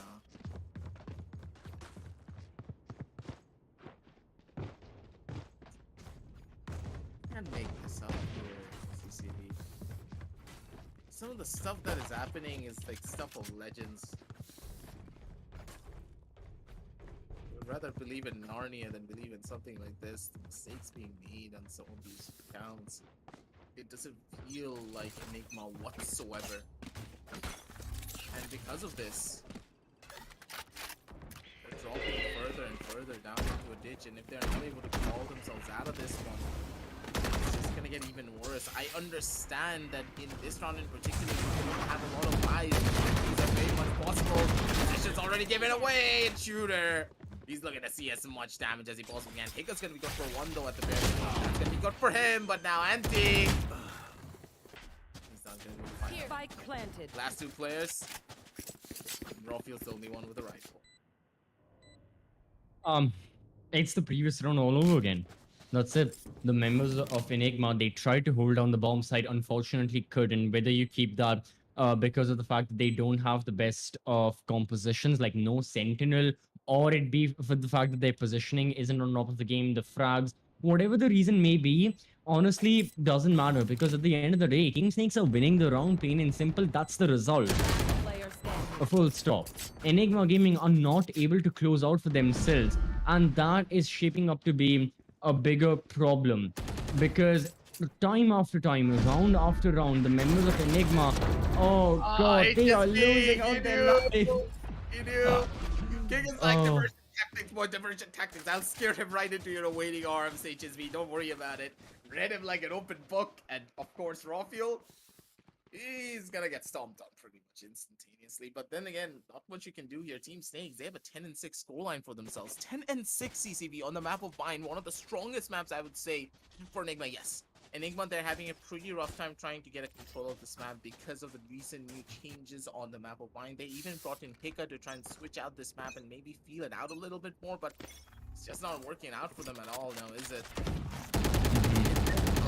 But then again, honestly speaking, CCV, I want to go on a tangent a little bit here, but I think I'm going to hold on to that tangent until we get around for either one of these teams. Because for now, I do believe things are going to slow down. Do you want me to go on the tangent now or just wait? Just go on it. Feel free. I don't think we are going to be free for now, though. They're going to try to go in for a B-side take, and again, Alright. they're trying to feel out the sides, but that's it. Yeah. Shooter. Shooting his kills, my god. He gets another onto raw fuel. He's in towards heaven. Don't tell him he gets the gunfight onto antidote as well. Yes, he does. He doesn't need anyone. He's Shooter. After all, now he's up into heaven, watching this angle. The smoke goes through. He's got the spam fire. If he gets this ace, Shooter. Okay, alright. Finally, he's been put to an end. But Aggie, this is done and dusted. Team Snakes, they get another round for themselves because 2 versus 4. Spike has been planted. Don't come them out just yet because RBK, he's still alive and kicking with his buddy Scally on his side. Bodies can start dropping in a couple of seconds and you cannot count them out even once. Soulmate, his position has been revealed. Soulmate, though, he's not gonna miss both shots. Take down 2. Now it's time for the attack. Yes. Okay, first of all, why in the name of God are you just not picking up a chamber? I understand. I completely get it. You want to go in for a very hyper-aggressive composition. You pick up the double initiator, you pick up the double duelist, and then you pick up a single controller because you need spots. Why do you not just pick up the chamber, man? Instead of another duelist, you don't need that much firepower. You have that extra little bit of firepower because of the chamber. Just look at King. He's regarded as one of the best chambers in the entirety of South Asia. He's not even having a sleeper performance. King is doing so much. He's on an 11-7, but it feels as though his impact is massive. He's doing the role of a duelist. That's the thing here. Mm-hmm. They have not yet incorporated the chamber in their strat book, and I don't understand why. Yeah, Enigma always. I mean, I think even before in Bind, we used to talk about the meta and how they used to play a lot of double controller. I guess it just stems from the when Enigma prefer to have two controllers instead of Sentinel. But now the thing is, with the inclusion of Chamber, Spike things have planted. changed a lot. However, in Last this player round, not standing. many things have changed compared to the previous one. King HSP, flawless round.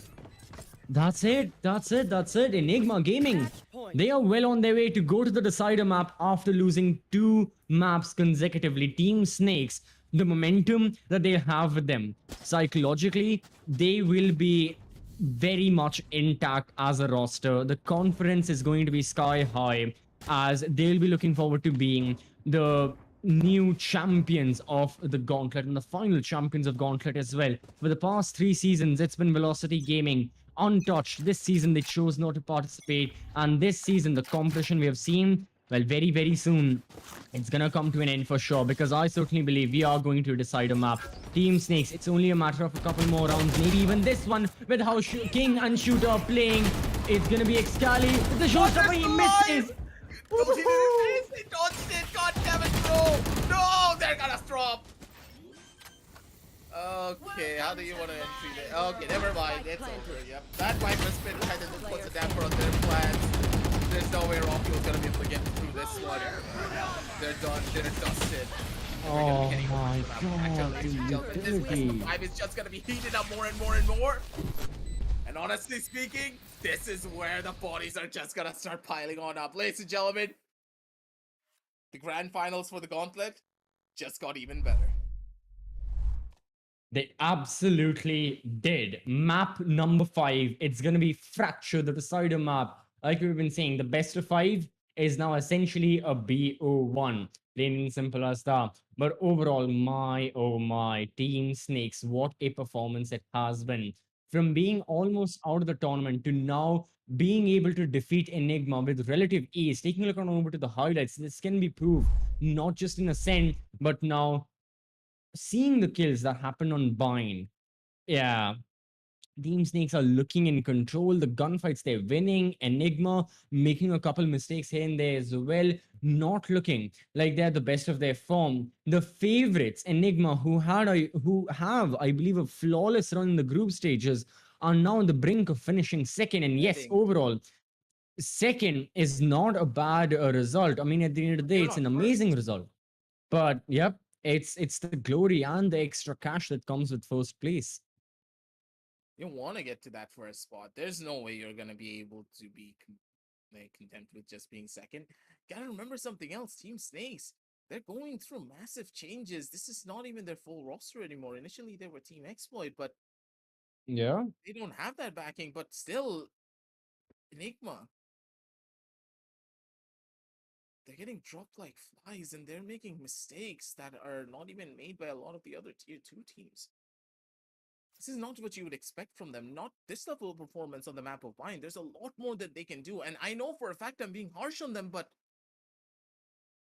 these are these are just mistakes you don't expect from a tier 1 team.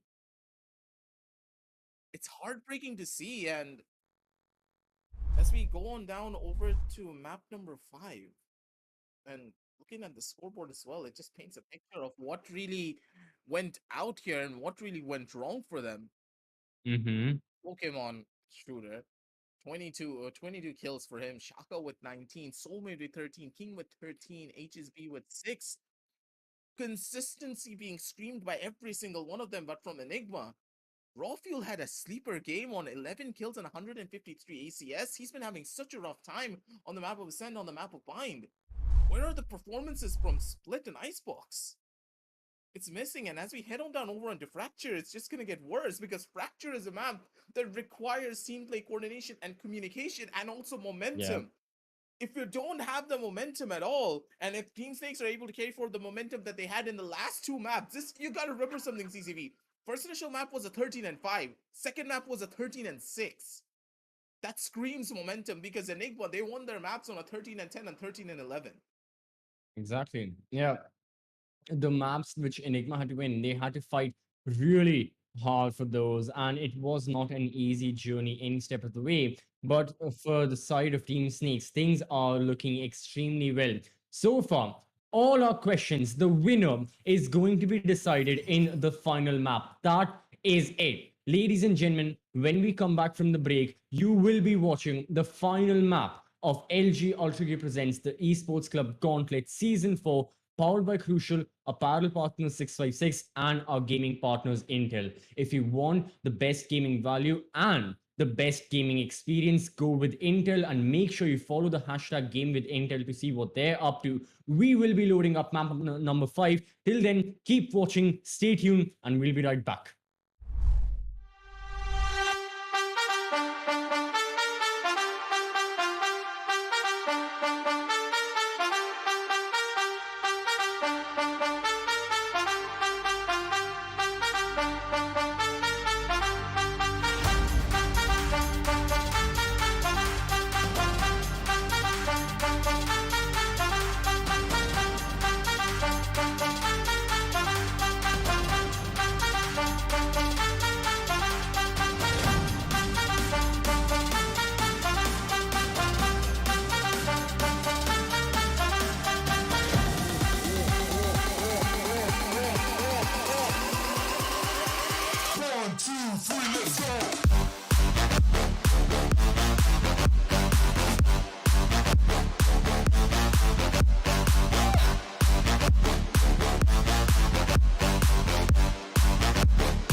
from the legends of memory and storage. Crucial brings you the ultimate performance in gaming. Legendary products. Precision engineered. For speed and stability. Crucial ballistics.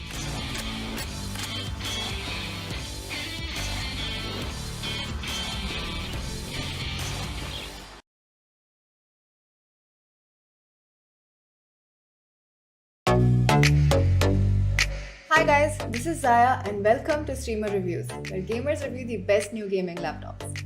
We gamers are always on the lookout to get more out of our systems. If you're looking for a laptop that can exceed your expectations, check out the Dell G15 gaming laptop.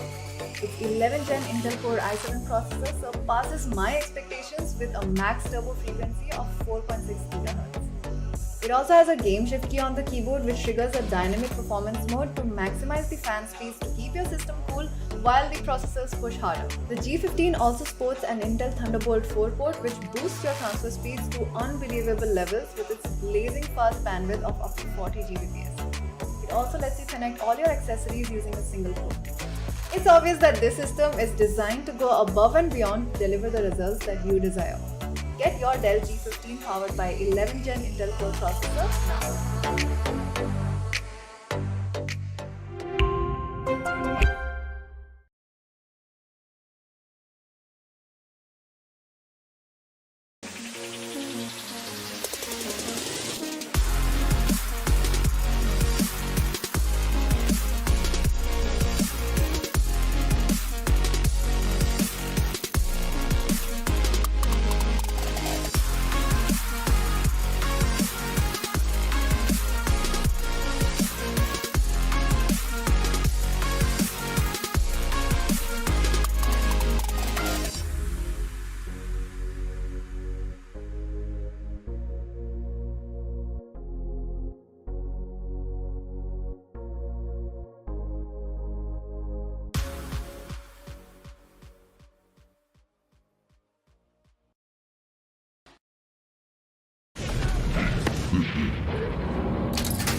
Welcome back, ladies and gentlemen. Today, Ultragear presents the Tec Gauntlet Season 4, powered by Crucial, with their gaming partners being Intel. Intel delivers the best gaming value by delivering the best overall gaming experience. Follow the hashtag #GameWithIntel to find out more. And our apparel partners are none other than 656. And honestly speaking, ladies and gentlemen, it's been a long night. It's been a You pretty think long night. long? Bro, that's an understatement. This is the first time in the history of TC Yeah, it's in Gauntlet the history of that Gauntlet. we have seen the fifth map come through in a best of 5 series. Every other iteration of Gauntlet featured a 3-0 clean sweep by the winning team in the finals. For the first time in the in the entire history, we are gonna see the fifth map.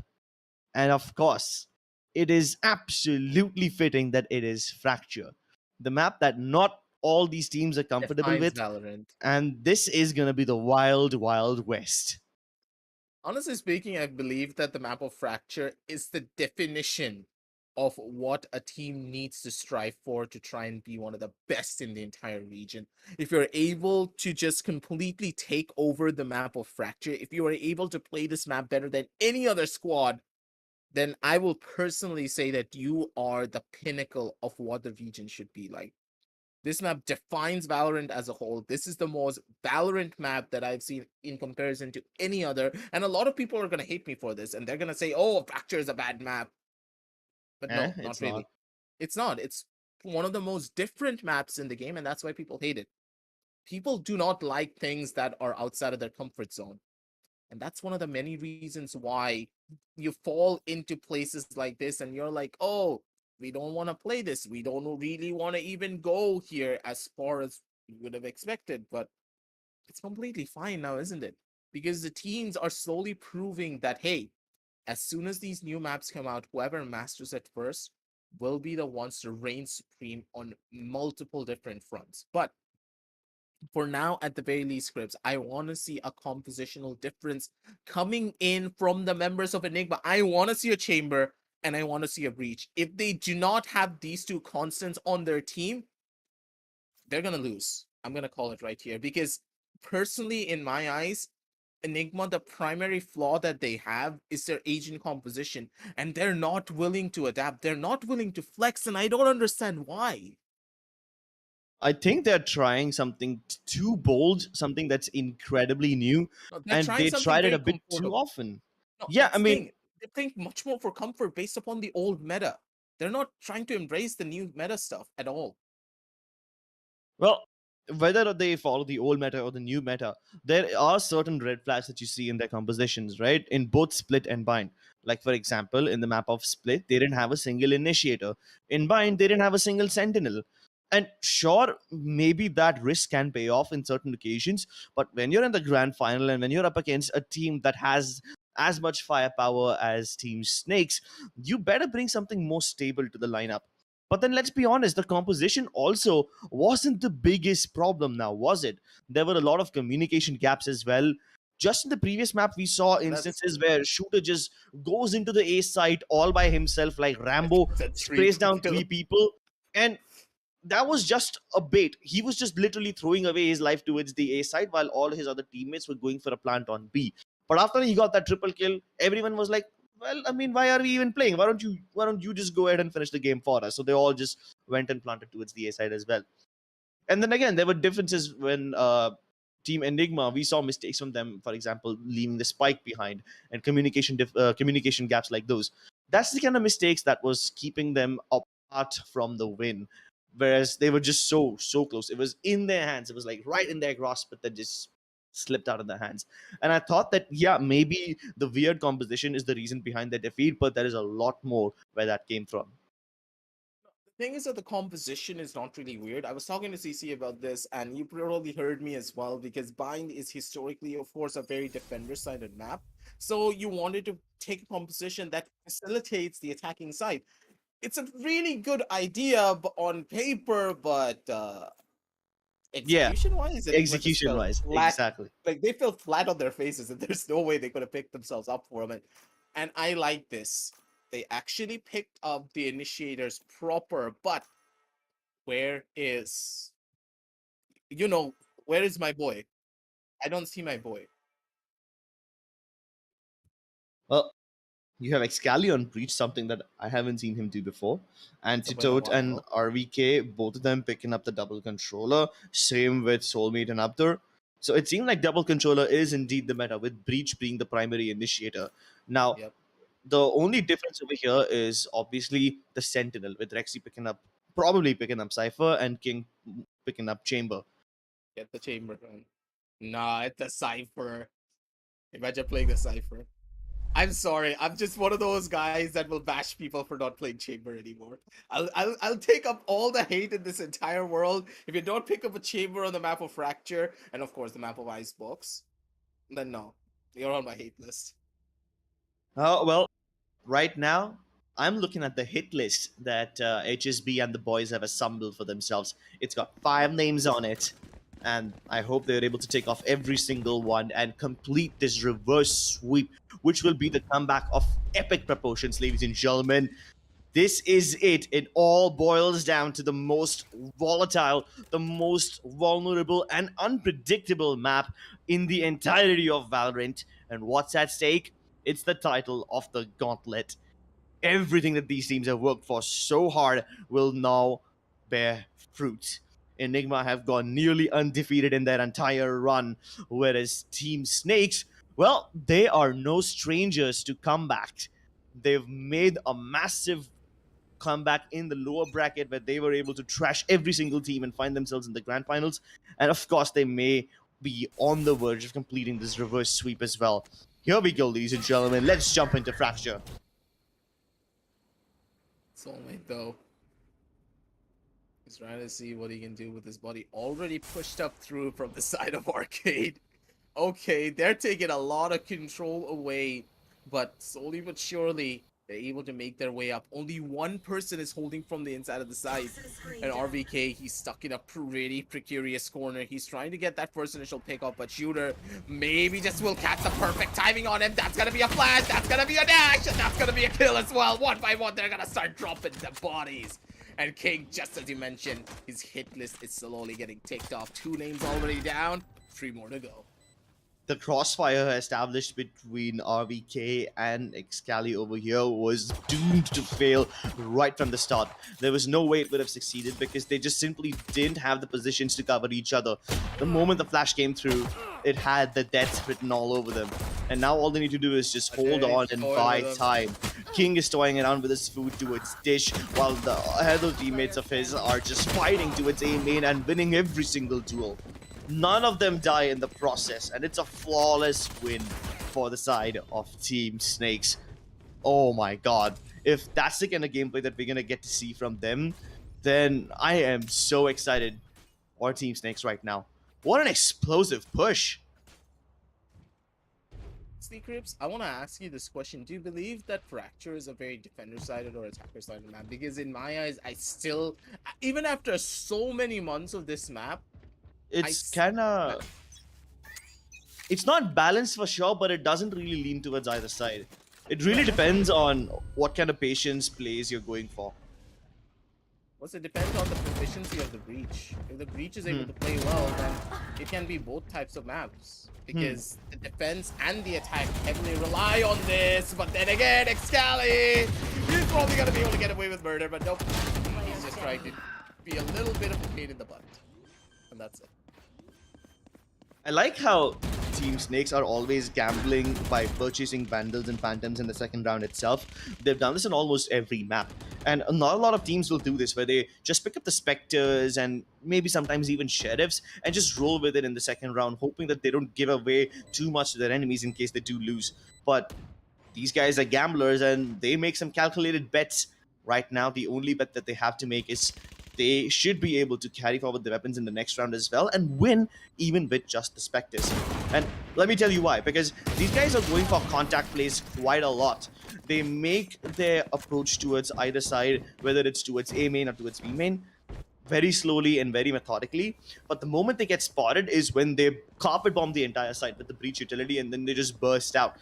They try to close in the distance before they can actually pick up the engagements. And at that point, I think the Spectres will actually bear fruit. Be difficult though, especially on this map, for the Spectres to get a lot of value.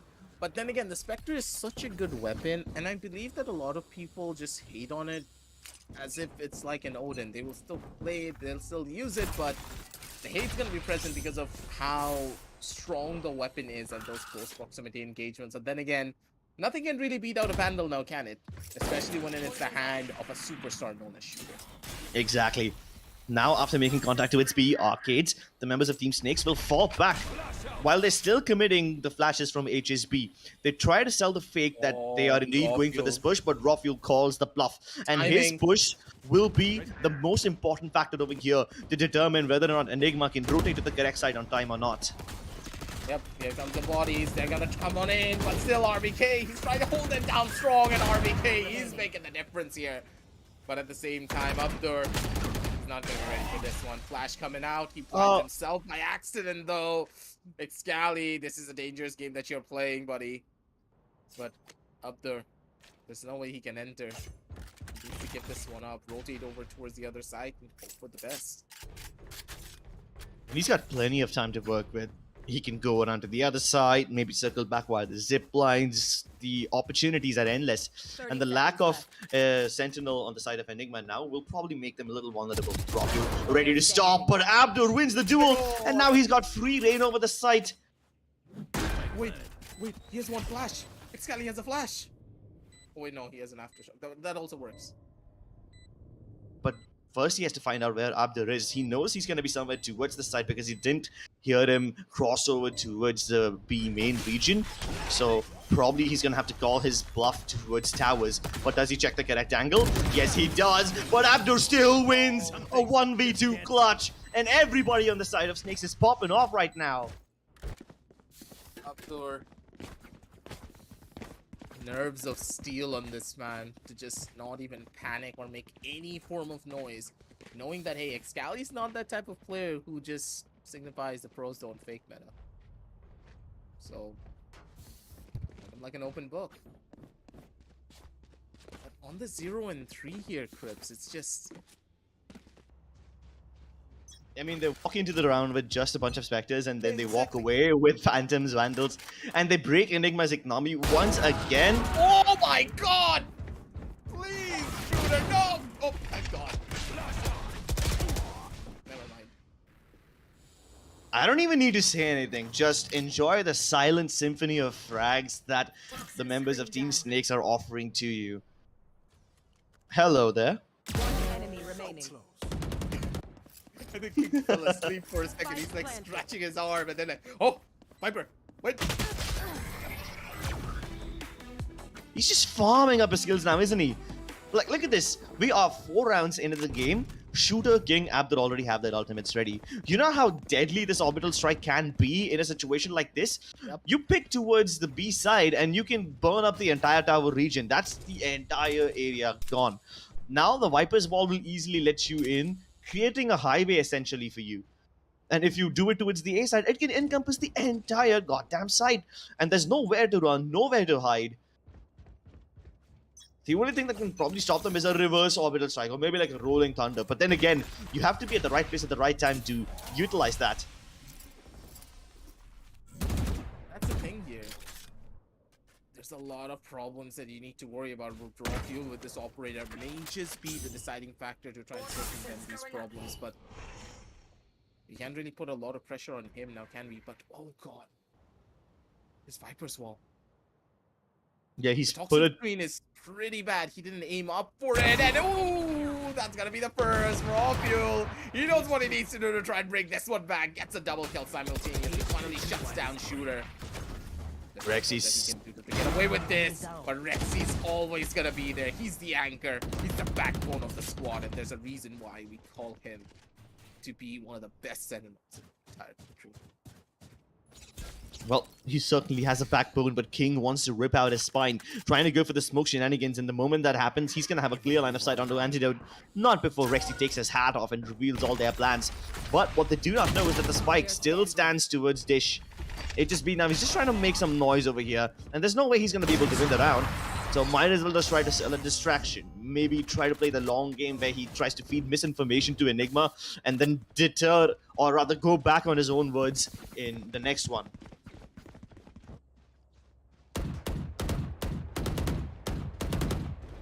Show that competition is in disguise once more.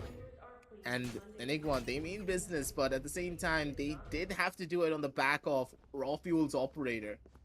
How long can he keep this weapon in your hand, man? That's the real question, because now that Shooter has it in his own, this is the battle of the ops. And you always know this, that operator versus operator, you always need to have your own operator to try and counteract your opponents, unless you're able to completely shut them down with utility. And even if you have a lot of utility to shut down Raw Fuel, it's not easy. Yeah, it certainly isn't. But what you can do in return is set up Shooter for success. Now, Shooter over here is opping towards B main, crawling up slowly, looking for the pick. The spike is following close behind him, and the members of Team Snakes are gearing up for this B push.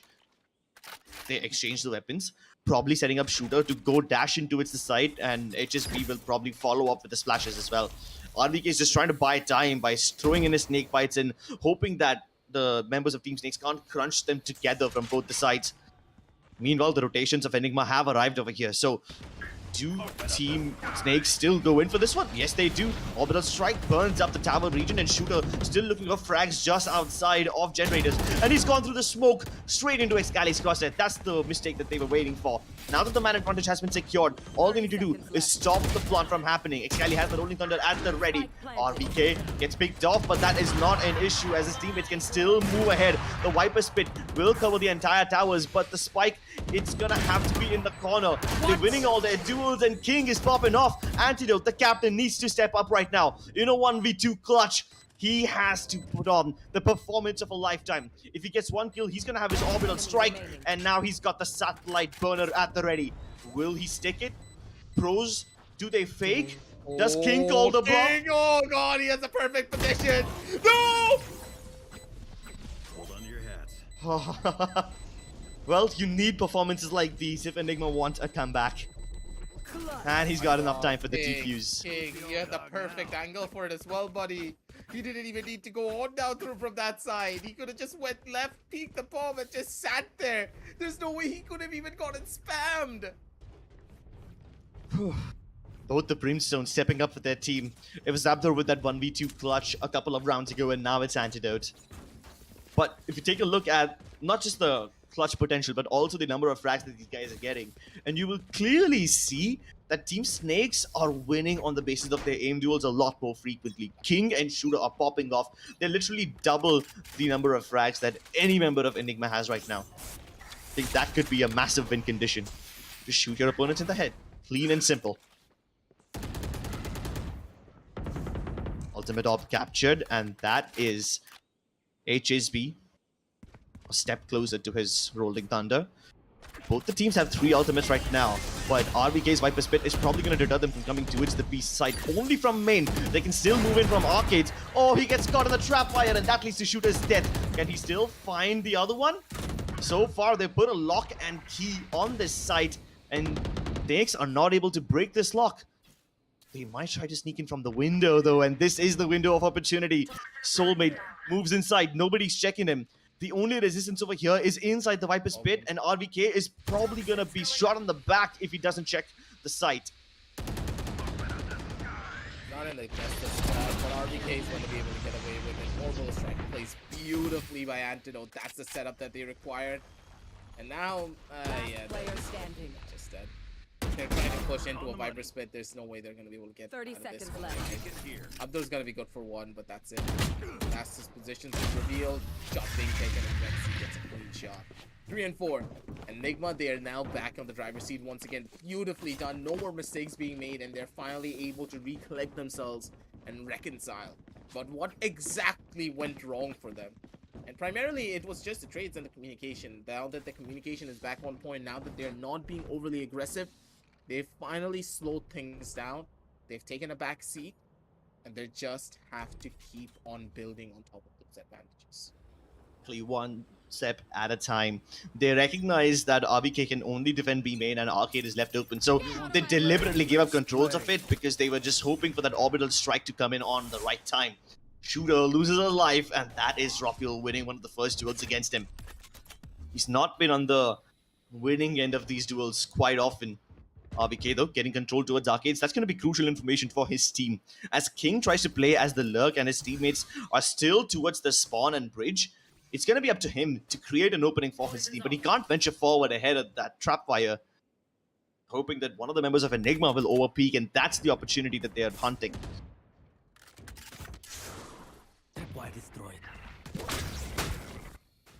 Here we go. Starting to move in right now. Oh, what? Rexy almost missed that, but he more than makes up for it with that double. Still paranoid about getting hit from the arcades, and he is correct about that. Instinct. RBK pays the life for it. Rexy can't protect his teammates, but at least he's going to be able to back up his other players on the side, and there you go. Enigma Gaming are back in the driving seat. They have tied up the scoreline with Team Snakes. Just being problem after problem, but then again, now that Enigma have this entire side under lockdown, they need to find different avenues for entry. Shooter's being shut down. He hasn't found a single fight throughout this entire matchup for over the last 3 rounds, and that's rough.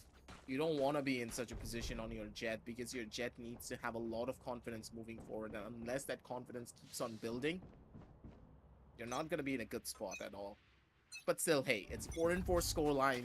The map is still young, so it could work out in any second. But then again, perfect read. Double peek, shots being taken, and Rafiel is those at all. Oh my goodness, the 1-2 combination. Rexy and Rafuel, the two players with the R in their name, will get the W for their team. And they got the spike, they got 3 kills. This is as good as a round in their bag, unless Soulmate is able to sneak through. The trapfire will stop him, and King also will encounter a trapfire that has been put up by Rexy. And they continue venturing forward. One player down, but the Danger Man is still alive. They have to break open this massive crossfire between Excalibur and Antidote, and there's only one smoke to cover it. Spike gets dropped, and the other one's revealed. There you go. Enigma Gaming finally take the lead after what seems like a lifetime. This is something that did not happen for them for a while, but now that they're finally back on the driver's seat once again, I'm gonna say, perfect job. You did it well. And Fracture should be yours, but I don't want to jinx it as well. Caster's Curse is a very prominent thing here in the TC Gauntlet. And Enigma, they've been on the receiving end of it quite often. I mean, I like to call it the blessing sometimes, you know? You gotta stay on the positive side of things, Aggie. Yeah, a blessing for the opponent team, yes. Not a blessing for our DMs, that's for sure. Depends on how much superstition you believe in. I don't believe in superstition, I believe in supremacy. I believe in RVK supremacy, but he's gonna get slapped in the face with that rolling thunder. Almost hit him as well. And there you have it. King with the perfect position. Gets boiled alive. The orbital strike doesn't get anyone, but it forces them back in. There's so much confusion in the camp of Team Snakes. It's finally HSB who hits back, but his teammates are dead and buried 6 feet under. He might just be sending his opponents in the same grave, and even Abdur brings it back. Hold on! What is this? It went from a 2v5 to a 2v2. Oh boy, we have seen this before, and Aggie, you might have been right about the curse. Yep. This is when the bodies start dropping, but at the same time, I think they're waiting to see if Enigma they're the ones to make the mistake. Camera's been placed by Rexy, so Rexy's going to be playing for a much more further back position. The Rolling Thunder is available though, so they have that opportunity to use it at any time, but they're not opting to do so. One person has already been revealed, and it's going to be going down. It's all up to HSB, buddy. If you need to take this, he needs to find the most optimum timing, and he's not going to find it. I would have honestly just thrown out a Rolling Thunder. Like, these are these 2v2 scenarios where you just throw out a Rolling Thunder and hope for the best. Yeah, but they try to make the best out of the worst situation. Consider losing 3 of your teammates and then still being able to get the plants. At least with this, they won't go flat out broke by the end of this half. One cheap buy with like Spectres and whatnot, and they should be back on their feet. For them, right? Whew. So, we have to point out one thing though. Every single round that these guys have been able to win was in a row. Unlike Split and Bind, where both the teams were trading rounds 1-for-1, trading blows with each other and not letting each other's economy build up, in Fracture, both these teams are able to string these rounds together, and that either puts one team in a massive economic advantage, or the snowball effect is just too much to bear. Now, what has been working for Enigma is the fact that they take proactive control towards either side of the B site. Sometimes they have the AWPer placed towards B main, or sometimes they have RVK just aggressively using his poison utility towards Arcade to clear that area out and hold it down. And while these guys are busy holding the B site, the members of Enigma can actually stack up the A side, which is a lot harder to defend for them. Even the retakes have been a lot better for them, you know? The crossfires which we saw from Enigma Gaming in the first 2 rounds were absolutely useless. That's why the members of Team Snakes were able to break into those sites without any problem whatever. But now Enigma, their crossfires are a lot more potent, and let's see what Team Snakes can do to stop them. Rockfield still gonna be encouraged to move right through that smoke, completely disrespecting the opponent utility. Even Antidote does the same. They're just going in for it, man, and they don't give a damn about what's gonna happen to them. This is really well done at shooter. He's contemplating. Wait, can I jump this? Can I jump this? Not gonna be able to, buddy. I mean, of Now. 50 agents, he's the one who can, right? With the updraft.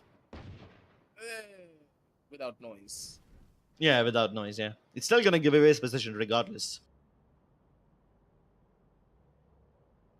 And now it's Rawfield's turn. Another free kill. Like, there's no way he misses this. If they peek him slow, another person's gonna die. 3, 2, 1. Pop. Oh! Ooh! Okay, one person did die, but didn't expect it to die like that. Call an ambulance, but not for me. That's what Abdur says. But he still has a massive task to unfold over here. Soulmate making the lives of them easier. Excali trying to deny the plant with the aftershock, and he does manage to kill Abdur, but Soulmate has activated that Viper Spit and enfolded the site in his arms. He's also using the snake bites to clear out some of the areas of approach, but Excali might be able to kill him. He's on the high ground, and he finds him in the back. I'm pretty sure the Soulmate didn't expect something like that to happen. Positions were good though. And honestly speaking, if Excali didn't place that perfect concussive blast, Last round in the it was half. all over. I mean, we thought it would be over 3 maps ago, but here we are. 7-5's not a bad scoreline if the side of Team Snakes are able to get it. That last one was an eco, mind you, and that eco went really well for them. Enigma Gaming were able to pull off a bunch of ecos towards the starting end of the series, right? They had a lot of thrifty wins in Icebox, a lot of thrifty wins in Split. We had to see something like that from them. But then again, Enigma haven't been on an eco round ever since they started winning. They've been able to string 7 rounds together, and that is a lot of momentum. For the first time, Team Snakes are trying to approach the door region on A, and Shooter gets the opening frag. Here comes the Rolling Thunder. It doesn't really hit anyone, but better safe than sorry. Shooter though, spreading into dangerous territory. Smoke shenanigans seldom work for him, but Rex is able to find 2 people without even having a line of sight onto any of them. It just begins to reveal like X-ray vision, and he activates that supervision. Situations that you just can't make up. There's no reason for it to happen, but it's still happening, ladies and gentlemen. King, you just gotta hold, buddy. You just have to pray that your teammates are gonna be able to deny the plan for as long as they possibly can. They have the orbital strike, they have the Molotov, they have everything, but they just don't have the bodies to work with. They need to hit the shots, they're gonna be able to get it. Molly on 1, more than enough time being wasted. You just gotta survive, but no, it's not gonna happen. The Molly didn't hit. Oh, come on. Like, I guess the Molly would have probably landed on the spike if he didn't try to fade away. That's Excali BMing his own teammate. Well, you have the right to do so as long as you're winning the round. No, dude, the Molly would have been perfect. You can already see if he hit that, that was over. Yeah, that would have been a confirmed round for Team Snakes.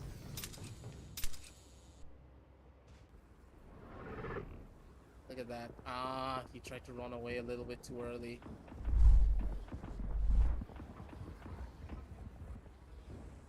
It's just a sad story right there. Oh, well. Did you expect to find yourself in this situation, Aki, when you started this series, when Enigma were leading all that way? They've found the lead yet again, but let's be honest, Team Snakes have come back from worse situations.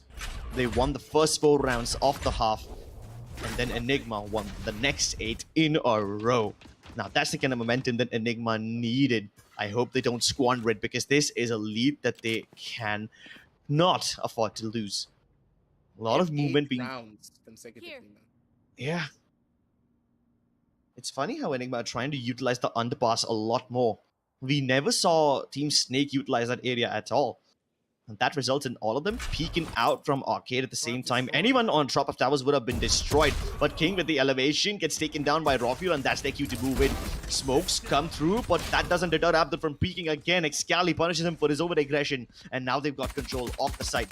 They can easily plant the spike, but can the members of Team Snakes deny that? Nope, they have absolutely nothing to do that. They're gonna have to regroup and come in all at once. is in a pretty strong position as well onto Arcade. No one's pushing him from the back, so he can just wait and just play with his buddies. They're gonna double up. Double should work out, but no. HSP is trying to make things a little bit more even. 3 versus 3 situation on the map. Positions are good. Shooter's gonna be good for one more. Dashes and flashes. Everything's ready. And because of the snake fight, there's no way they can peek even. Scally though, it's gonna be good for one. Halfway diffuse could be coming out down through soon enough. One on his left, one on his right. Where do you run and where do you hide? Should be able to get it. No, they're looking back. They're not looking in the right direction. Shooter's gonna be able to turn around to find one more kill, but the double pincer was just too strong, and RBK is gonna be the thing that closes everything out. 9-4. And ladies and gentlemen, we could just be looking at a 10-4 and Enigma. They could be the ones to take away the gauntlet, also take away the title. They must not lose the next run. There have been times in the past where Team Snakes were able to hit them back and completely destroy the momentum that Enigma built up in their pistol rounds. We've seen that way too often, and I just hope that we don't get a repeat of history. But history, as they say, has a funny way of repeating itself. With very little money and cheap weaponry, the members of Team Snakes are now going to hold on to these angles by triple stacking them. You can already see King alongside Shooter moving up Arcade, and they haven't seen any activity over here. The first person that they'll encounter is going to be RVK, and that should give them an idea about where Team Enigma are going to be heading this round. But Enigma also are incredibly patient. Both the teams are testing each other's virtue of patience, and like they say, the waiting game cannot really be predicted. Oh, Antidote has already snuck all the way past doors. Here comes the smoke. He's trying to swing wide, but he gets triple peeked instead. And that's the captain down. He's not going to be able to live for long, but then again, Abdur, he needs to hold this side down as hard as he possibly can, because if he doesn't, this is going to be deadly for him, but still... Round possible here at any second if they're able to find this final kill, and yep, they should be able to, right? RVK, he's the last player remaining, but still RVK is one of those players that can get themselves out of sticky situations, but not today, not anytime soon, because Shooter's gonna be the one to get that triple, get the final blow that they need to get this Thrifty out on the board. And on this 9-5, things are getting a lot more competitive here, Crips. Oh, definitely a lot more competitive. We've seen this before, and that's exactly what I was afraid of. Snakes have been able to deny the pistol win to Enigma Gaming and steal their momentum away in the maps of Split and Bind both, but now they've done it again, and I just have to ask, how many more times? It's these thrifty rounds that really are a pain in the neck for either team. Those are the things that just completely switch out a strategy or make it fall apart. These thrifty rounds should not even happen, but then again, the main reason why these thrifty rounds are occurring are primarily due to the massive ambitious plays that are trying to be made by all the members of Enigma. There's no reason to go in for ambitious plays like this. They can just take it easy, take it slow, feel out the entire map, and then go in for a slow push with each and every one of their members being able to play for trades. That's how you should always go for an eco round. There's no need to make a hero play by yourself. Like, Antidote walking into A with a Brimstone. I mean, I understand what Antidote was trying to do over there, right? He was trying to probably sell a fake, and he tried to be the best salesman in the world, but... Controller, I don't know what was going on in his head. Maybe he saw one too many Jordan Belfort videos. But what's even worse, and what's even more ambitious, to be honest, are the amount of peaks that Team Snakes make out of those toxin screen, make out of those sky smokes. We saw so many of them jump into the site with just the classics at close range, completely disrespecting the toxin screen of RVK, disrespecting the smokes put down by Antidote. They just don't care about their lives, and why should they, right? Team Snakes have nothing to lose in that round. If they peek out of the smoke, then they die. So what? They would have been dead anyway if they waited. But guess what? These ambitious peaks from Team Snakes are what get them these thrifty wins. And while both the teams are showing the best that their ambition has to offer, sometimes fortune favors the brave. Let's wait it out and see how it all plays out now, though. Because Enigma, they're being forced onto an eco. There's no way they're going to be going in for another force buy here, so... the way that this will Are pan they out though? for them now, no, there's no way they're going for the first fight. Like, why would Raw Fuel has a Spectre. Spectre's not really a force fight. He still has enough money in the next I agree. round, so- Yeah, yeah. I mean, if he can get just one kill and then die, he's gonna have his Blade Storm ready. Or better yet, if he can get both the kills. Just like this, the Toxin screen drops, and that's a surprise for Shooter. He was completely unguarded. Not at all prepared for that one. He doesn't get a kill, but at least he's gonna be able to get that ultimate up, so he's that one step closer to his Blade Storm. Excali has the Rolling Thunder available already. RBK gets a God. pick, but that was towards the B side. His teammates are not over there at all. They were trying to make contact on A, and now Team Snakes are worried. Where's the actual hit coming? Abdur discovers the answer, but at the cost of his life.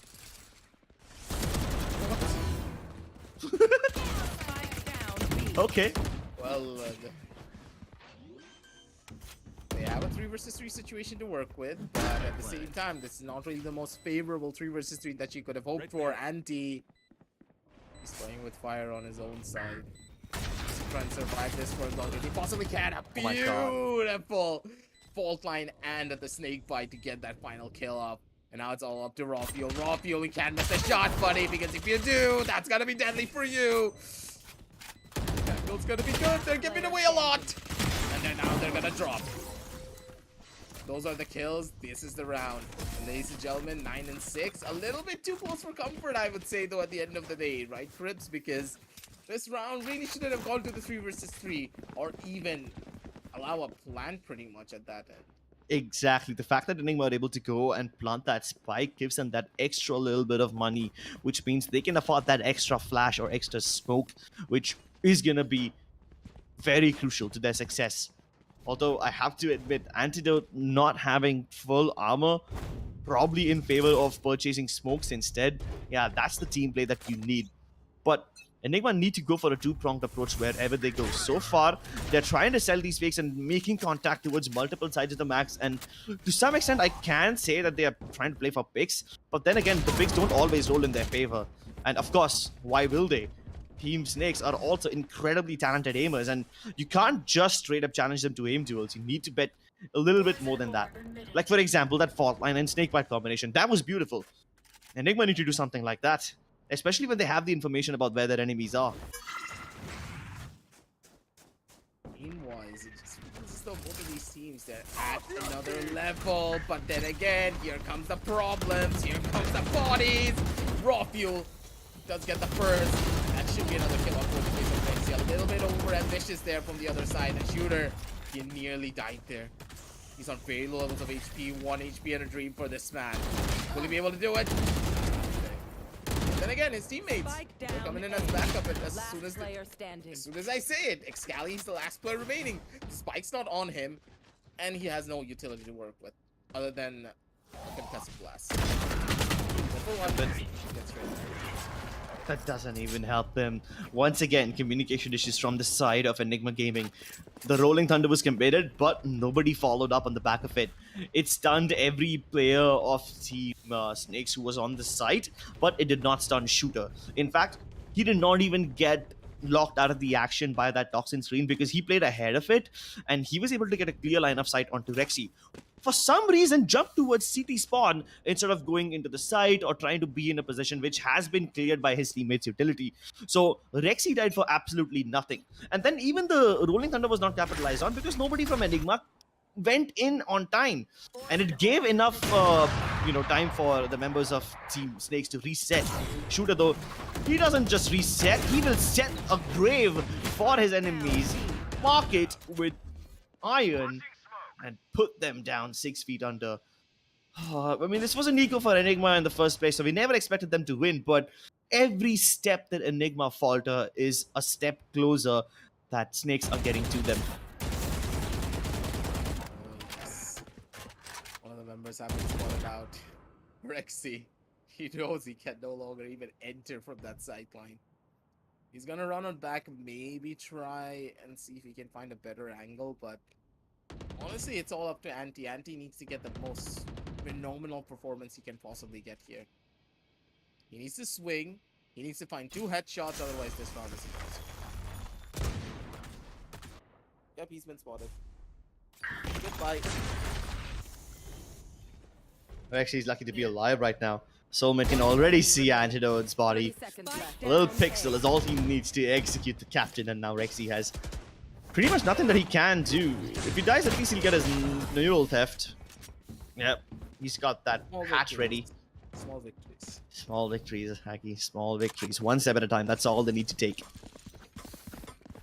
If you're able to get something like that down, then what else do you have to worry about? Not much. But at the same time, Rexy, he did take a pause, so let's see how it all pans out.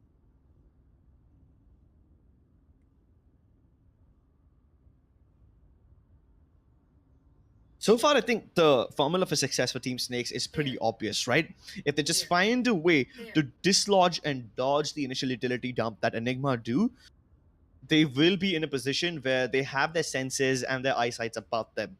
And that is very much visible over here because Excali, every time he uses any of his utility, his teammates are not able to capitalize on it to the best that he would have expected them to. Also, the fact that Shooter, Abdur are so often able to reset in time. They walk away into a corner to dodge the initial utility dump, and then by the time they recover, they are in prime position to fight. And Enigma Gaming at that point have to take fair aim duels. You know, you shouldn't ever be taking fair aim duels. You should always be accompanying it by some advantage that you get using the utility, and that is simply just failing for Enigma. They're Timing not able issues. to- Yeah. It's not looking that good for them for now, though, but I honestly believe, Crips, that they just need a little bit more of a leeway to just see how it all builds up for them. Because currently, I believe we're being a little bit too harsh on them, and they're just not able to find that proper avenue to work with. Moving on down from this line, though, Soulmate. He's looking to see if he can find a kill, but I don't think that's going to happen just yet. Well, the orbital strike does clear out towers, and Rockfield gets inside over there. But the rest of his teammates cannot follow up by the other orbital strike. Now, they can get into the site and go for the plant, but that's going to be a little difficult for them to hold on to. They're going to survive this. RVK, you need to push in. But no, if he does push in, he's also dead. Rawfield's going to be able to get the first initial kill on the Soulmate. That's going to be beautiful for them. And finally, this is the round that they require. This is the round they should be able to get. RVK with the spray is going to be good for one. Rexy with the final. And with that, ladies and gentlemen, 10 and 8. And Enigma now, they are back. They just needed to pause to recollect themselves. They needed to put up a strategy on the board. And as soon as they did so, ladies and gentlemen, bodies started piling up. Oof. Finally, Enigma are able to put up yet another round. After 4 consecutive wins by Team Snake, Enigma are able to break that chain of command. But it's still not over, right? After this win, if Enigma lose the round, their economy will be reset and they'll be back in the dumpster. Meanwhile, Team Snakes have all the money in the world to work with.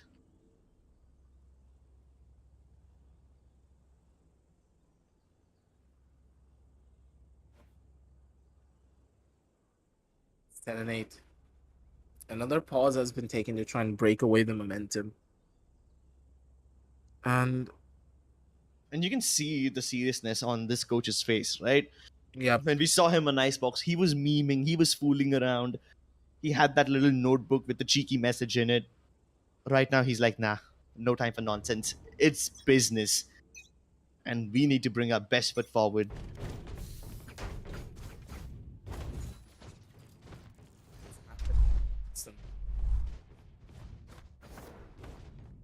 that's the thing. Both of these teams, they know for a fact that they're the home stretch. How many round scripts? 3 rounds for Enigma and 4 rounds? Sorry, 5 rounds. 5 rounds for the side of Team Snakes. I mean, what if this thing goes into overtime? That would be a fitting end to this entire tournament now, wouldn't it be? Team Snakes on the verge of a reverse sweep, not just in this series, but in the entire lower bracket run that they have done so far. Team Enigma, on the other hand, went nearly undefeated. And if they lose in the finals, that would be crushing for their souls. They didn't go undefeated throughout the gauntlet, only to falter at the final step. To be so close to the edge of glory and not being able to grasp it with your hands. Yeah. This would have been a story of rags to riches, but honestly, Crips, I don't think the kings are ready to let go of their throne. I don't think that their tyranny will end anytime soon. It could happen, but this story is not yet over. There's 3 more rounds for the side of Enigma to win, and a lot more chances for all the members of Team Snakes to rise up to the challenge. It all starts here, on Arcade, the first kill. This is where it all begins, and this is where it all ends. You either go big or go home here, Team Snakes, because this is your last chance. You don't have any more buys to work with. You're pretty much at the edge of victory and the edge of a loss. Shooter, you gotta make your shots count, buddy. This operator is the last one you're gonna be able to get here. The lack of engagements for either team really tell you how high the stakes are over here. Tension. King about to go in. Will this be a collateral? Gets the first pick, gets away, and that's the spike.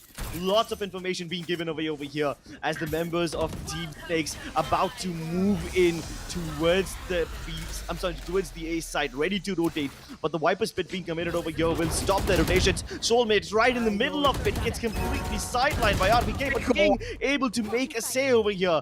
He tried his best, but the sight eventually falls into the hands of Enigma. Beautiful Rolling Thunder. This should be able to give them everything that they need. Angles being given, shots being taken as well. Antidote's gotta be good for one, but at the same time, Rafael! No, Rafael!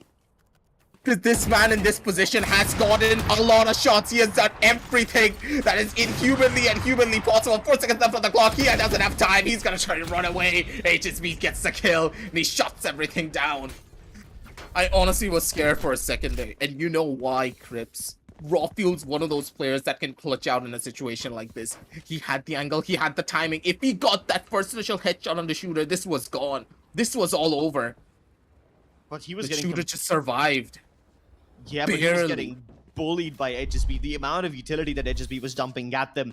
Enigma thought that they had the side in their arms the moment that Viper Spit went through, and that was the little blanket of security that Enigma had wrapped around them. But then comes HSB. The Rolling Thunder rips that blanket wide open and tears them a new one. Remember that, hey, it's Big Daddy Breach we're talking about, and he always means business, but still, these flashes, they're giving away a little bit too much space. HSB, he didn't have the backup, and King's not gonna be able the one to survive that one. But Rafael, he still has the Blaze Storm present. He still has it ready. He just needs to wait. King, they're not in a hard place. He's not gonna be able to find a kill just yet. And back one off. This is a 4 versus 4 retake. Very much possible for them to hold, but then again, Rafael, he means business as well on his end. One more gun on their side. Rafael has the angle. He has everything under his boat. And it's all up to Shooter. Not really a lot of HP to work with, buddy. And you don't have the angles as well. Enigma, they get a thrifty for themselves, and this is getting heated up every single second. It's 11-9 on Enigma. They could just walk away with this. A thrifty win is all that they needed, but Team Snakes are not done yet. They have just enough money to muster up one last spy. They conceded the side to Enigma this round, hoping that they'll be able to make the retake work. And why wouldn't they think so? They had the superior weaponry. They still had almost all of HSB's flashes left, so they thought they would be able to move inside. But the aggressive angles that Enigma took, they first cleared out the entire side before they went in for the plant.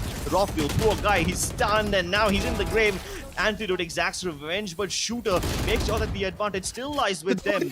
They're just throwing bodies at each other right now, and A main turns into a mass graveyard. The orbital strike doesn't do all that much, so maybe Antidote would have held it for a little other moment, maybe for the post-spawn situation, but he's the one picking up all the kills right now. The captain stepping up at the best possible moment, on the verge of an ace. King denies him, but he's done his job. He's made it possible. The plant has happened. King spots out RBK. There you go, the 1v1 isolated. Just needs to find Rexy right now, and he's blocked out by smoke. King won't find him anywhere on the site, and that should give him an indication that Rexy is either towards the door region or the CT area. He can teleport back to safety, but now he's been spotted. just toying being around with his toyed with. food. I know. This is Rexy. This is his domain, and there's no way you're gonna be able to get away with it. Just get the half defuse. Pray that Rexy's not gonna do anything. Oh, beautiful shot. That's king for you, baby. Come on, just no. Oh, Calm down, buddy. Calm down. Calm down. We are having heart attacks for you here. Your faces. Sorry, I should not laugh. Yeah, that chamber voice line is perfectly fitting. This is no laughing matter. This is Enigma Gaming sent back. They tried to gather a lot of economic momentum, but now to spend their last There's a amount of keyboard money issue that they for have. sure. Pretty sure that King was having a heart attack of his own if that diffuse didn't go through. Good God.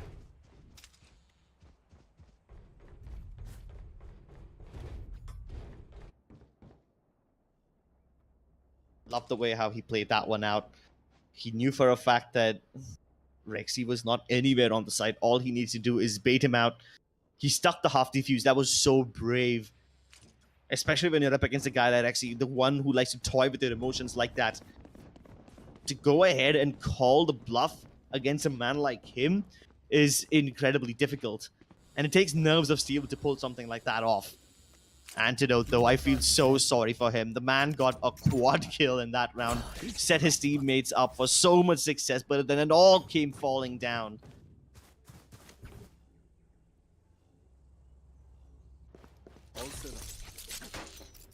It's getting better. What do you Is it, think, though? Chris? No, Is what do you it, think, though? Chris? It is technically. I'm just hoping for an overtime. I'm pretty sure that everyone in chat is hoping for an overtime as well here. Oh, you mean the entertainment value is getting better? Oh, yeah, certainly. Is the anxiety getting better? Not at all. No. sir. It's becoming worse. Medical bills when? I hope you're gonna call me an ambulance here this time, Chris. Yeah, just send me the address. I'll have it ready on speed dial. Because good God, this match is getting to the point of no return. I think we are long past that. Oh! Too aggressive. Way too aggressive. There was no need for that. And that's the punishment that they were looking for. And now the bodies, they're gonna start piling up. Oh, and they pile up by the bunch. The Rolling Thunder followed by the triple from Raw Fuel, make it a quad kill. Every single person from Enigma stepping up. It was Antidote with the quad in the previous round. Now it's Raw Fuel. And these guys are just hitting their shots, man. They're on the verge of map point. Tournament point. And they have worked so incredibly hard for this. Undefeated throughout the league stage, throughout the playoffs.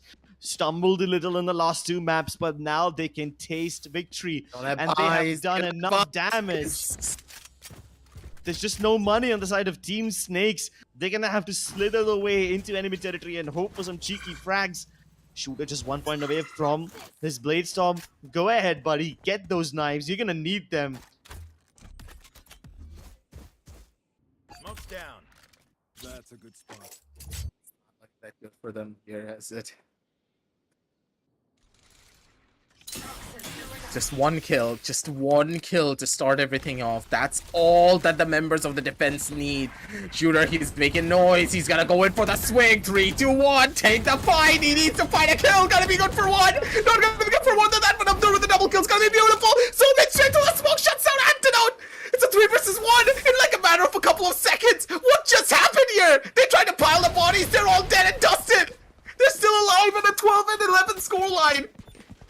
Well, the overtime seems almost How? inevitable right now.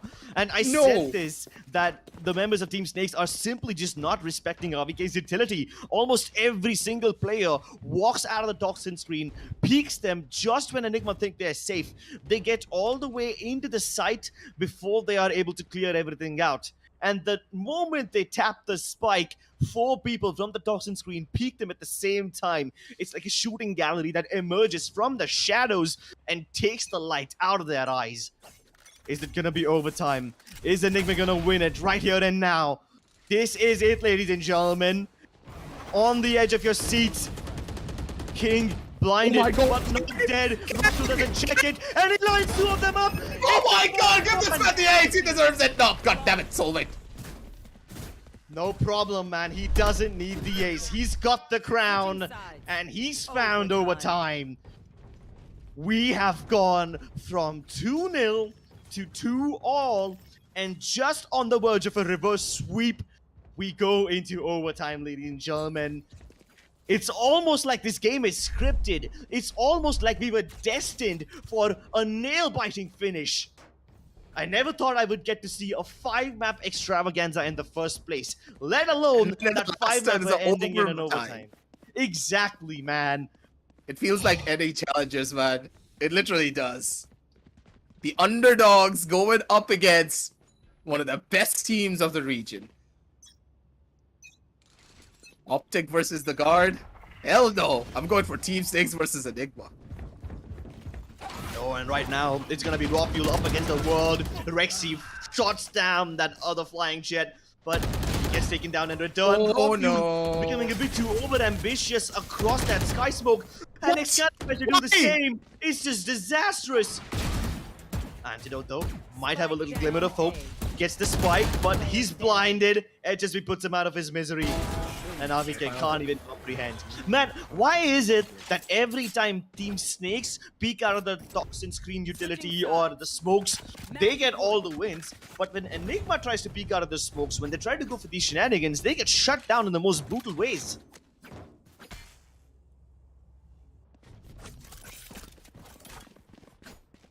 I mean, they literally try to I think that I think that logic is just gone from this game at this point. They have the better timing, and it feels as though everything is going their way. Tell me one thing that is not going through the way of Team Snakes. They have everything under their belt. Yeah. They have everything under their belt, but Enigma Gaming, they're not aiming for the belt, they're aiming for the head. They're aiming for the crown, and they want to topple it. Shooter, feeling ambitious, looking to be alongside Soulmate. Rexy gets a dink, but he's lucky to survive and walk away with his life. He's going away towards the other side, and they just about dodge a bullet there. Working out for them here, man. Raw Fuel, he's waiting it down through. He's gonna be able to enter down over towards the side, but now King, he could just be a problem. They have the angles and they need to find the shot. King's gonna be good for one. King's been such a chad throughout this entire game. 23 and 16 for this man. He's been so consistent. He knows what he needs to do to bring this one back for his team. It is a 5 versus 4 situation. They still have all the utility in the entire world to work with. Just take it slow, buddy. Do not go overly aggressive. And King, he needs to come in clutch even further. If King is able to survive this, I honestly do believe they have it all under the bag. Here comes the utility. Here comes the second kill for the side of King. They're holding down strong. Those are the bodies being dropped. One by one, they're getting killed. Last player remaining is going to be Excali. Throwing up one over towards the skies. But against 4 people, what are you going to do? Are you going to be able to live through it, man? I don't think so. Not anytime soon. One person on the defuse. 5 people pushing him at the same time. Excali's good for 1, but he's not going to be able to go for the second. Team Snakes, they take it all away. And we crown the side of Team Snakes to be the Season 4 Gauntlet champions. They walk away with the prize money. They walk away with everything here. Ladies and gentlemen, that's how you do it. And that's how you finish off a grand final. What a game, what a series, my goodness, Team Snakes. They slither from the shadows, and when they strike, they spit all their venom out in their opponents' faces. They were down in the lower bracket, Aggie. From the lower bracket, they made a dominant run, nearly flawless run, and they pulled off the biggest reverse sweep that we have seen probably in the entire history of South Asian Valorant. From being down 2 maps to winning Split and Bind and then finishing off Fracture with the best way possible in an overtime. Team Snakes, take a bow, man. I bow down to your prowess. I bow down to your resilience, your indomitable will. The simply saying no to giving up. If you ever tell your kids that you lived to see a series like this, I'm sure your kids will be envious of you, because this one is something that will go down in history. You gotta look at history one last time, recap everything that happened on this map as we go over to the match highlights, because my God, Crips. Honestly, I think that this is the most fitting end to the entirety of this 10-month marathon that you could have hoped for. I swear, I agree. Where else will you find riveting storylines like these, the most compelling comebacks, and the most nail biting action? Like, I was literally on the edge of my seat the entire time. And at somewhere around 9 p.m., I thought this series would be done. I thought Enigma will be able to take the win. But here we are. It's nearly midnight. And from the night emerges a new sun that shines the light upon this team called Snakes. They burn bright and they burn the wounds of their enemies to a crisp. What a series, my goodness. The highlights probably don't do justice to tell you how anxious I have been while casting this series, and this has probably been one of the most interesting games that I have ever seen in my career. I think for a team like Snakes, who were on the verge of disbanding halfway through this tournament, And then suddenly going for through something like this. suddenly You going don't through something expect like this. this. Not again, not when the team is disbanding, but this just goes to show how much talent a team can have. And if you give them an opportunity to shine, they're gonna take it. Oh my goodness, they shine like diamonds in the sky and they take everything for themselves. Just look at the amount of bravery the Team Snakes have when they push through these toxin screens. And every time they do so, they throw Enigma Gaming off guard. Enigma was never able to anticipate what was going wrong for them because, on paper, when somebody walks through a toxin screen, you're vulnerable, you should be dead.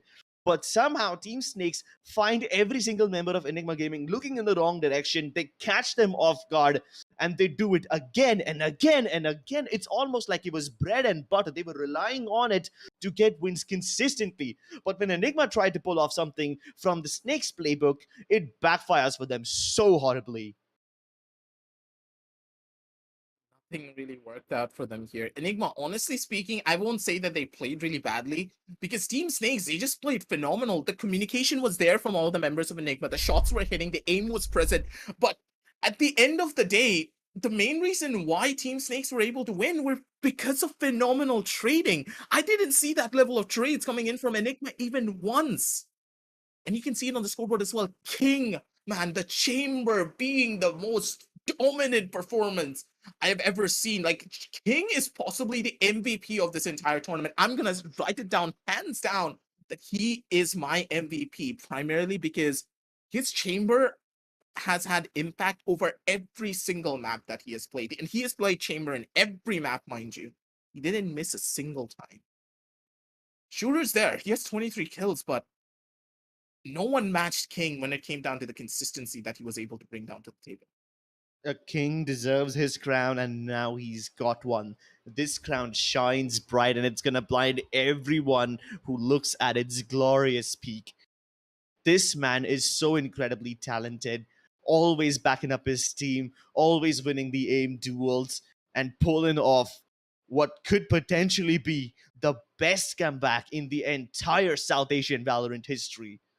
Its reverse sweep was important. Oh my lord. Just when we thought it was over. I can still remember that moment on Split where the clutch from Raw Fuel sealed the deal. And I thought, yep, this is it. Ascent should belong to Team Enigma. But then Team Snakes hit them back so hard, win in a dominant 13-5 fashion on Ascent. And then I thought, yeah, maybe Bind would be their map, but the communication issues continue to plague the side of Team Enigma. And then the most fitting end, the overtime. I could not have asked for anything better. Honestly speaking, Crips, I'm thankful. At the end of the day, this is how it all should end. With a bang. With the best possible entertainment for all of you. Because at the end of the day, I'm really happy for all the members of Team Snake. They've proven themselves through the thickest of thins that they are the best team, not only in Pakistan, but now when it came down to the South Asia region as a whole.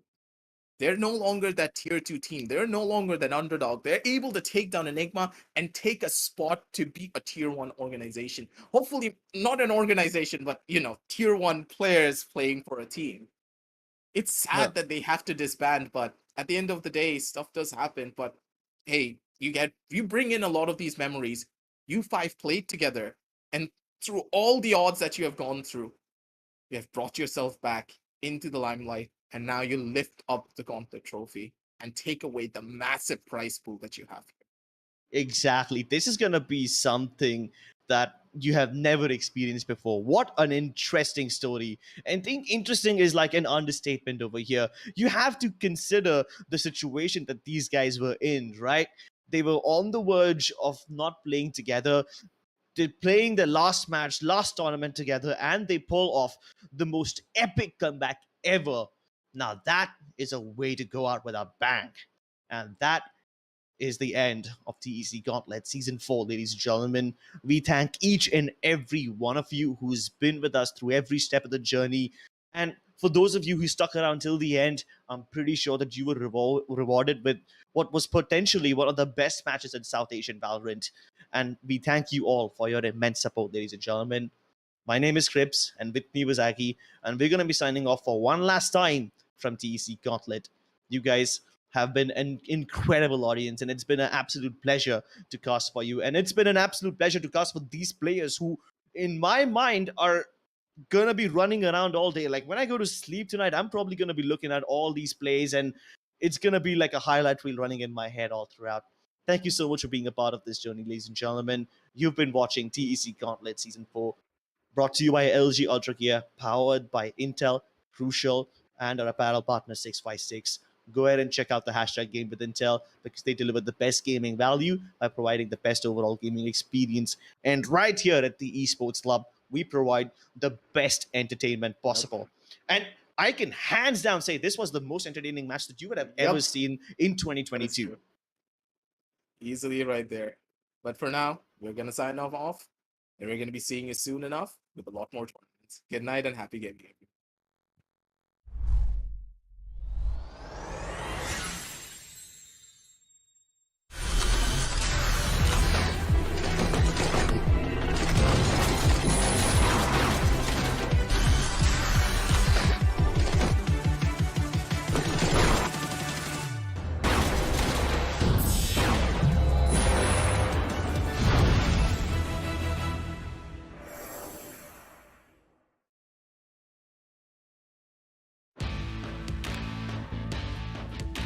From the legends of memory and storage, Crucial brings you the ultimate performance in gaming. Legendary products, precision engineered for speed and stability. Crucial Ballistics.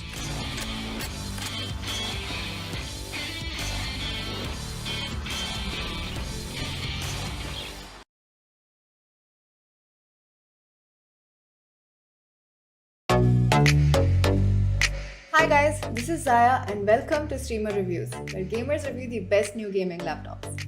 We gamers are always on the lookout to get more out of our systems. If you're looking for a laptop that can exceed your expectations, check out the Dell G15 gaming laptop. Its 11th Gen Intel Core i7 processor surpasses my expectations with a max turbo frequency of 4.6 GHz. It also has a game shift key on the keyboard which triggers a dynamic performance mode to maximize the fan speeds to keep your system cool while the processors push harder. The G15 also sports an Intel Thunderbolt 4 port which boosts your transfer speeds to unbelievable levels with its blazing fast bandwidth of up to 40 Gbps. It also lets you connect all your accessories using a single port. It's obvious that this system is designed to go above and beyond to deliver the results that you desire.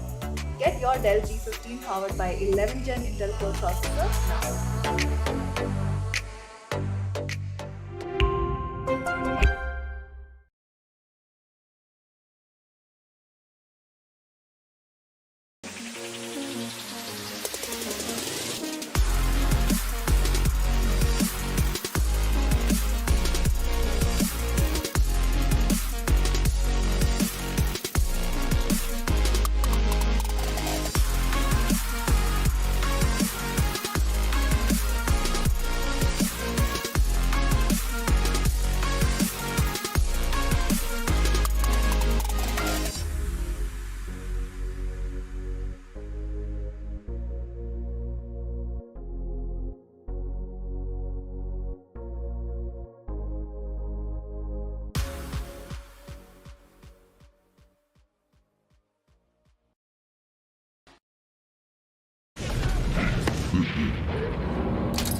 2, 3, let's go.